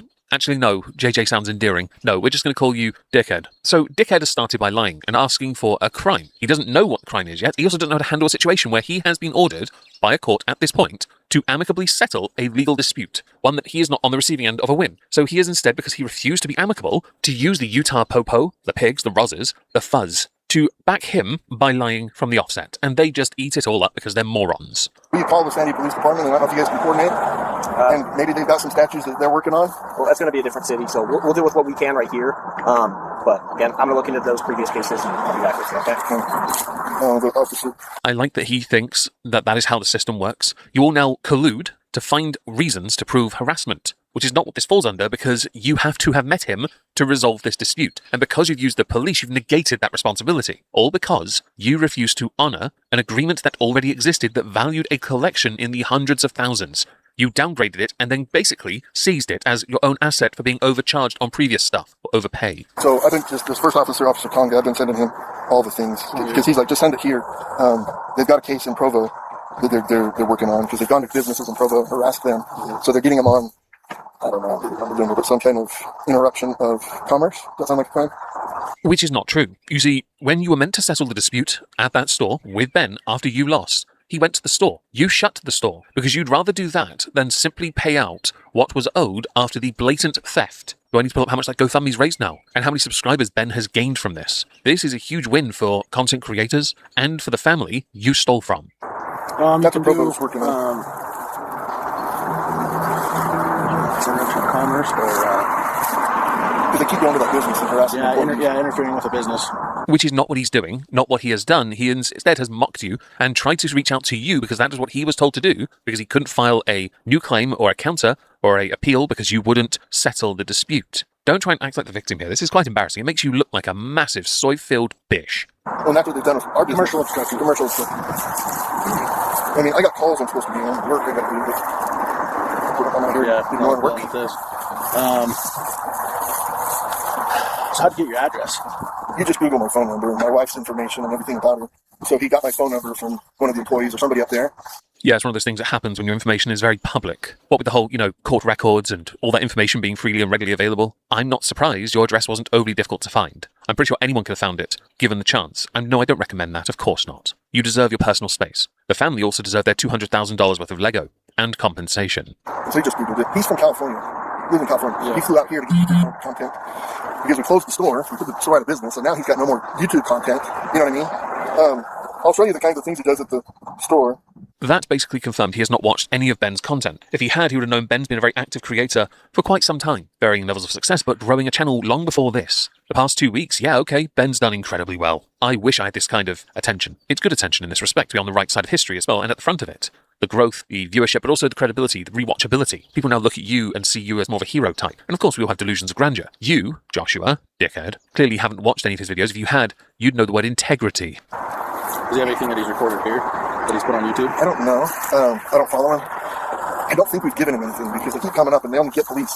I just called police. 1, you've just confirmed everything I said, and 2, you are indeed a bitch. Congratulations. I love that in the sense, in the context of you doing the right thing and responsible thing, your first thought isn't to do that. It's instead simply just to call the police because you're a bitch. Because why bother being responsible? Why bother doing the right thing? Why bother going out of your way to make this right when you can cost your company, that you at the time worked for, a lot of money, and even more than that, you cost them trust for the sake of, what, a couple $100,000? Man, you are a cheapskate prick. You know what I mean? I'm not going to come out and make a show, give him what he wants. He just wants YouTube stuff, right? Clearly not, because what we now know is all he wanted was for you to settle the legal dispute you lost, you smeghead. So I'll show you what he looks like. Try this again. I was going to say you could put your house into a trust and then not have your information on the trust. Yeah. It's a hassle to do, but it'll also possibly buy you some privacy. Right? It could, yes. How long have you lived here? 6 years. Yeah. So let me see if I can find the one where I love that the police officer's giving you sound advice in hindsight. Now with how the internet works, that information's going nowhere. I would like it obviously not to be that way, but that is how the internet works. Once they have something, you're done. Black pill boomers are united. Prepare for the Mighty Morphin Boomer Rangers. Honestly. 3-6. Okay, so check it out. He comes up. He just wants YouTube content. So they come up to the business. Look, he's wearing his underwear. So check this out. This is the kind of stuff they're trying to do and do at my house, right? So that's him. Where does he live? He lives in California. But this guy in Oregon that thinks that this business stole his Lego hired him. And here is where we encounter a lie. You see, at no point did the family hire Ben. No, they reached out to him for help. That doesn't mean employment. That doesn't mean service request. It does not mean transaction. No, they reached out to Ben for assistance and they dealt with it. If he was paid as legal counsel, he'd need to have a legal license. This all went to a courtroom. Ben played his part because you didn't pay. So when he collected in his wife fronts, which was hilarious, by the way, of course, it looks a bit goofy. The whole thing reeks of goof, but you still got screwed and you still have to do things, like pay your debt. And you didn't. You hid like a bish, dickhead. To destroy us in the eyes of the public view because they don't have a civil case. They'll lose it. Yeah. I'm not responsible for a contract that you signed. It's that simple. First of all, he does have a civil case because you have failed to uphold your end of the bargain, not only when you stole the Lego that wasn't yours in the first place, but when you then did not agree to amicably settle the dispute, as you were ordered to by the court. He has a civil case against you. He just can't give it to you because you're using these moronic police officers who are the very definition of corrupt, like the UK police these days. You are very much like that, you bitch that is, to use them to stop you from being or having to be held responsible for being a bitch and a dickhead. And second, because I forgot to include this in the first part of the audio, he does in fact, you that is dickhead, you have an obligation to uphold the contract that was signed, because it's your job to. Just because somebody, a franchise owner previous to yourself, prior to you, had an agreement you don't like, doesn't mean you can renege on it. Okay, the paperwork was sent to you. You had all the information and you decided to sell it and not pay up. This is why you're now unemployed. We'll get to that soon. Why Bricks and Minifigs are going to more than likely as well pay out. We'll get to that soon as well. Spoilers, I know. And they hung that sign up. But they're just... This is who I'm dealing with. This is who's freaking taking pictures of my house, you know? Would you be comfortable with this guy coming to your house and bugging your wife? I'll be honest.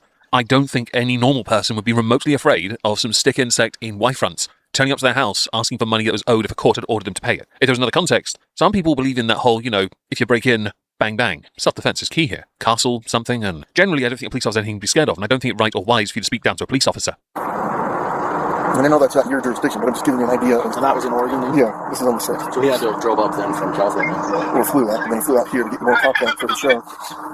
So they did make contact with you? Who? The police, they made contact with him? So the police up there are... No, here. I really wish before you decided it was wise to collude with the police to conspire to, you know, make up a load of bollocks and run with it. I really wish you had given some thought to watching the videos to fully understand the scope of the situation, so you'd understand all of this could be resolved if you just paid up. But you are so blind by your own arrogance, so belligerent, intentionally so. You are stuck in a position where you're not going to come out of this a winner. You're only going to look like a loser, and you know it. Then he got my sister's address in Pleasant Grove and went and pounded on her door and tried to get YouTube content from her. She's like, dude, he had nothing. You know what I mean? She don't know anything about it. Yeah. He's just trying to harass me. Oh, diddums. You've used the big word now, the buzzword, the word that gets the attention, harass. Is that what Ben has done here? No. He was not allowed to file the appeal or the claim that you had not resolved this amicably to get a court to intervene. He couldn't do it because he couldn't exhaust the option to speak with you because you had intentionally gone out of your way to make it so that he could not resolve the issue. So he exhausted alternative means that you've now gone, oh, wah, I'm being bullied by a stick insect. Hold on. All right. What do you want done today? Besides, obviously, talk to... As much as you humanly possibly can. You want for trespass? No. I want him for stalking. Okay. That's something I can work through, but for right now, you want her trespassed? Yes. The funny thing here is, all of this, all the accusations, all stem from Ben having to exhaust options you forced him to exhaust because you wouldn't be a man and pay what was owed. This is why the family right now are looking at a massive payout through GoFundMe and the payout from you as well. To be honest, the only winners now are Ben and the family. Certainly not you, Mr. Jackson. Sorry, dickhead. Because you were fired, weren't you? And let's not forget here that Bricks and Minifigs are more than likely now going to settle either with money or returning everything that was sold or not sold or seized. I would say give them back everything that was seized and then pay them the settlement as well, because that would show good faith and good reputational character from that of Bricks and Minifigs by restoring integrity in a business where trust is in the dirt. That's all you can do. Right now I can screen charges, but with them saying they're trying to serve papers, kind of puts me in a little bit of a bind. I understand you have a history with... They're fake. I understand you have history with him. Well, I guess it's fortuitous then that the police collude with him to get them swatted. Airbnb should be punished for that as well, by the way. All the made-up charges and lies that got Ben arrested. And then the nonsense given when he was held. Yeah, it's a load of bollocks. But go figure. Pride is such a powerful motivator to do dumb things. The police department should also be held accountable for their actions within this. Because nothing they've done reeks of right. It all reeks of wrong. Yes, I said that wrong on purpose. You're welcome. But But for right now, again, I'm open to screening charges to our attorney. That's what M and the CEO of Bricks and Minifigs said stalking was. So he sent that to me. 2 or more incidences. Field force is done.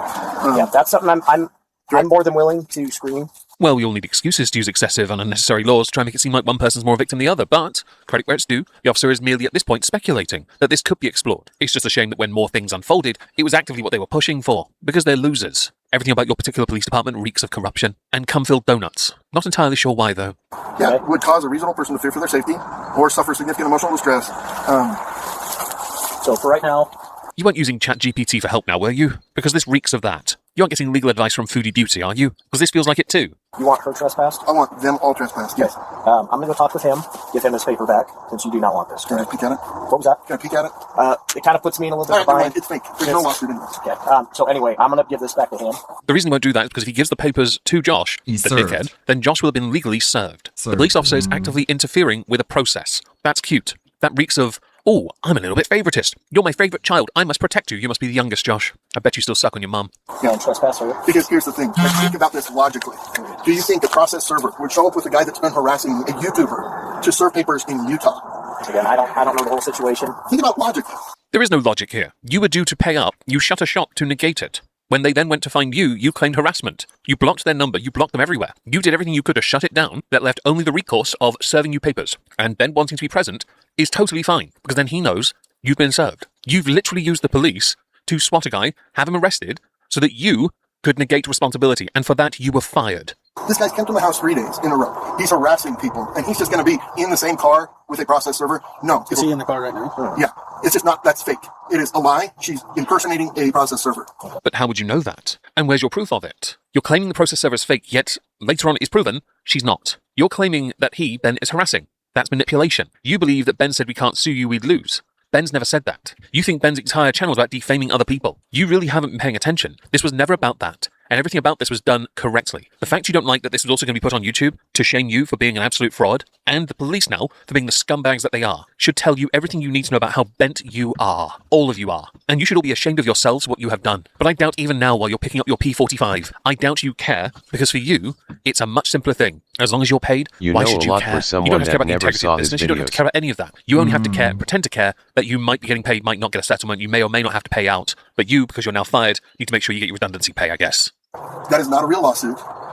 If it was, it would go to a law firm, and then the law firm would send out a process server. And that is exactly what happened. A process server was in fact there. She was real, but you were so desperate to poison the well, you didn't realize this was all correctly done, and the police were actively interfering with that process. Not that they cared, they seemed quite content being on the wrong side of history. Bricks and Minifigs have reached out to Brian Mansell for an informal resolution. They've also parted ways with Salem, Oregon franchise owners Brandon Best and Joshua Johnson. Amon McNeff is still employed. As far as I'm concerned, all should be fired and all held accountable. Those who partook in the swatting, that would include the Airbnb frauds, that would include the police as well for this collusion, should all be held accountable and sued into the ground. Now, there is loads more in this video to go through, there really is, and I'm more than happy to do a part 2 if you'd like to see it. If not, that's quite alright, and on Monday we'll carry on as if nothing happened. But let me know in the comments, 500 likes, and I will make a part 2. Alright. And we're watching a bit of the part 2, which was this one. Speed it up as well. For clicks and for views and everything else online. I love that this has become the focal point, the main position of loser number 1, whose name I've forgotten, the unemployed one who no longer has a franchise. Because this mentality, this attitude, comes from a place of intentional ignorance to lie to the police to try and poison what information they receive. They don't actually care about any of the things that they're going after. They just, well, other than also the extortion. So they're continuing to also press this issue of extortion. As is well known, nothing that has happened could even be remotely considered extortion. The judge made a ruling. You did not hold up. They tried to find a path civilly. You blocked them everywhere, which led to this moment that involved law enforcement. So you could then negate responsibility for what was owed. You know, the same thing that Lego's Bricks and Minifigs company thing is now paying out for. And I hope the GoFundMe, by the way, goes to them as well. The entire point was to send the grandkids to college, make sure they were okay. You've just given them a starting knife. Congratulations. And thinking that Ben is doing this for his own personal gain? No. It's just a happy coincidence that he's gone from several 100,000 subscribers to over 1 million. Turns out in the online space, we reward integrity. When the party that actually owes the money, they're in on it with that person who's actively coordinating, trying to shift the blame to our company. And obviously, so, I know that you're not the attorney, you're not the one that's going to be looking at that kind of stuff, but I think it needs to be documented. Have a good one, Lona. So them pretending to be UPS drivers and getting a signature is probably going to be used for more additional fraud. Spoilers, no it's not. You see, the comical way of going about it was explored because it was entertaining, and because you had refused any open line of communication to civilly resolve this. My belief is that you'd solely done that, because by blocking them out of existence and preventing them from coming to you, you thought you could wait for some kind of statute of limitation to pass, so that you would then not have to pay what you were ordered to pay. You had a responsibility, and the first thing you did was go cry victim, after showing that you as a business have no trust, which is why Bricks and Minifigs have had to act as a company because of how damaging this is to their reputation. Other stores were hit with rather unsavory comments and people being quite aggressive because they weren't overly fond of how the company had handled this. Not justifying it, just to be clear, just stating it happened. Turns out when one has no trust, others fall in short order. That they're going to be pushing for, and that I think also is a crime to pretend to be like a delivery driver to obtain signature. Like there's so much that they're doing right now that is like part of a coordinated, like just scheme.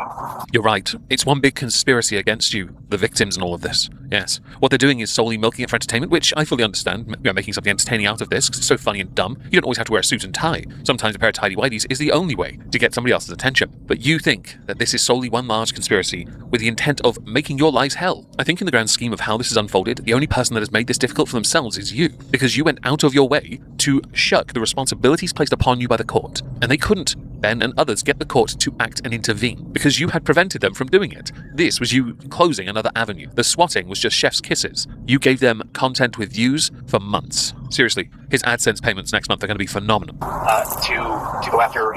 She's been trespassed. Hold on. Officer, somebody's back. Yeah, she's been trespassed. Talking with him, he's telling me a different story. Again, I don't know all the specifics of your case. He is very adamant that he wants to serve you with papers. Okay, that's fake. That's illegal. You can't pretend to be a process server. So you can't. It's illegal. The dumb thing here about the police is they could have themselves quickly found out whether or not the process server was legit or not. She was legit, is legit, and they should have known that. It wouldn't have taken long to simply be a good Karen or Ken and speak to her manager, her advisor, her supervisor. I've explained to him that you don't want to be served papers. He's got to figure something out. If it's, again, I don't know if there's an actual case right now. It's a Class A misdemeanor to impersonate a process server in the state of Utah. This is where the police have yet again failed, because they should know these processes. They should be aware of how the system works. Now, okay, the officer may not be aware of the exact case. A process server, though, they should be aiding. They shouldn't be, let's say, negating from fulfilling duty under the guise of, but I don't know. This reeks of wrong. It reeks of shenanigans. And the impersonating a process server is a laugh, because that has completely backfired on Goldilocks. So right now, I want her arrested for impersonating the process server. So right now, I've explained that to them. And explained that he needs to go tell a different route about this and to not come onto your property as well as her. Which would mean another process server would have to be involved. But if he's unwilling to have anyone come near him, he is yet again wrongly using the law to prevent himself from being held responsible for failing to uphold the judgment from a case he lost. And the police here are utter morons. I can't just go and pretend. I can't go print out fake documents and go try to process serve people. That's illegal. Have you two been to court before? No, he's a YouTuber. Okay, you've never been to court with him. He's a YouTuber. Fake. Yes, 1 billion, trillion, gajillion %. Okay. So in the context of this, he is somewhat accurate. He has never been to court with Reckless Ben. The process serving, though, is not because of Reckless Ben. The process serving is because he lost to the person Reckless Ben was asked to help. Ben helped. So in essence, he's also lying because there is something here that Ben is tied to. He's just being pedantic about it because he thinks that makes this look more legitimate by trying to poison the well with the very police who don't seem to understand the whole scope of the situation anyway. Not that they bothered to understand it afterwards because they were too busy deleting the body cam footage. Yes, we're all aware you tried to. Never been to court, Sam? Never been to court. Nobody's ever been to court. Okay. He's a YouTuber. Okay, what was the reason behind your store closing this month? His harassment and vandalism. Yeah. Okay, so on your own accord? On my own accord, yes. Okay. I've explained that to him. Right now, I'll look into... Did you take pictures of those things? Yes, I got the case number that he's referring to, and I'll check with the court, see if it's a valid civil case that he's trying to push through, and we'll go about it that way, okay? So this is where something additionally daft crops up, because it is a valid case. For it to not be, the case would have to be erased from the history books. So he is still willfully and willingly lying to the police officer, and we know Ben ends up getting swatted next. So this is all ridiculous. You've had every opportunity, Baldy, to simply do the right thing, and you still don't want to, because you know it costs your franchise money. At a point, you need to accept trying to destroy all credibility your company has is not worth it when it comes to long-term financial gains. Perhaps you should have thought of that actually before you got wrecked. Things would be a lot simpler, wouldn't they now? Again, I don't know all the specifics. I don't know why this whole thing has been happening between the two of you. I get two different stories from each one. What is he possibly saying? He's saying that he had $200,000 worth of Star Wars Legos. He did. No, he did not. Right. Never had that. So officer, again, this is, I'm with the corporate office. He's the CEO. Oh, hi. So, This is a fair use interjection, of course it is. I will state, historical revisionism is a rather fascinating thing to see unfold. To see how what's about to happen be described will be quite illuminating to see whether or not they can fabricate cleverly enough, or whether they can be honest enough. What's happened is we had a former franchisee that entered into an invalid consignment agreement with a completely separate person. That person sold their Lego sets and didn't pay the person that they. And this has nothing to do with Mr. Schneider. And this is a lie, because it's already based on a lie concerning the consignment. That is where you're going wrong from the very beginning. It doesn't get any better, because even if something later can be true, the original part of it is fabricated. It's a lie, a misdirection, dishonest on purpose. This is borderline embarrassing at this point. Mr. Schneider is just a YouTuber that got a hold of the story and then went to this guy and said, hey, if I can harass these guys, if I can do some stuff and get some money out of them, will you pay me some of that money? Well, that's not true either. The family reached out to him, and there was no transaction involved. This is about integrity within the business of Legos. You guys lied. You guys stole. You cheated. You Eddie Guerrero'd without being anywhere near as adorable. Like, you are not going to get away with this lying, by the way. It's backfired on you so magnificently, that franchise is done. No one's going to want to use it. So really, what have you done? You've ruined things for yourselves. Between grown men and their Legos would be my breaking point because you'd as a simply police honored the officer. agreement, this would have been easily resolved. But you had to lie every step of the way, and what you are is this still about? lying. The problem you have now is if you actually came out and apologized, nobody would accept it. They wouldn't accept it because it would be done solely because of how guilty you are. And that's what they're trying to do, is the individual who actually owes the money left the United States. They were one of our franchisees. They were terminated as a franchisee for violating all sorts of rules. They then fled to Europe somewhere. And so we've been trying to deal with this situation. We've been trying to help the person up in Oregon, but unless, because we found out later that they've been all working together to try and force the money out of us. Oh, Snore. Seriously, when do you want to stop lying and deflecting? It'd be great if you started earlier, of course, because then this body cam footage will make you look better, but the fact you're committing to the bit, I swear you must have a team of writers somewhere helping you with this utter bollocks. We've had our attorneys working on it. We've been in contact with the Marion County Sheriff's Department, the Marion County District Attorney, the Kaiser, this is all up in Oregon.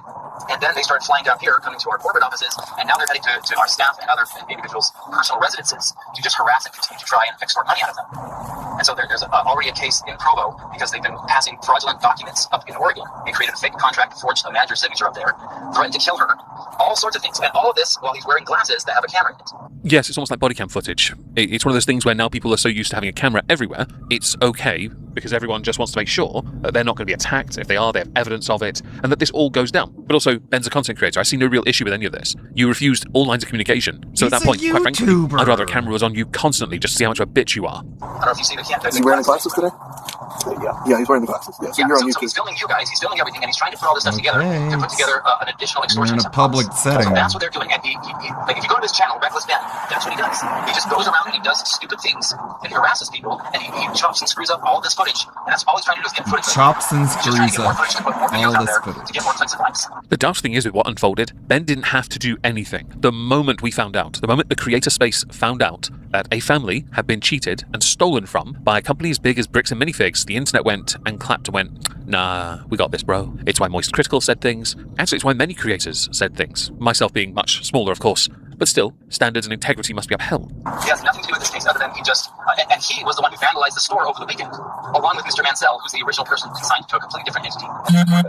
So they just know that, because that other person, that other party, they went bankrupt and don't have any money, they're just going after somebody else that they think they can just extort money out of. Gotcha. Okay. As is well known, nothing about this was extortion-based. It was entirely something completely different, but they were unwilling to accept responsibility. So Bricks and Minifigs, the company, have done that. And just before we finish, the GoFundMe has very nearly hit the $450,000 goal it had been increased to. And as far as Bricks and Minifigs go, they're going to have to act fast, quickly, and emphatically going forward to ensure that other franchisees are not impacted by this. Because they're going to be asked a lot of questions about trust. And trust is not something, once it's gone, it is possible really to get back. That store is screwed. No wonder it's permanently shut. But other stores will feel the effects like a ripple. All this because you couldn't do the right thing when you had to. And when they asked, the Mansell family asked for a creator to step in, you couldn't handle it. You may not like how they went about doing things, but they got the result, and the only people now paying for it are you guys. Good luck, by the way, you smeg-for-brained jackasses. Now, with everything we discussed on this channel, of course, I'd love to know what you all think. Please do let me know in the comments down below. I'm streaming here later, and I hope to see you there. As a final little thing, you may notice... I think we have to marry Fubuki. A little bit of an update on the Bricks and Minifigs situation. I'm not fully aware of the entire story, but I'm sure it'll get pieced together eventually. Anleet is streaming right now. Wow. And you know the kinds of games that he plays. Games like this, which is full-on butt in the middle of the shot. That's fine. We're good with that. Thank you for hanging out, stopping by. I'll be back on a Wednesday, my dudes. This one was great. This one with a new remix. Thank you, Anthony. Thank you, Suburban High. Thank you, Lonely Solely. I was like, oh my god, look at the fucking VTuber brother Minifig. got back there. VTuber sibling. I had to get it. It was like if I didn't Let's go get raid. it, Thank I you, don't Suburban know. I High. feel Thank you, like Dogs I would've been Plained. put on blast for not getting it. Thank you, Dominic, Duplank. Trying to think if there's I think Zara was here anybody else that I earlier. wanted to also Everyone who stopped by and hung out. May the good blood guide your way. category. Be back on I Wednesday. don't think so. It may be Neo. Look, Neo is probably the only other one. Maybe. Maybe. We love Neo Mama. Neptunia for Christian. Oh god.